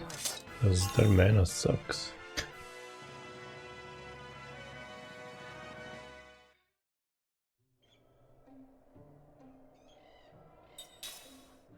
Or I guess I could restore their mana.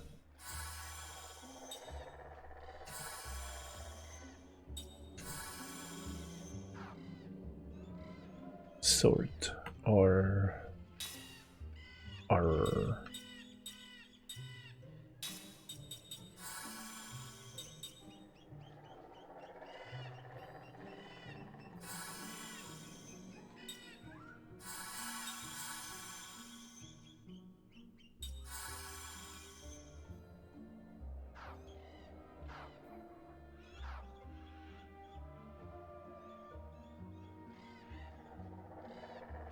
yeah, but I'm not really doing anything with their mana.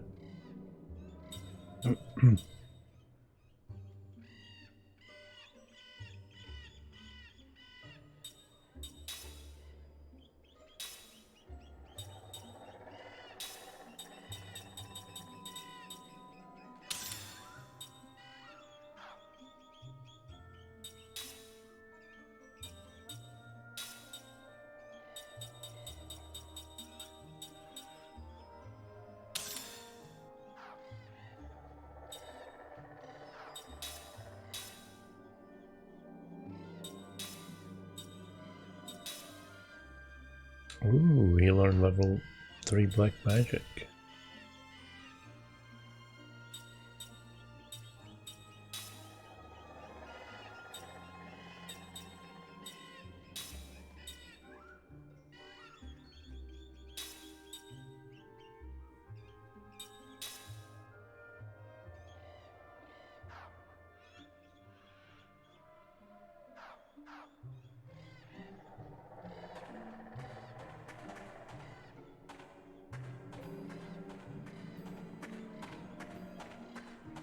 Is there something like a tent in this game that I can do at the save point?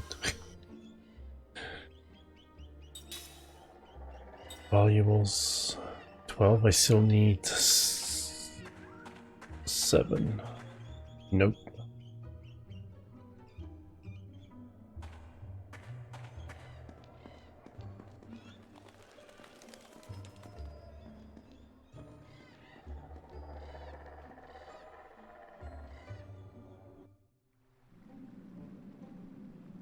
Sorcerer's shrine.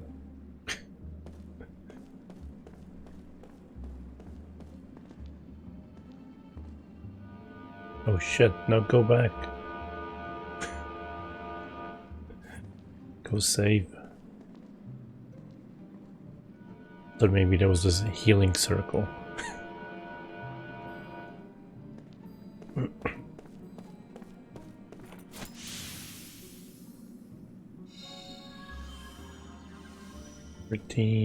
I'll probably have those 19 more than he wants. Oh, examined. Examine this, the game said.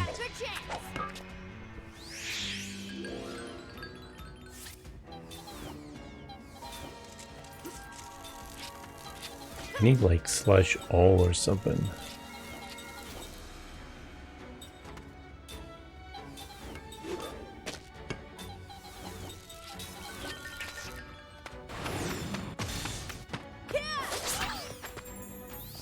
Yeah, I might do Golden Sun next time I do retro games.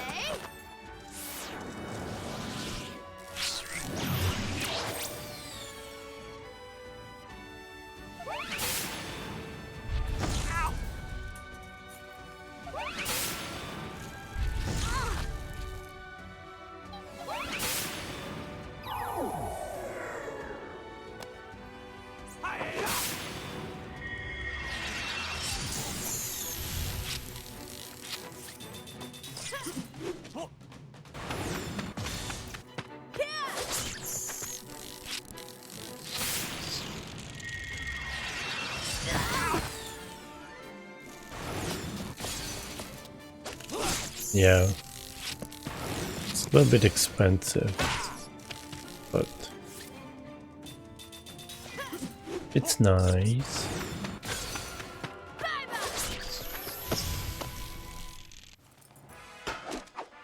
Phew, that was a close one.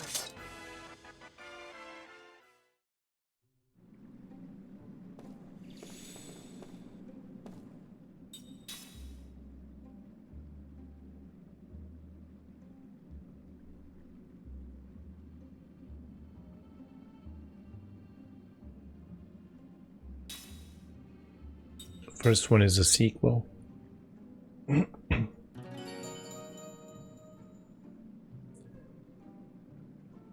Miss playing Lufia too. It was a good game.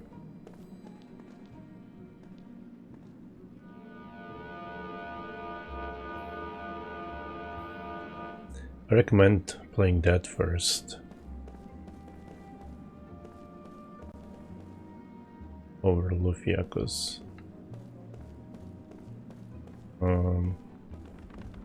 stuff happens.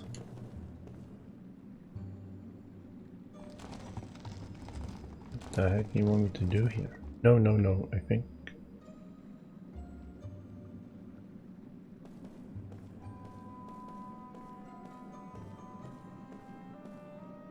Wait. What the? Grab it again, come on.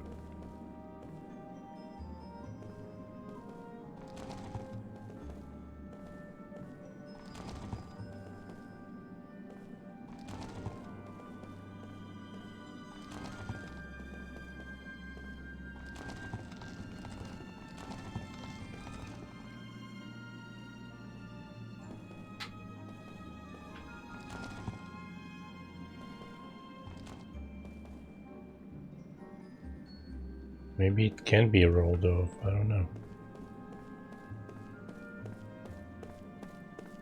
But maybe I could roll it here.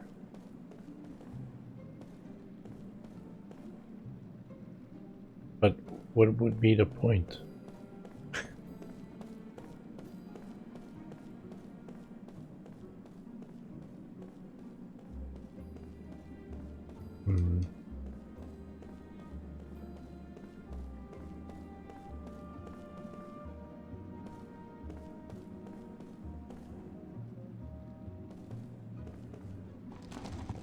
Oh, can roll it.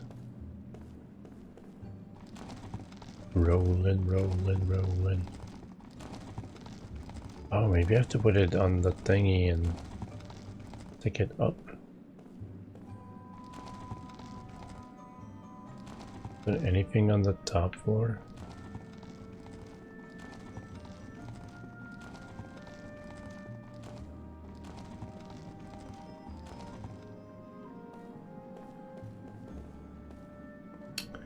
Oh my god, I'm trying to grab it.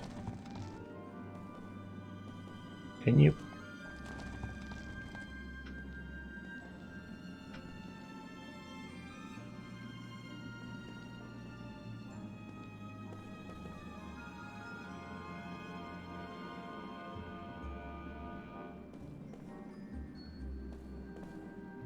Oh, I get it. Just so I can get that fragment. Oh my god.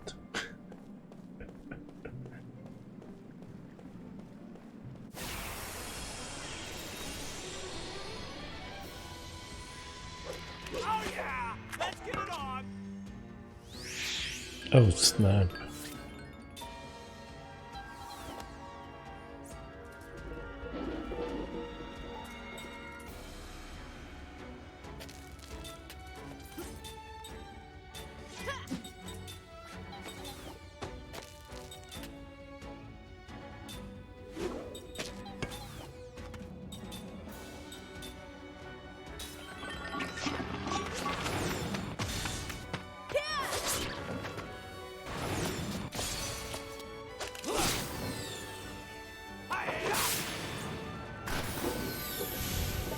Nice.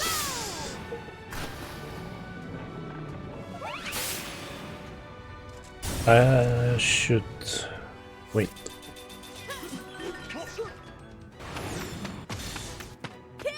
Gotta check the accessory I gave him.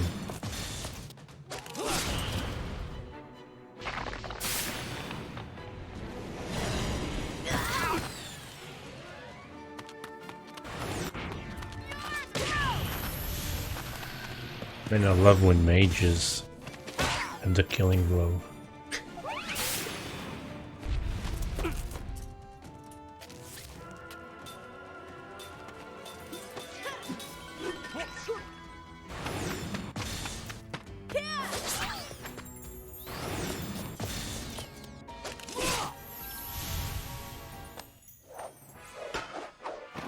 What a waste of time.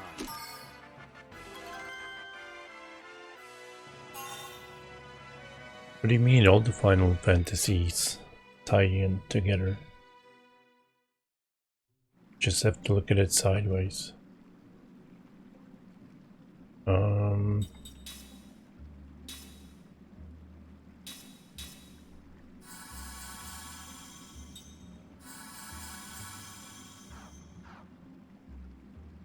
Where's that accessory I gave him?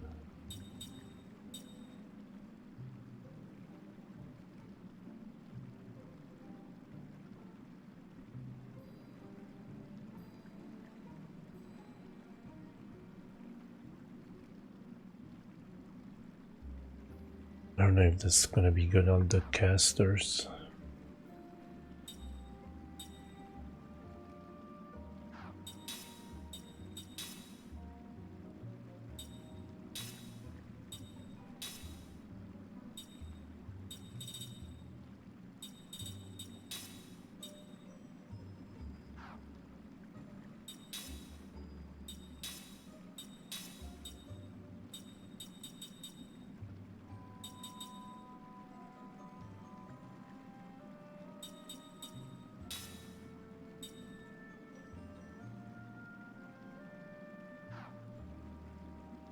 What am I doing? Yeah, never mind. Still learning the UI. There's one more thing I wanted to do. More healing.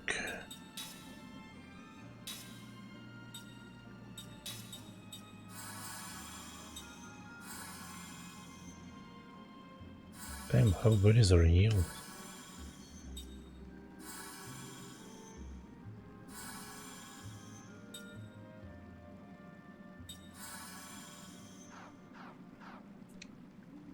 What else did I want to do?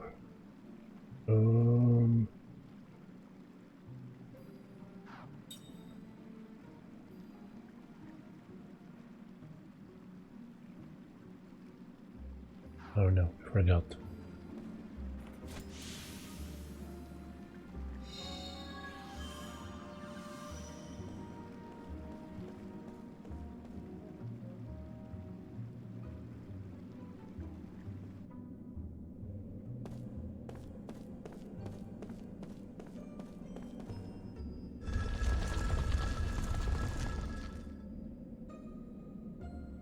Ah, something just closed. What the heck was that? The door just closed by itself. Is this some of that spirit magic stuff? Oh shit. Oh shit. Wow.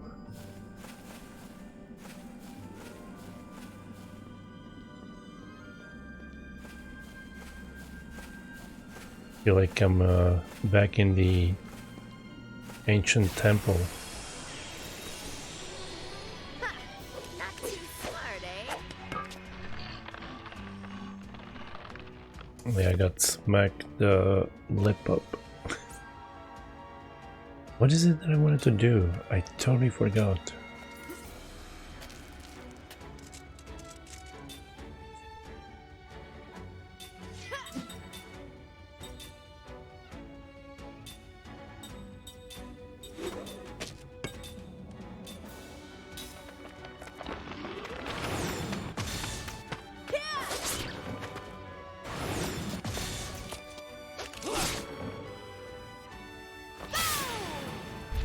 Does he get more MP on perfect?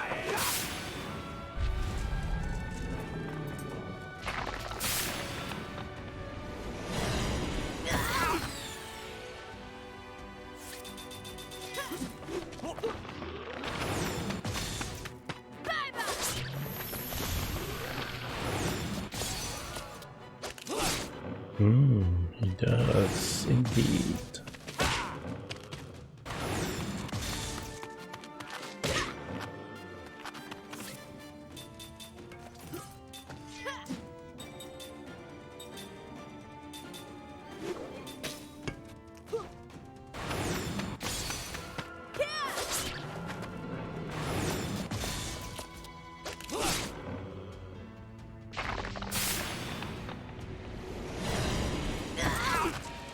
Come on, dudes. How am I supposed to heal that all the time?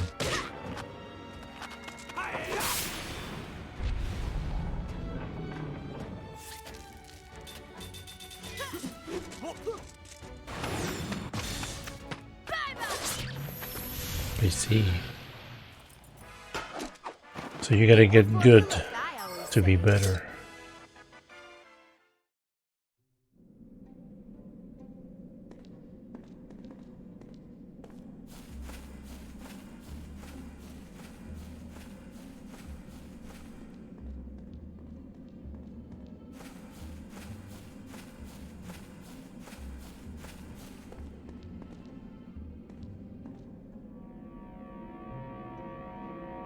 What is it, like 10 in a row?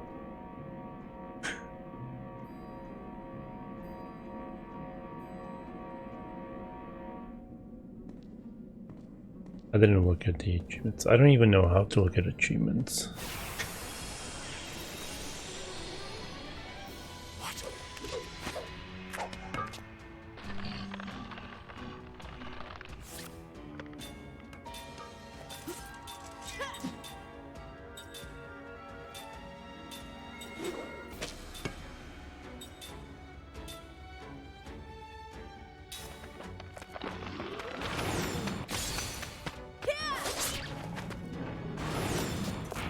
I think my score is like 600 something, I want to say.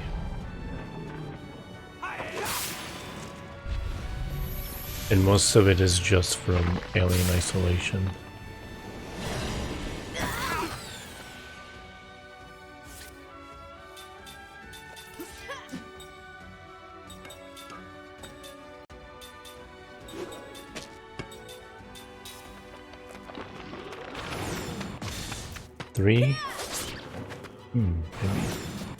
Maybe I have done it.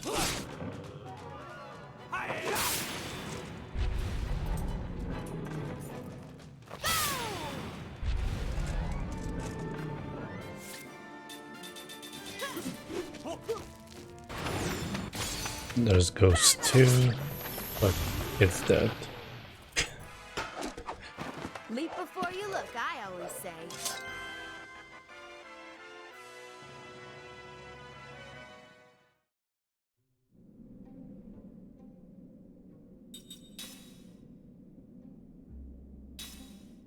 Maybe I should give that ring to her. She does better healing.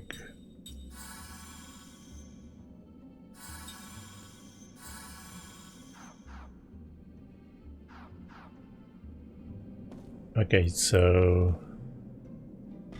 Oh shit.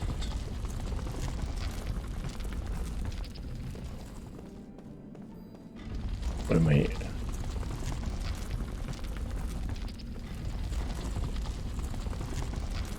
Ah, I see.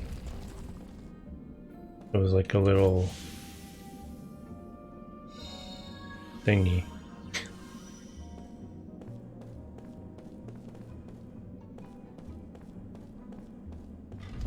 Oh shit.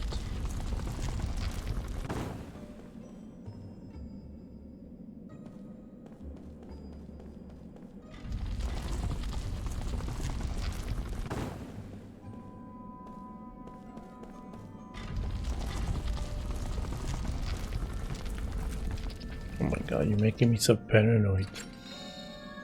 Is this the right way?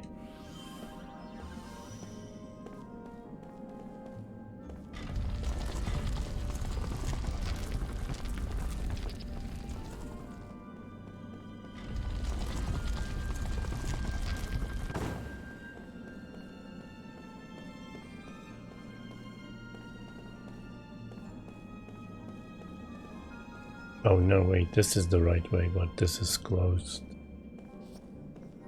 I remember now.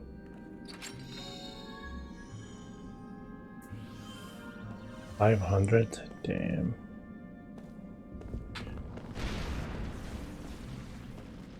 Why are you bullying me, dude? Ah, here we go. Refreshed. Have I seen one of those before? Maybe one before?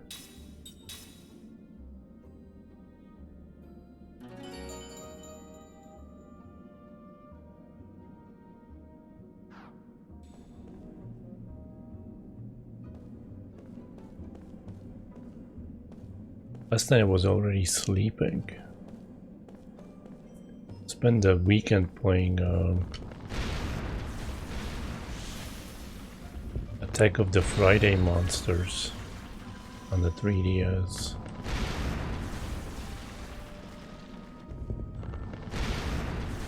Finished it twice. It's a short game. I think it was like 5.5 hours the first time. And second time took 3.5 hours.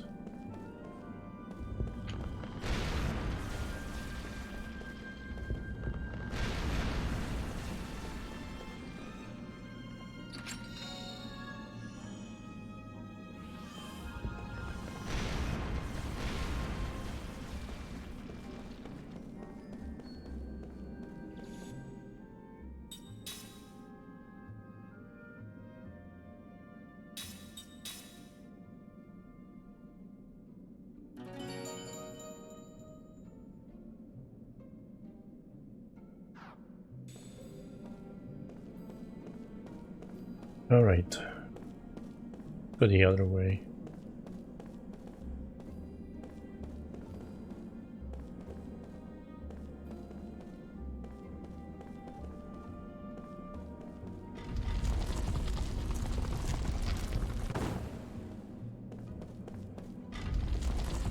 Oh shit.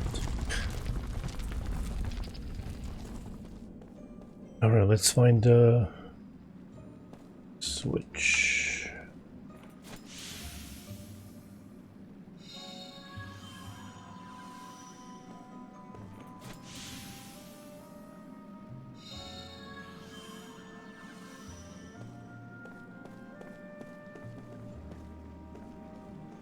What?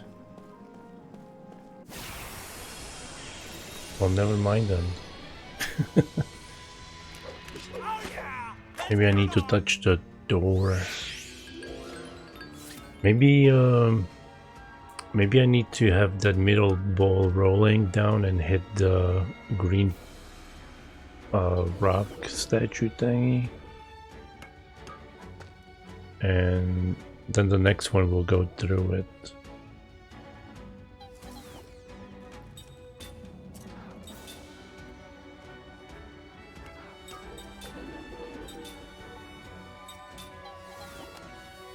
Wait, what am I doing? I mean, I guess I could do it.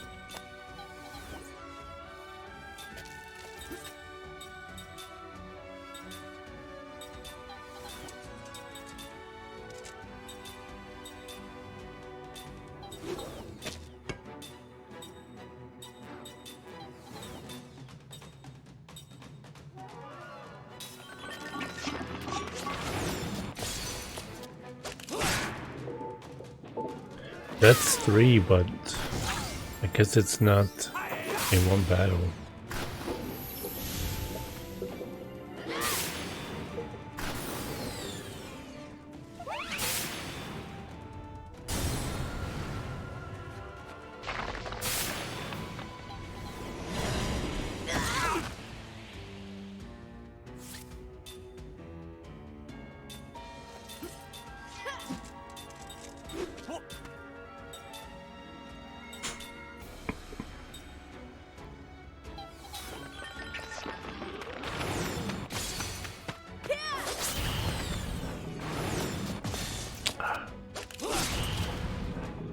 Yeah, it's possible.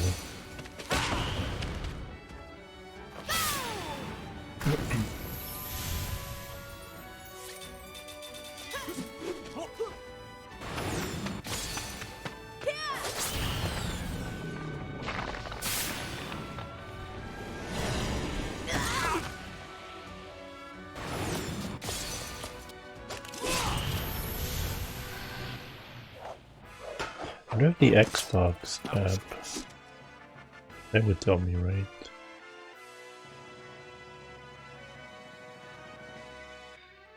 Well, I have it somewhere.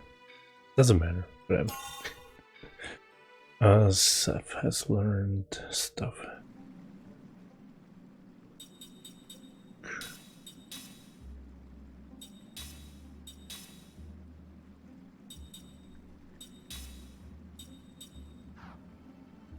Wait. Oh, right.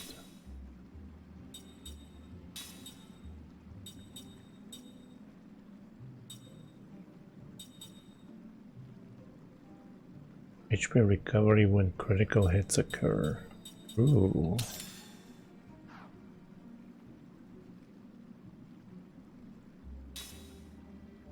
Has he learned? Oh, he has.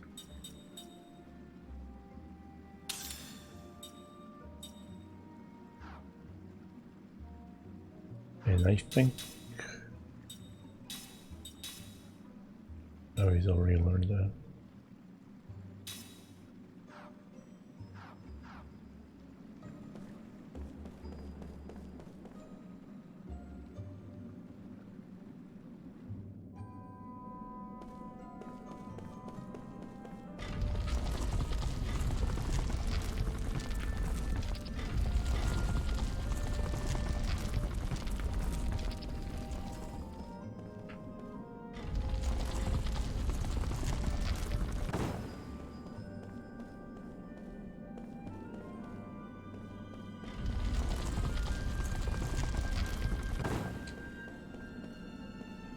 Maybe I just have to run first. Oh shit. Okay.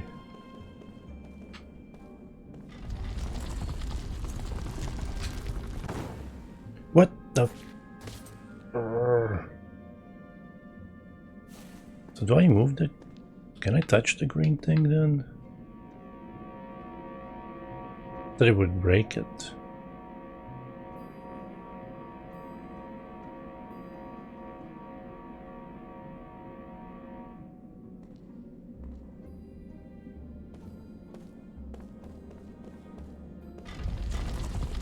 I'm gonna figure it out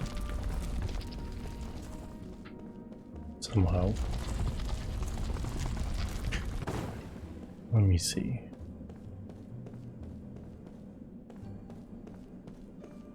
Ah.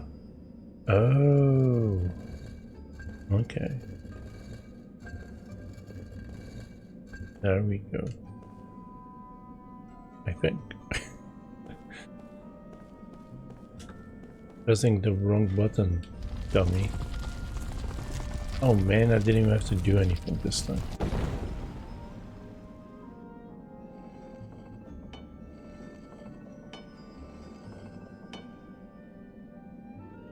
Damn, overthinking everything.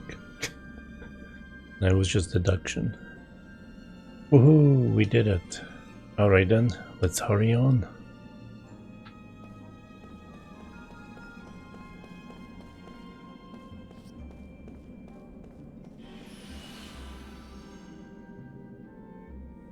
Thanks for stopping by, Lip Smacker. Go get some rest.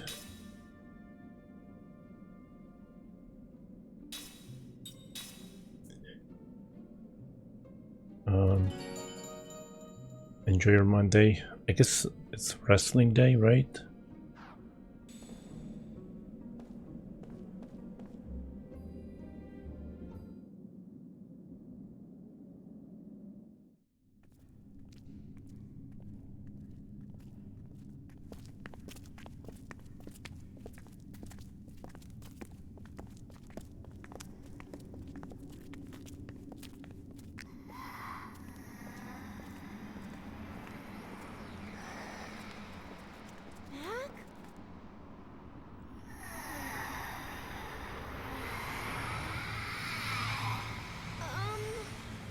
Wow, puberty's weird.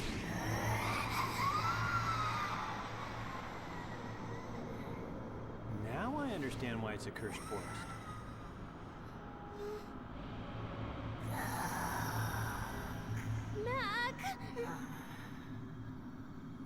Wait. But he's calling me. Mac is possessed by the forest. If you get too close, you might end up cursed also. I have to save him. No! Bad idea!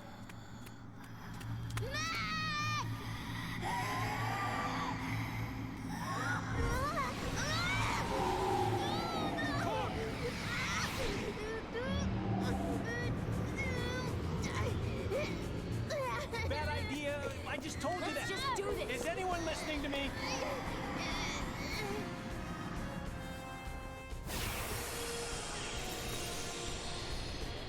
Those two kids remind me of the If it's a fight you want, Final Fantasy IV twins.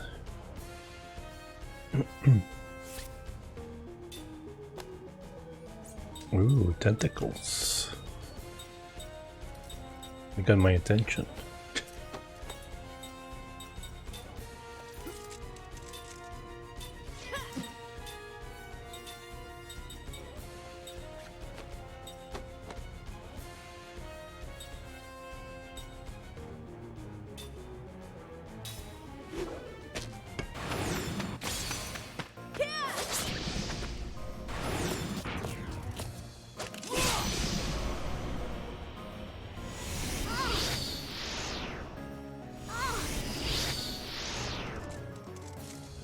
Do I have to attack the one that's holding her? Probably. Wait, which one is that though? See?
Can I heal cook?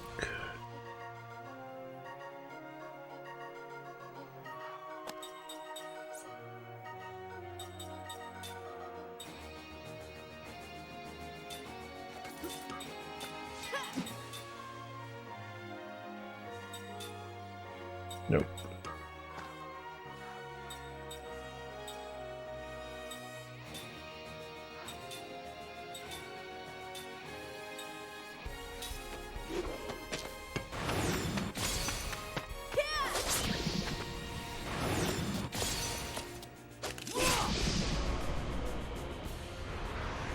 I did waste, like, what was it, one turn attacking wrong tentacle?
Damn, almost defeated puberty, but it's back.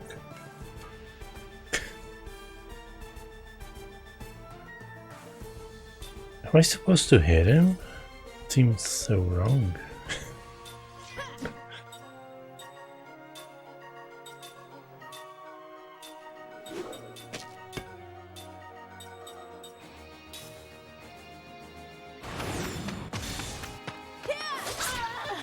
Mac's in the way. If we attack, we're gonna hurt him. There's nothing he can do. The forest is controlling him. But we've got to get around him somehow. I wonder if there's a way to neutralize him without hurting him. Guy's nothing but trouble. How about knocking him out? What do you mean knocking him out?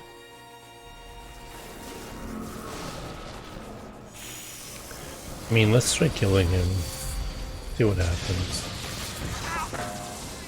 History.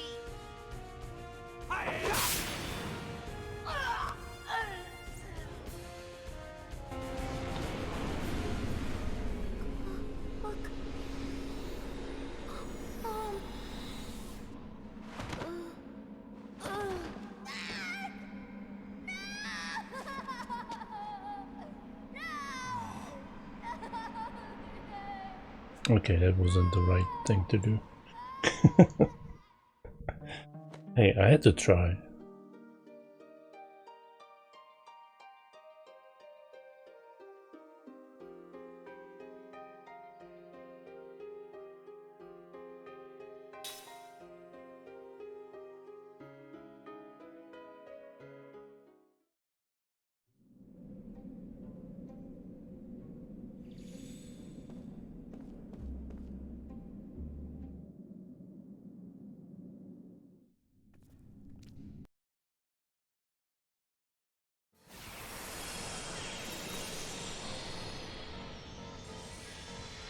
No one gets in my way.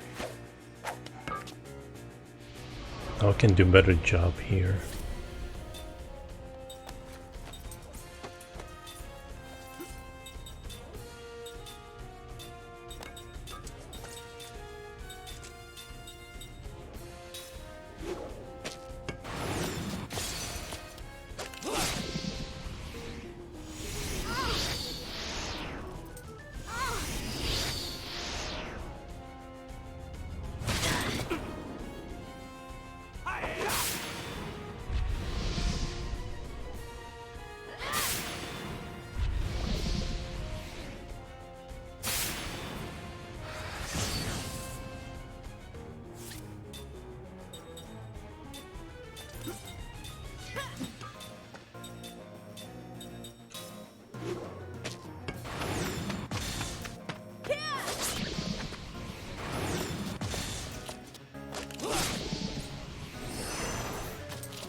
Oh my god, it still lives.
Nice.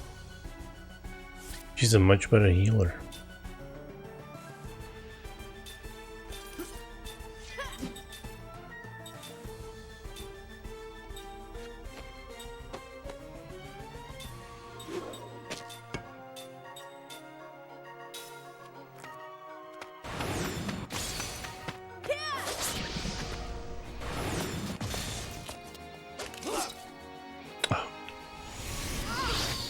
Get out of here. Missing like that.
Um,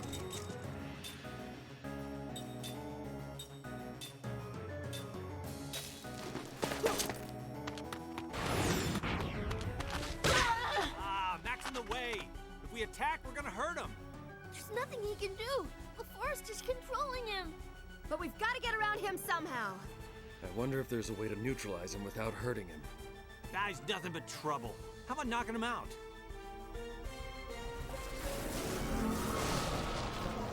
knocking him out.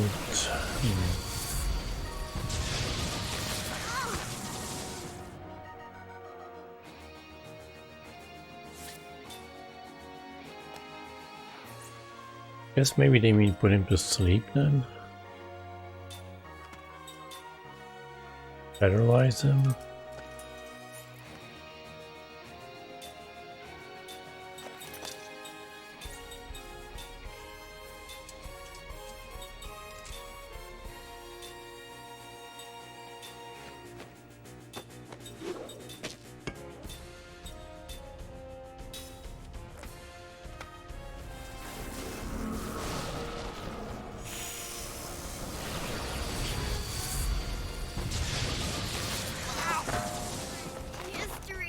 Oh, come on.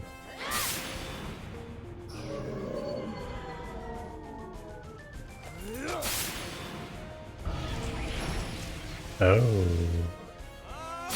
Is it not transferring?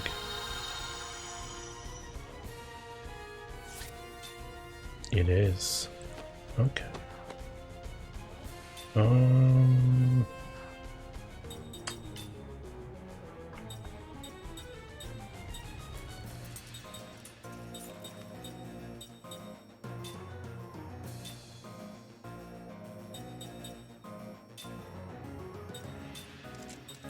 Dang it, I can't put it on that person.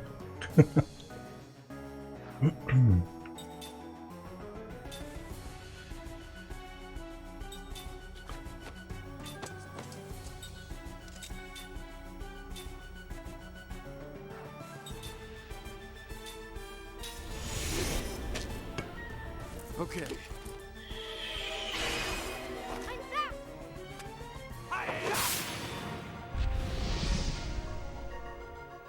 Okay.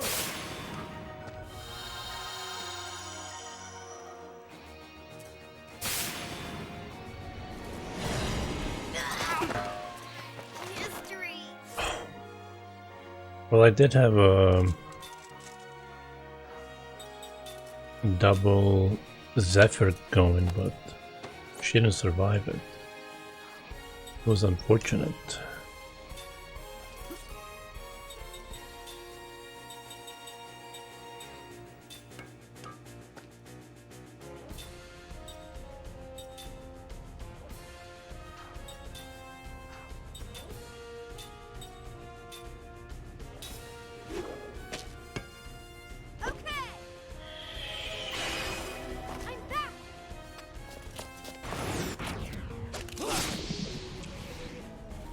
I am in the...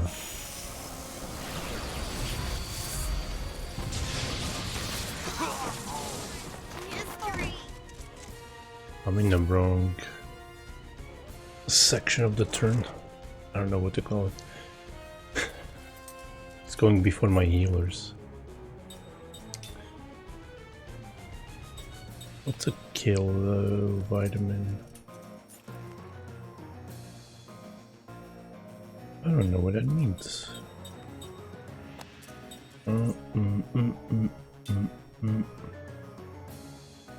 They're gonna kill them again.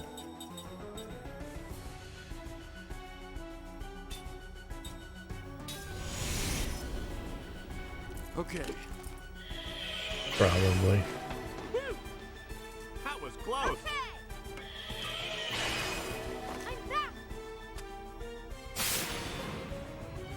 Did I get a break?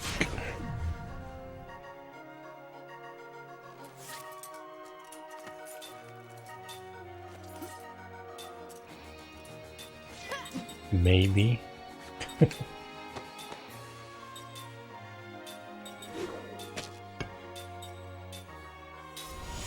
No, I haven't.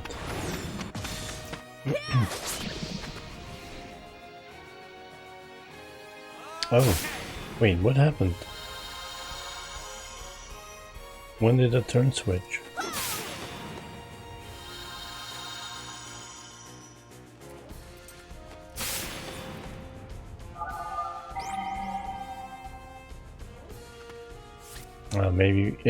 Maybe it switched because of that.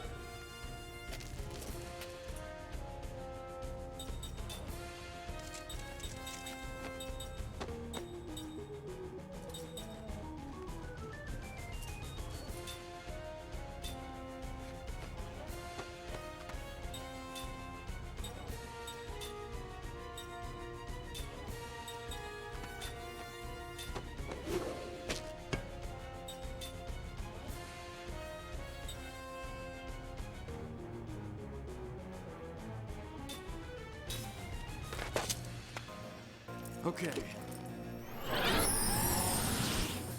Okay.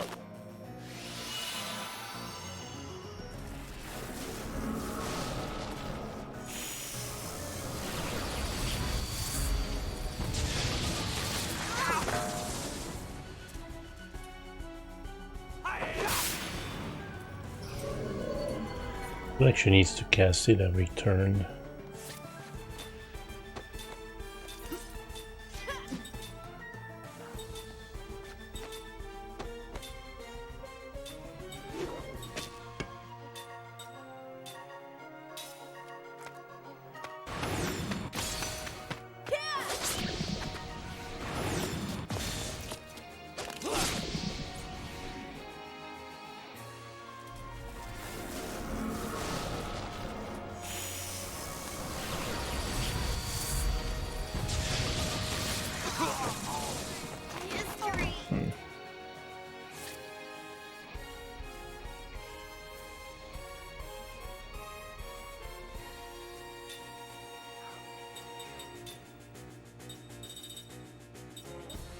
I think I need a restart.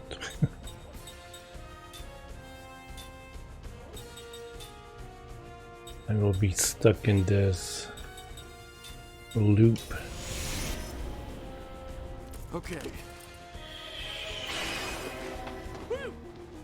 That was close.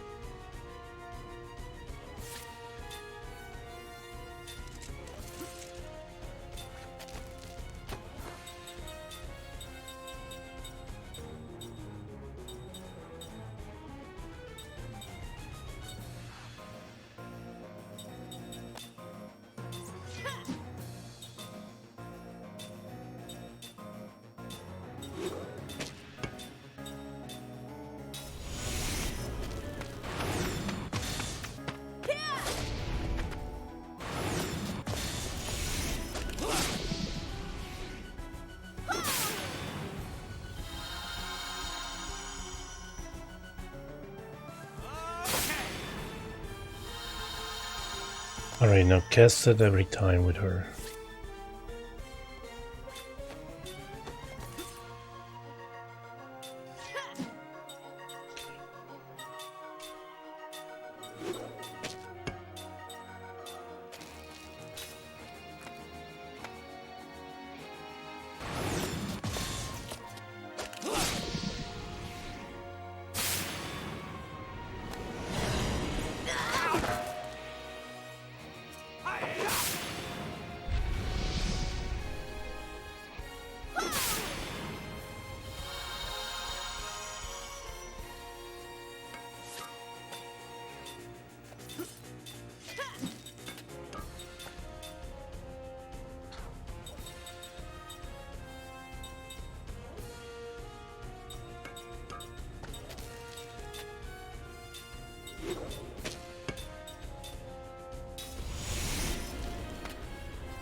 Okay, I made it more complicated than it has to be.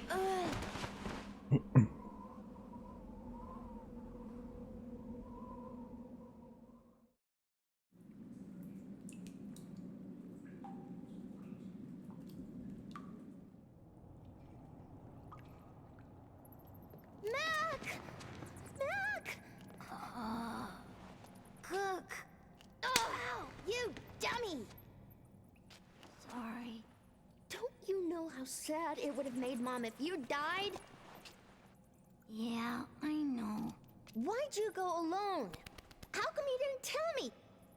Because, Cook, you're always so cranky when someone wakes you up. Well, sorry, but still. I wanted to show Mom those flowers. I thought if I came here, I could meet her. I wanted to talk to her. You can't do that. Mom's dead. You won't ever see her again.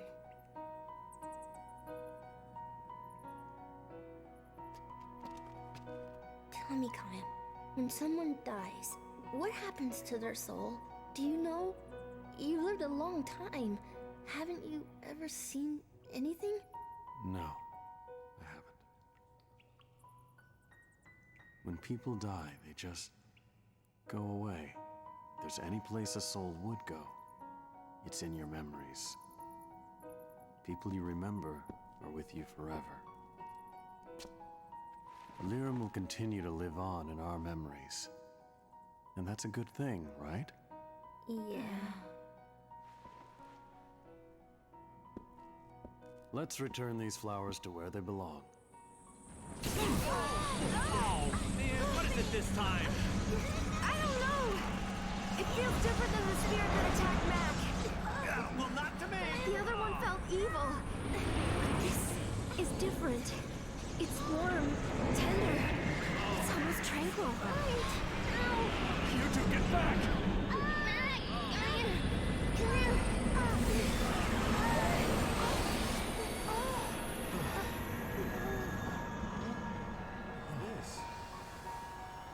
What?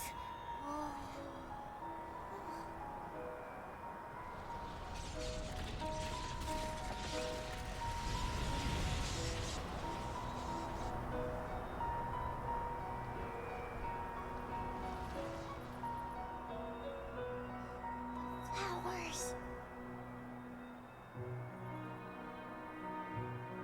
What is this?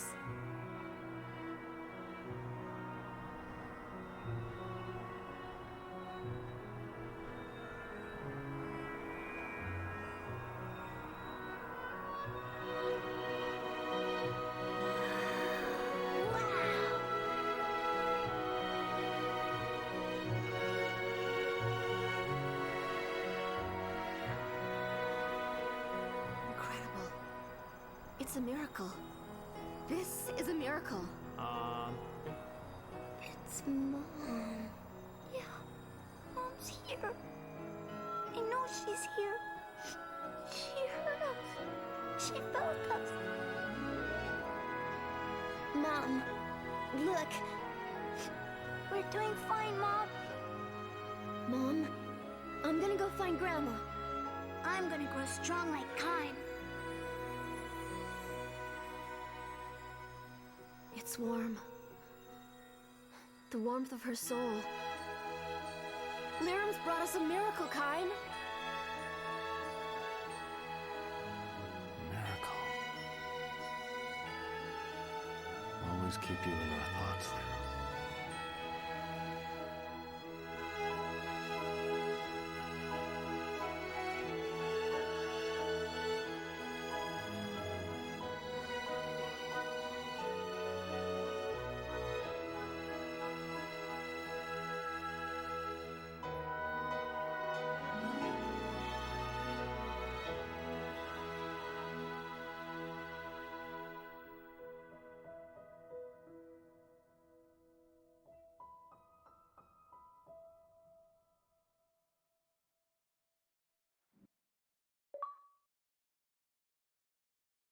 Oh man.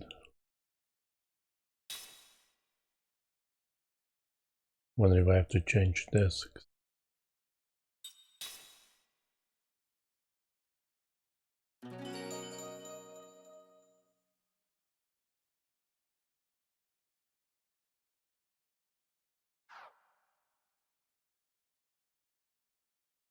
Nope.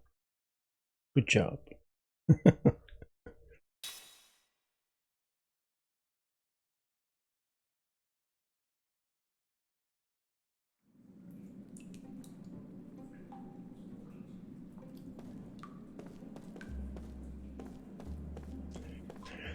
Got my full team.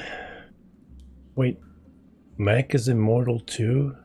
Oh no. How many immortals?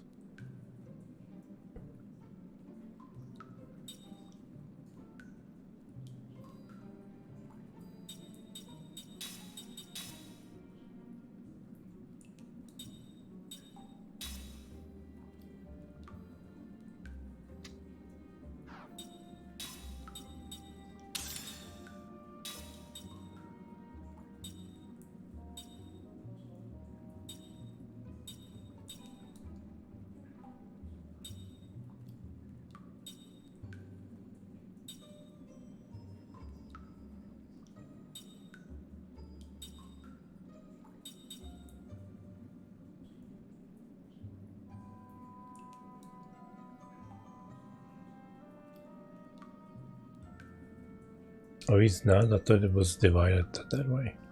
I guess, oh, it's front row and back row then.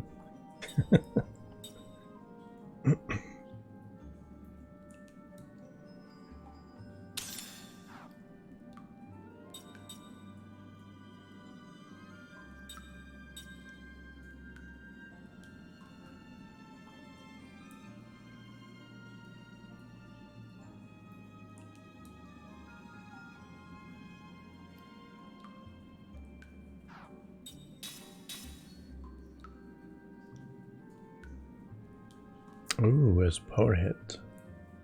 Like that one guy.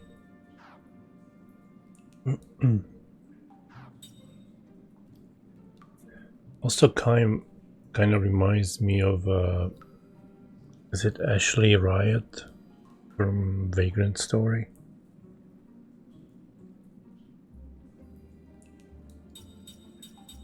Like that flashback to his family.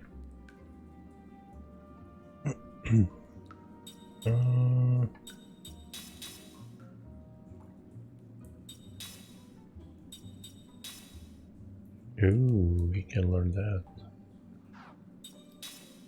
I'm still learning concentrate. I'll finish that, I guess.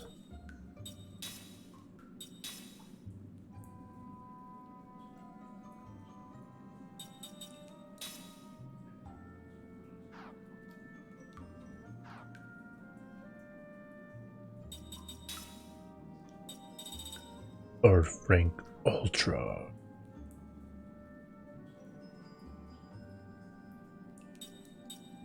Jamming. I'm jamming.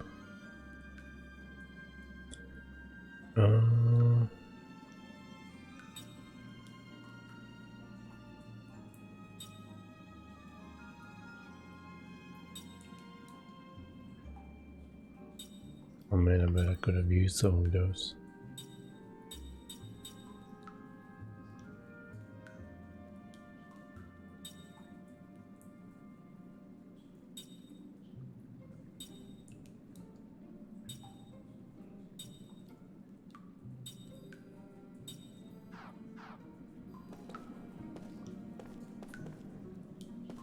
All right.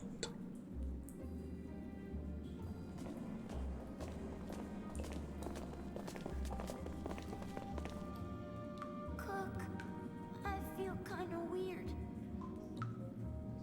Mac, are you getting all strange again? You'll be okay, Mac. Calm down. Your power won't do bad things anymore. What? You know about this? It's weird. This strange power is moving inside of me.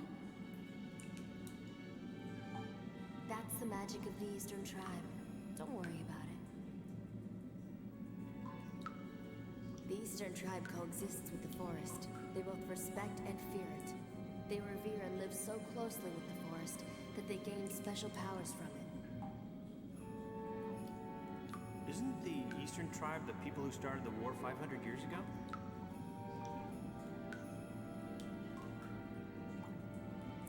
But why me? You were possessed by the Crimson Forest, which still holds the remnants of the Eastern Tribe's spirit. Because of that, the power of the Eastern Tribe now resides within you, Mac. Ooh, seems like a mixed blessing to me. That's not true. I'm sure it'll come in handy. You should be thankful, Mac.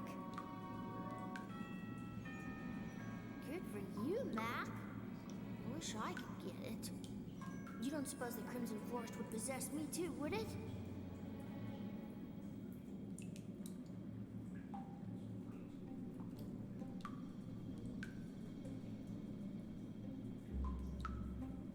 What is this, Suikoden?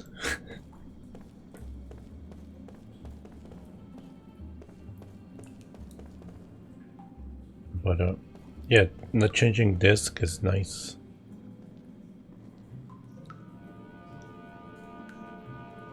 Pro tip, just buy disc 1.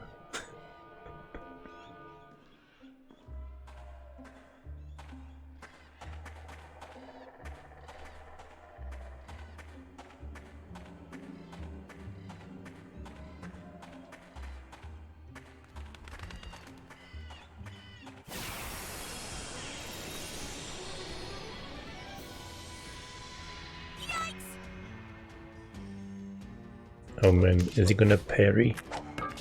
It's gonna be parry god. I'm just gonna attack.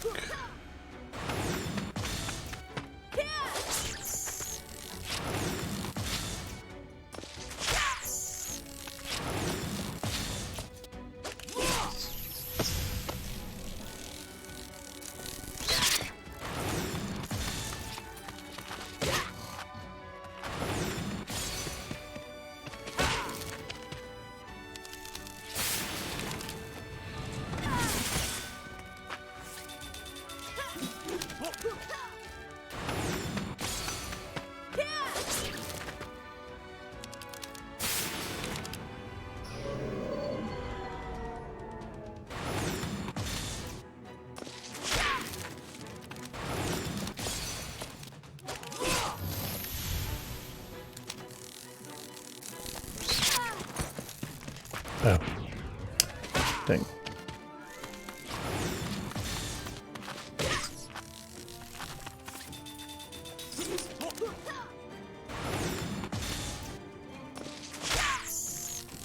It's too much running.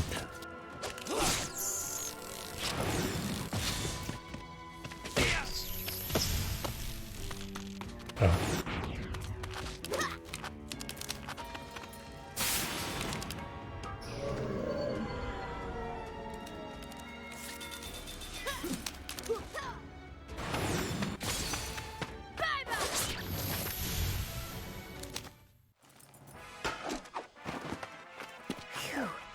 That was a close one. Did you get 2 levels? Look like it. Kime and Mac. Ooh, counter. Pretty good.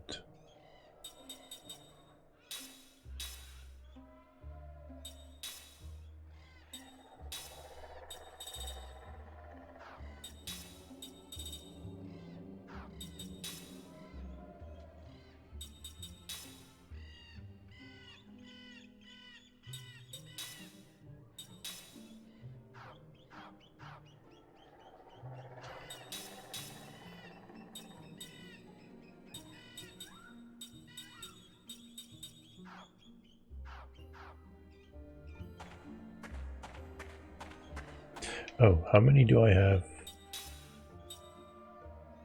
Oh man, I need 1 more crystal fragment.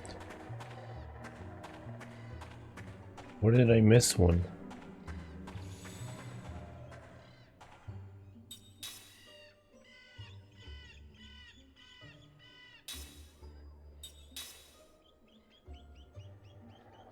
Dang.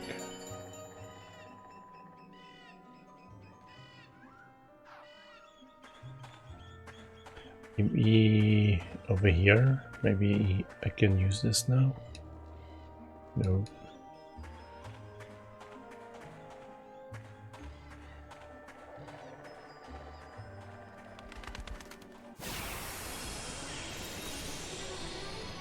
Ooh, I think I'm gonna like this.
Come on. If that bug had a face, I would punch it.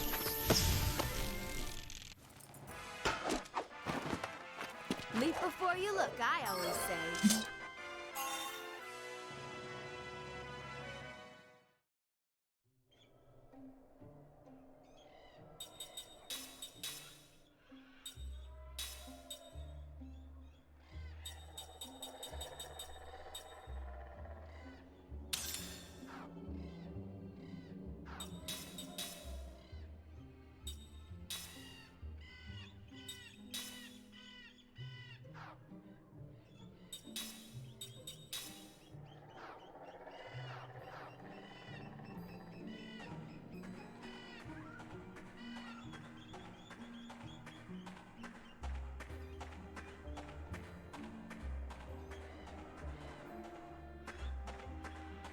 What is this?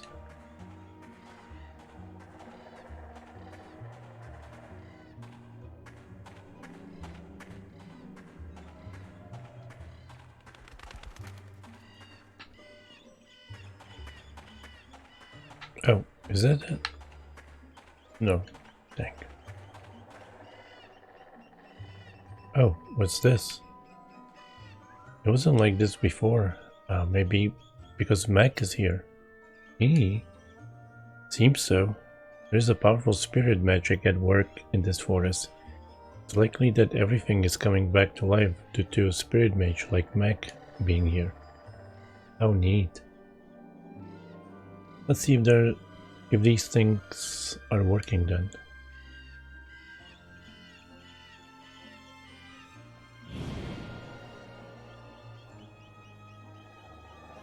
Wait, what did I do?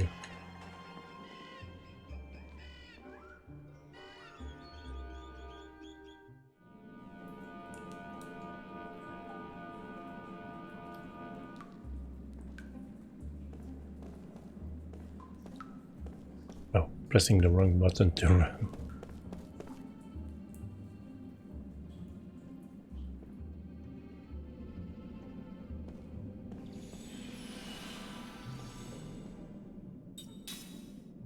Try to heal up.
Oh, speaking of the seeds.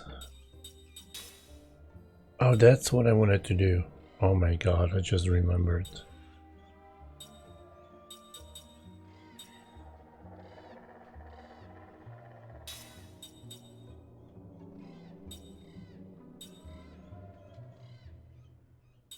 The nameplate.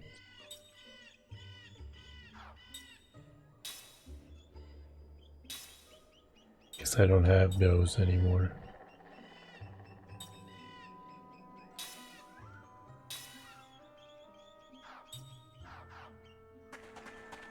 Yeah, I meant to check if I can expand my tank with the seeds.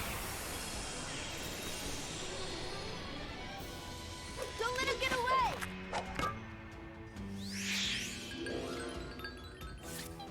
It wasn't called seed, was it? Was it like... Yes, slot seeds.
What a waste of time.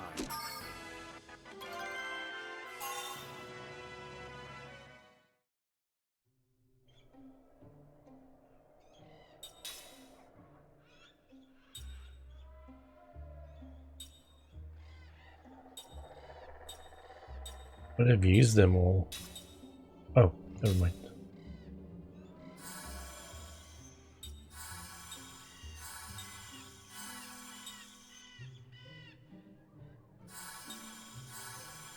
Is there a limit?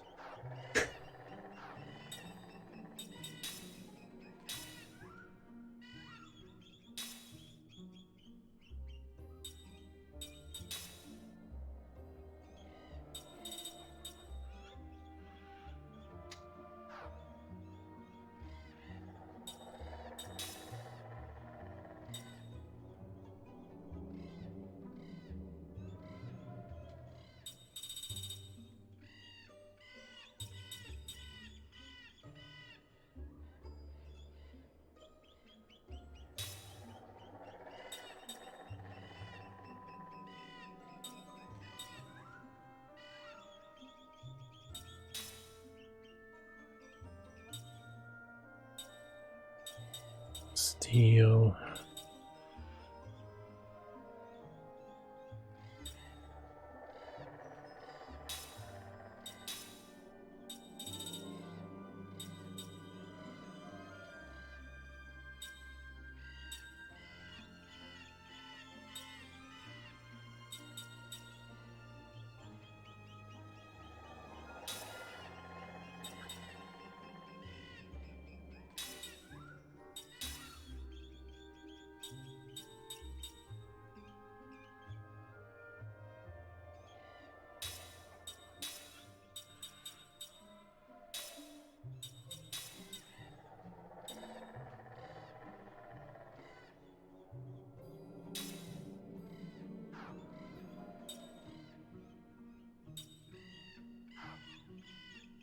Alright, I'm just putting some stuff in there now.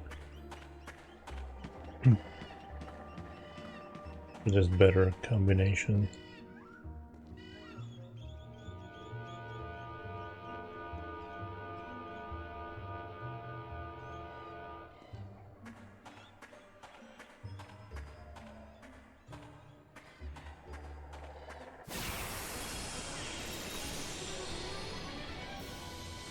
Are you some kind of beast?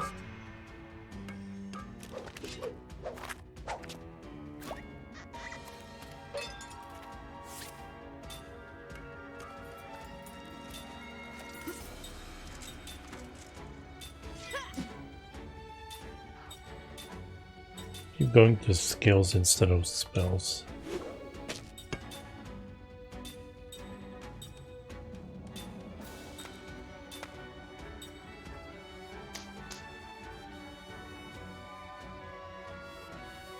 Oh, I need healing.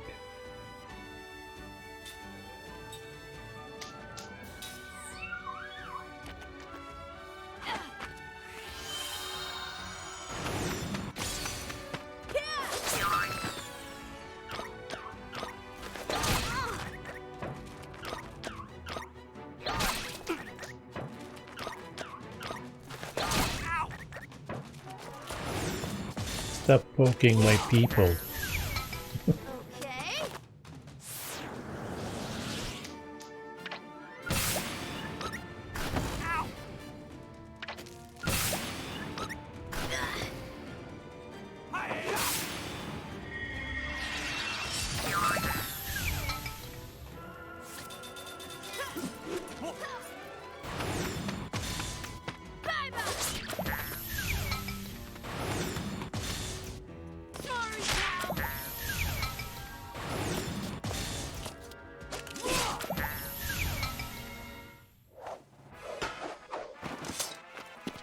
That was close.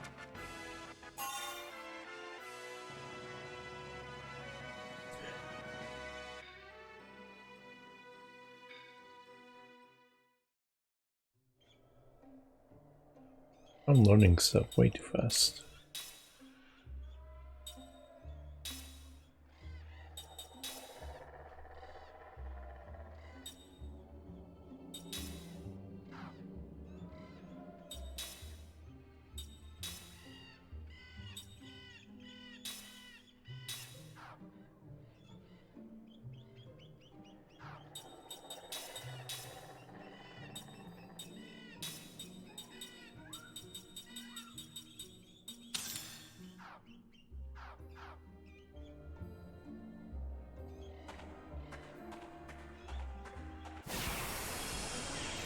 That was kind of fast. Don't let him get away!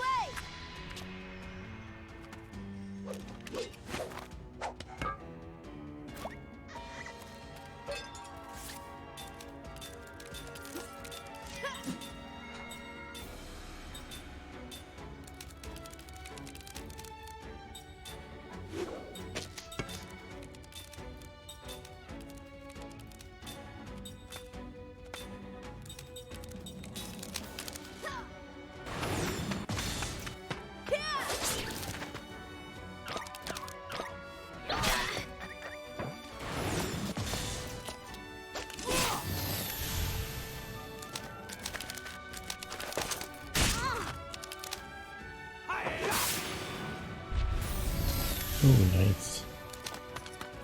Here goes.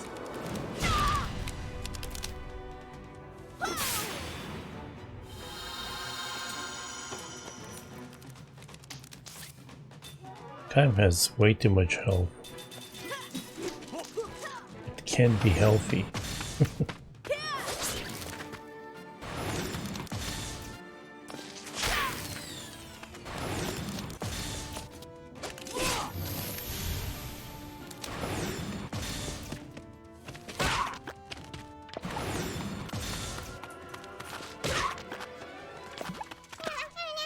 Oh no.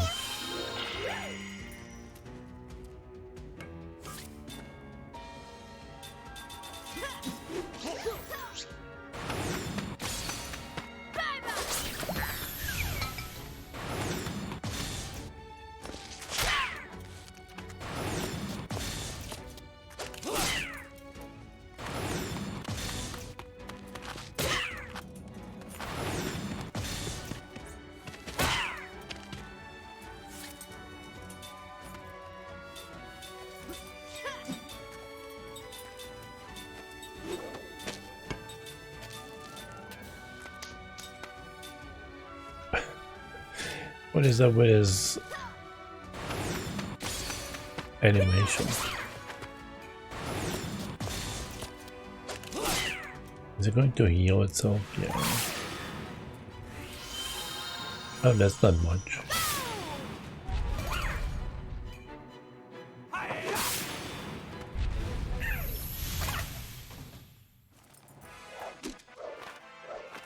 That wasn't very fun.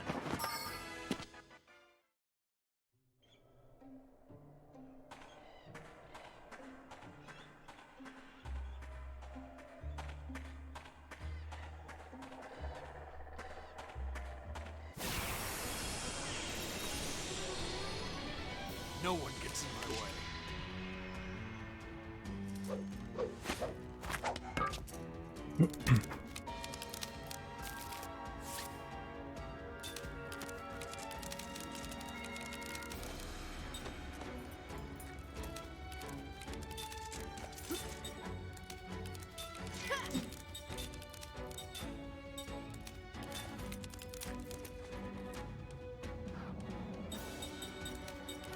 That's not worth it.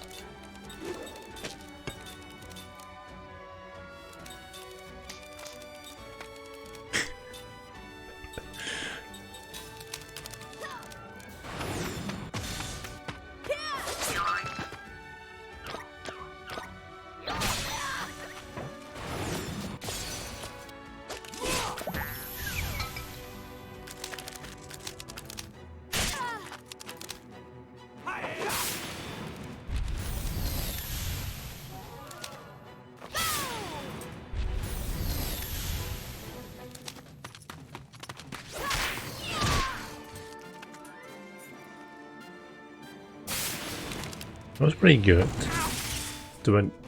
It wasn't enough. 200, almost 270 damage was pretty good. It's not in my nature to lose. Alright, I think she learned everything she can learn from equipment. Yeah.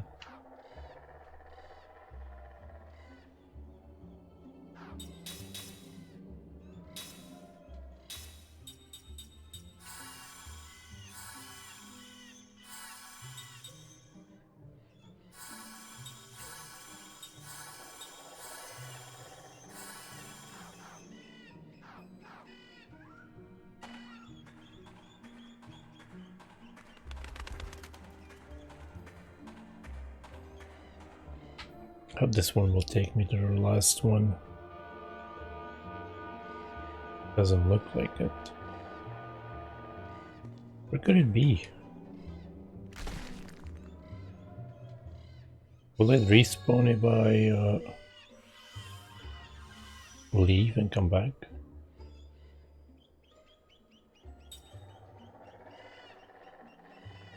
Guess I could try that.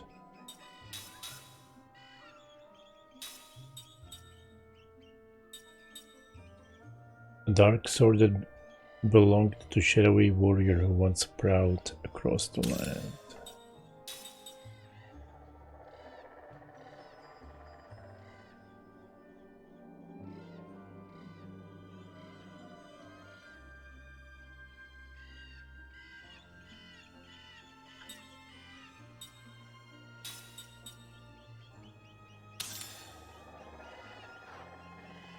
Oh, hold on. Which can probably use his old sword. Oh.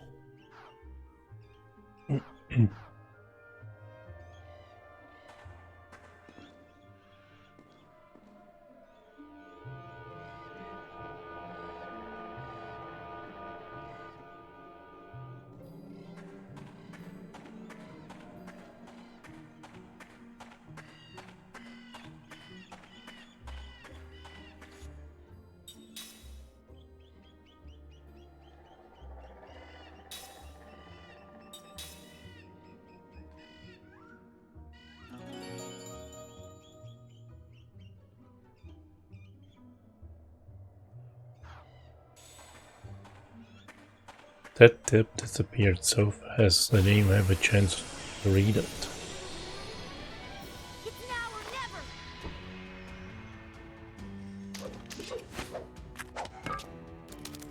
Ooh, his sword looks like a Soul Reaver. Attack, attack.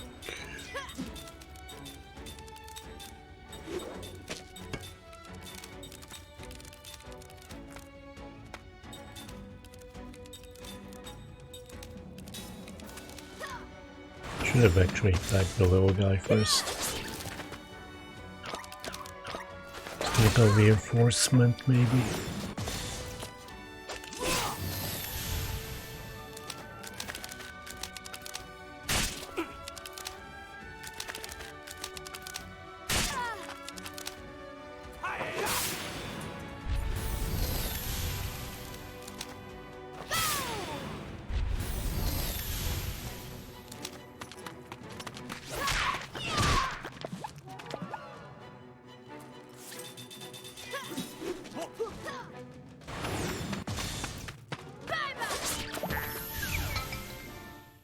Good, good. Phew, that was a close one.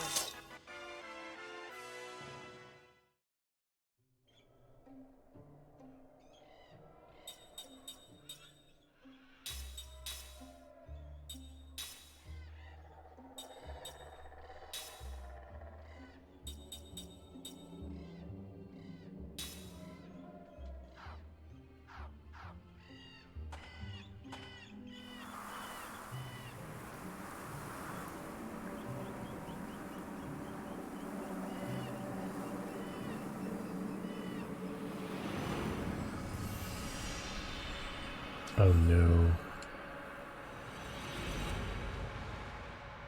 Too tired to be reading.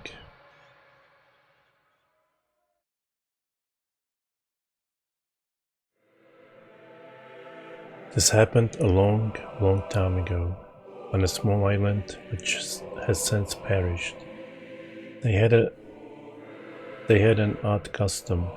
They mourned their dead with song, with elegies. Elegy Island. The song would play without ceasing from the last moments before death through the funeral to the burial. Elegies would be sung for many purposes: to ease the grief of the family, to recall the legacy of the deceased, to appease the soul of one who died under stressful circumstances, celebrate one person's having lived to a ripe old age, or to evoke anger at another's pointless death. There were no fixed melodies or lyrics. Apparently the songs were sung without lyrics at all. No documents have survived, so all we can do is assemble oral histories, sighs an archaeologist as she views the island from the deck of the ship. The people of that island country had no writing system, which means they had no way to leave behind signs or evidence of their lives. I wish We could at least interview a few survivors. But there weren't any. Every single person was killed. The research team's archaeologist is a young woman in her 20s. Her country is one that destroyed the island. It happened while her ancestors, 7 generations back, were still young people. I hate to badmouth my own country, she says with a shrug, but they really didn't have to go that far. That far is no exaggeration. Her country prided itself on its overwhelming military force.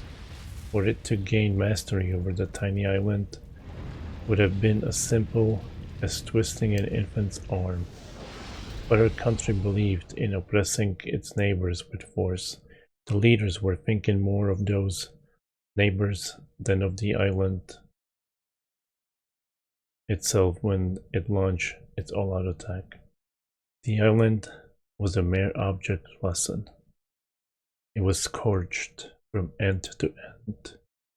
Every human being on the island, from newborn babies to elders on the verge of death, was killed without mercy. It's odd though, says the young woman with a grim smile. There are hardly any records left from that time, even in our country. I suppose what they did was so terrible they didn't want their descendants to know about it. A remark prompts some older scholars on board to clear their throats, at the sound of which she snaps her mouth shut. Sorry, she whispers. You're not much older than I am. You probably don't want to hear about all this old stuff anyway. I do though. What interest can a sailor like you have in these boring academic matters? Kime only shakes his head in silence. Suddenly things become very busy on deck. The boat is approaching the island and has entered a stretch of intricate channels where the skills of the crew will be tested. The boatswain calls Kime. Oh, I'm sorry, the woman says. I shouldn't be monopolizing your time. You've got work to do. Even as she apologizes, the talkative young archaeologist asks Kime, do you mind if I ask you one last question? Please, ask away, he replies, stopping in his tracks. She looks around to make sure no one is listening and whispers, I'm sure this is your first time taking a research team over. Uh-huh. And your first time going to the island? Well, yes. So you probably don't know about some of the bad stories they tell about this place. That some scholars who go there fall under a curse. Like, they get sick while doing their research on the island, or they become mentally unstable after they get home. I heard some even killed themselves. You mean a long time ago, right? Right. This is the first research trip in 50 years.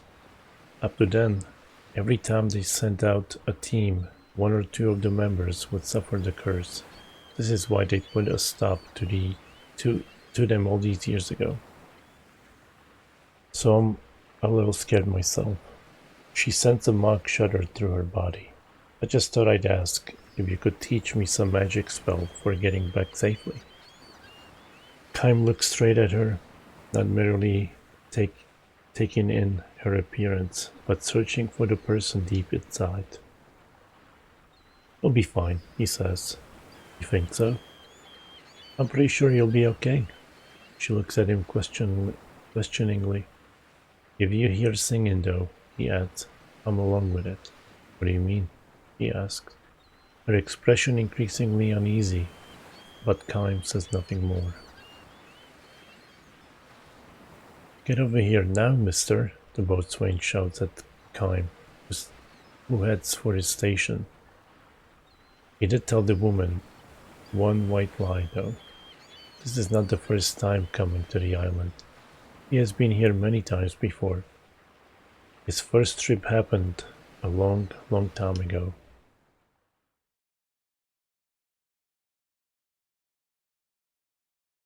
As the archaeologist said, the island's elegies had no fixed melody or lyrics. They were all sung extemporaneous, can't pronounce that.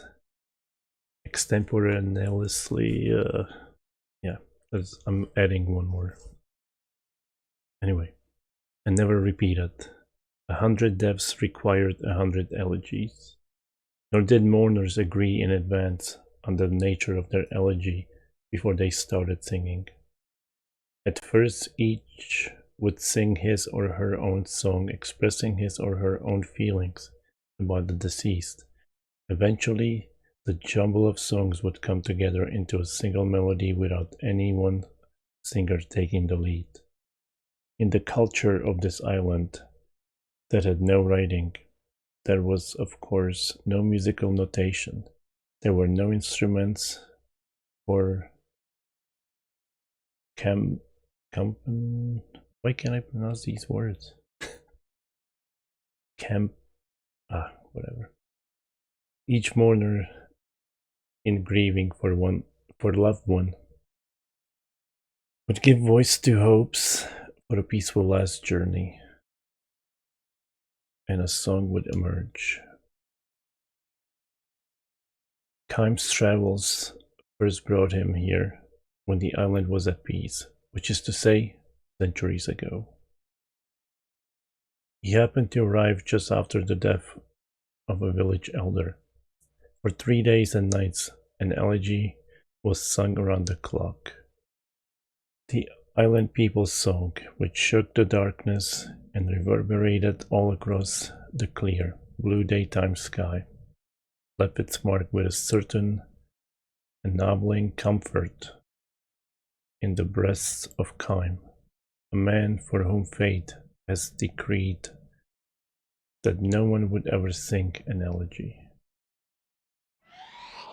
Damn, that scared me.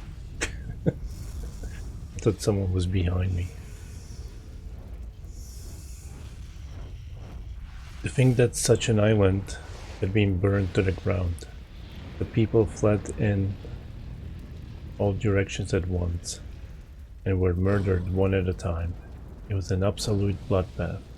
Kime knows about the atrocities that accompanied the butchery, things that were not handed down to the generations of the young archaeologist.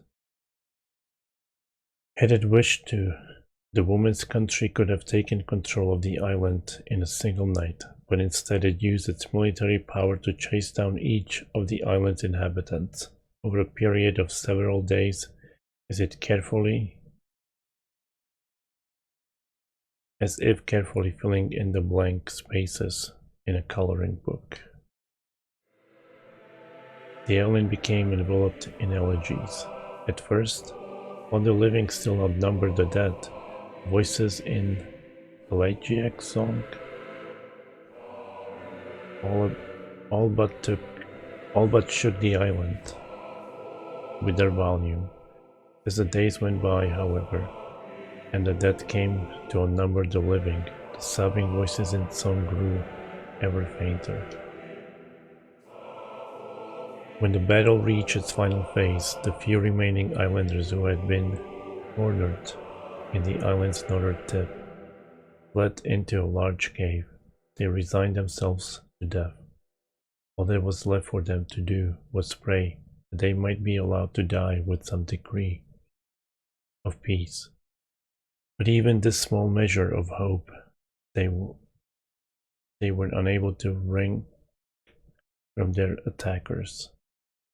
The army of the archaeologist's country went for maximum brutality.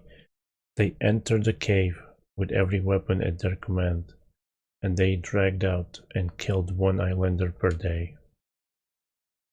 Today, it was an old man. The next day, it was a young man. The day after that, they tortured to death a young mother with an infant at her breast, and the following day, the infant they tore from her arms was put to death. The elegies resounded without interruption. The singing voices that escaped from the cave invaded the ears of the soldiers who were carrying on the massacre. Those soldiers with kind hearts collapsed one after another, or they went mad and left the front line. Sung was the final weapon of the islanders, who had no other means to fight. They went on singing as they struggled against starvation, thirst, and their own fears. The commanding officer of the anti-insurgency force ordered his men to fill in the mouth of the cave. If they buried the people alive, he thought, the singing would no longer be audible. Nevertheless, faint singing continued. It went on day after day. Rainy days, clear days, daytime, nighttime it continued, but no longer without breaks, which gradually increased in length. The singing went beyond being an elegy for a single person and became a song suffused with the sorrow of all the living things on the island. About the time the season ended, the last thin thread of singing died out. The army left the island. Not a single record of these military operations was left. Never again did anyone come to live on the island.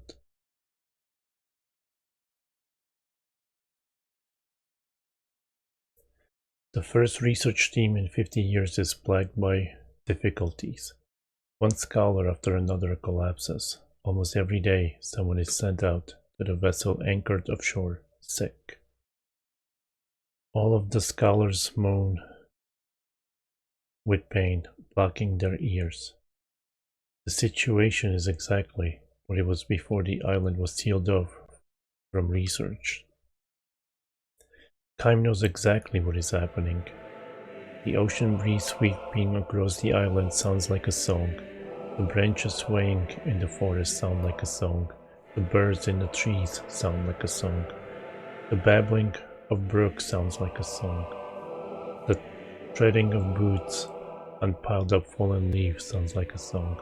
The crashing and receding waves of the shore sounds like a song.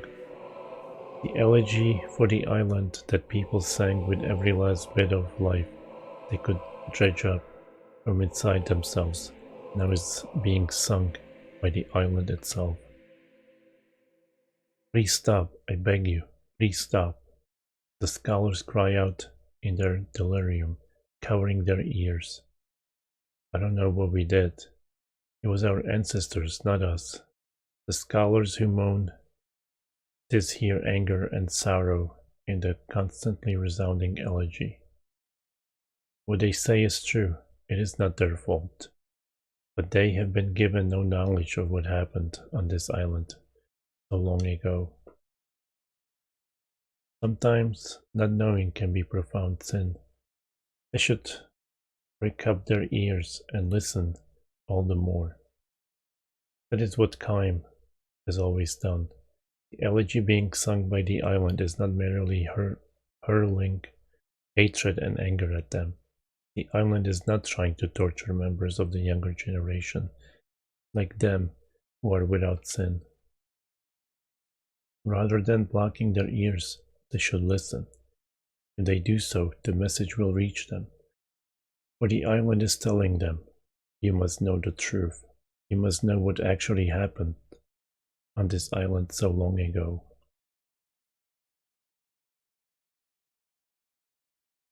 The investigation ends much earlier than originally planned. Most of the research team have returned to the ship, with their health broken, and some of the more seriously ill members have been sent home. It is no longer possible to continue the work. The young archaeologist who spoke to Kaim on the way in is one of the few who have persevered to the end. Thanks to you, she says to Kaim. As soon as she climbed from the launch into the ship. She saw Kaim standing on the deck and hurried over to him. She looks haggard, but her fatigue is clearly less physical than mental. Still her eyes harbor a strong-willed gleam. "Did you hear the singing?" he asks. "I did," she says with a nod. Looking back at the receding village, he was so sad.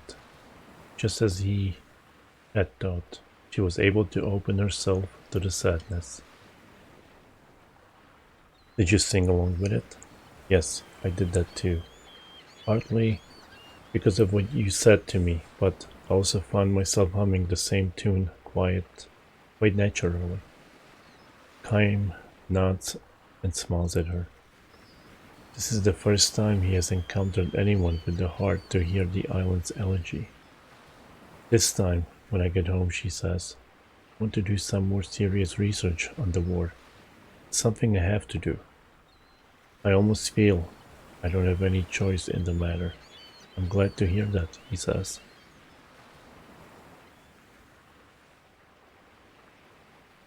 "I might turn up some facts that my country find inconvenient, but I feel it is absolutely necessary to learn the truth, to know what actually happened." The ship emerges into the open sea. A single white bird flies out from the island, as if seeing the ship off on its journey. Tracing a great arc against the blue sky, it releases one high, ringing cry. No longer an elegy, this is a song of joy and forgiveness, signaling the dawn of a new age. And dang, that was like 18 minutes.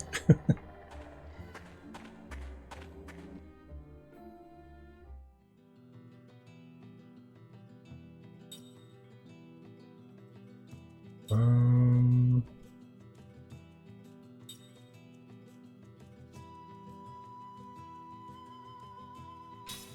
gonna go to the port.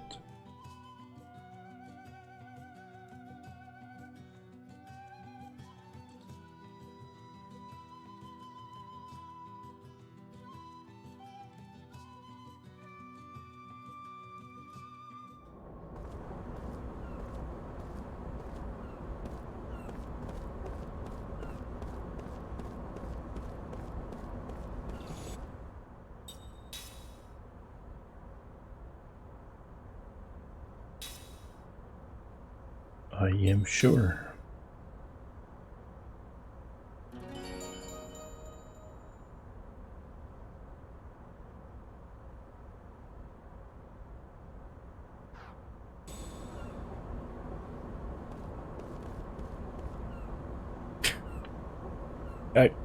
If at least when it's gonna zoom, it should zoom in on him. Or something. I don't know.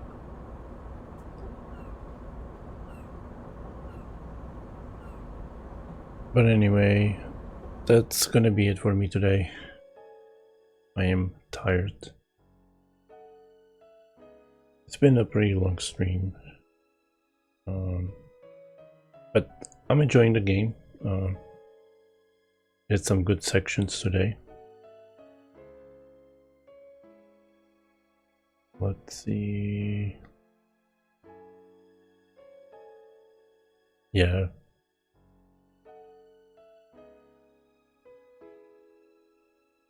Like yesterday I was already asleep by now.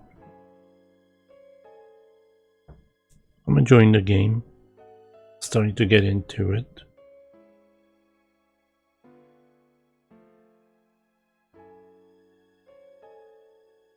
And I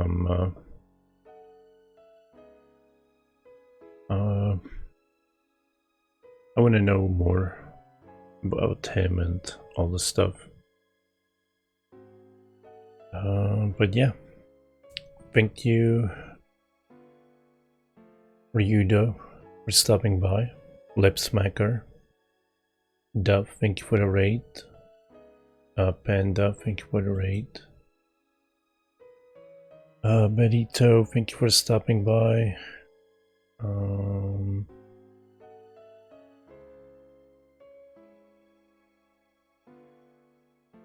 Slifer, Subversive, and everyone that's been lurking. Appreciate it. But yeah, I'll be back tomorrow with more Lost Odyssey and continue the story, the mystery, the Odyssey.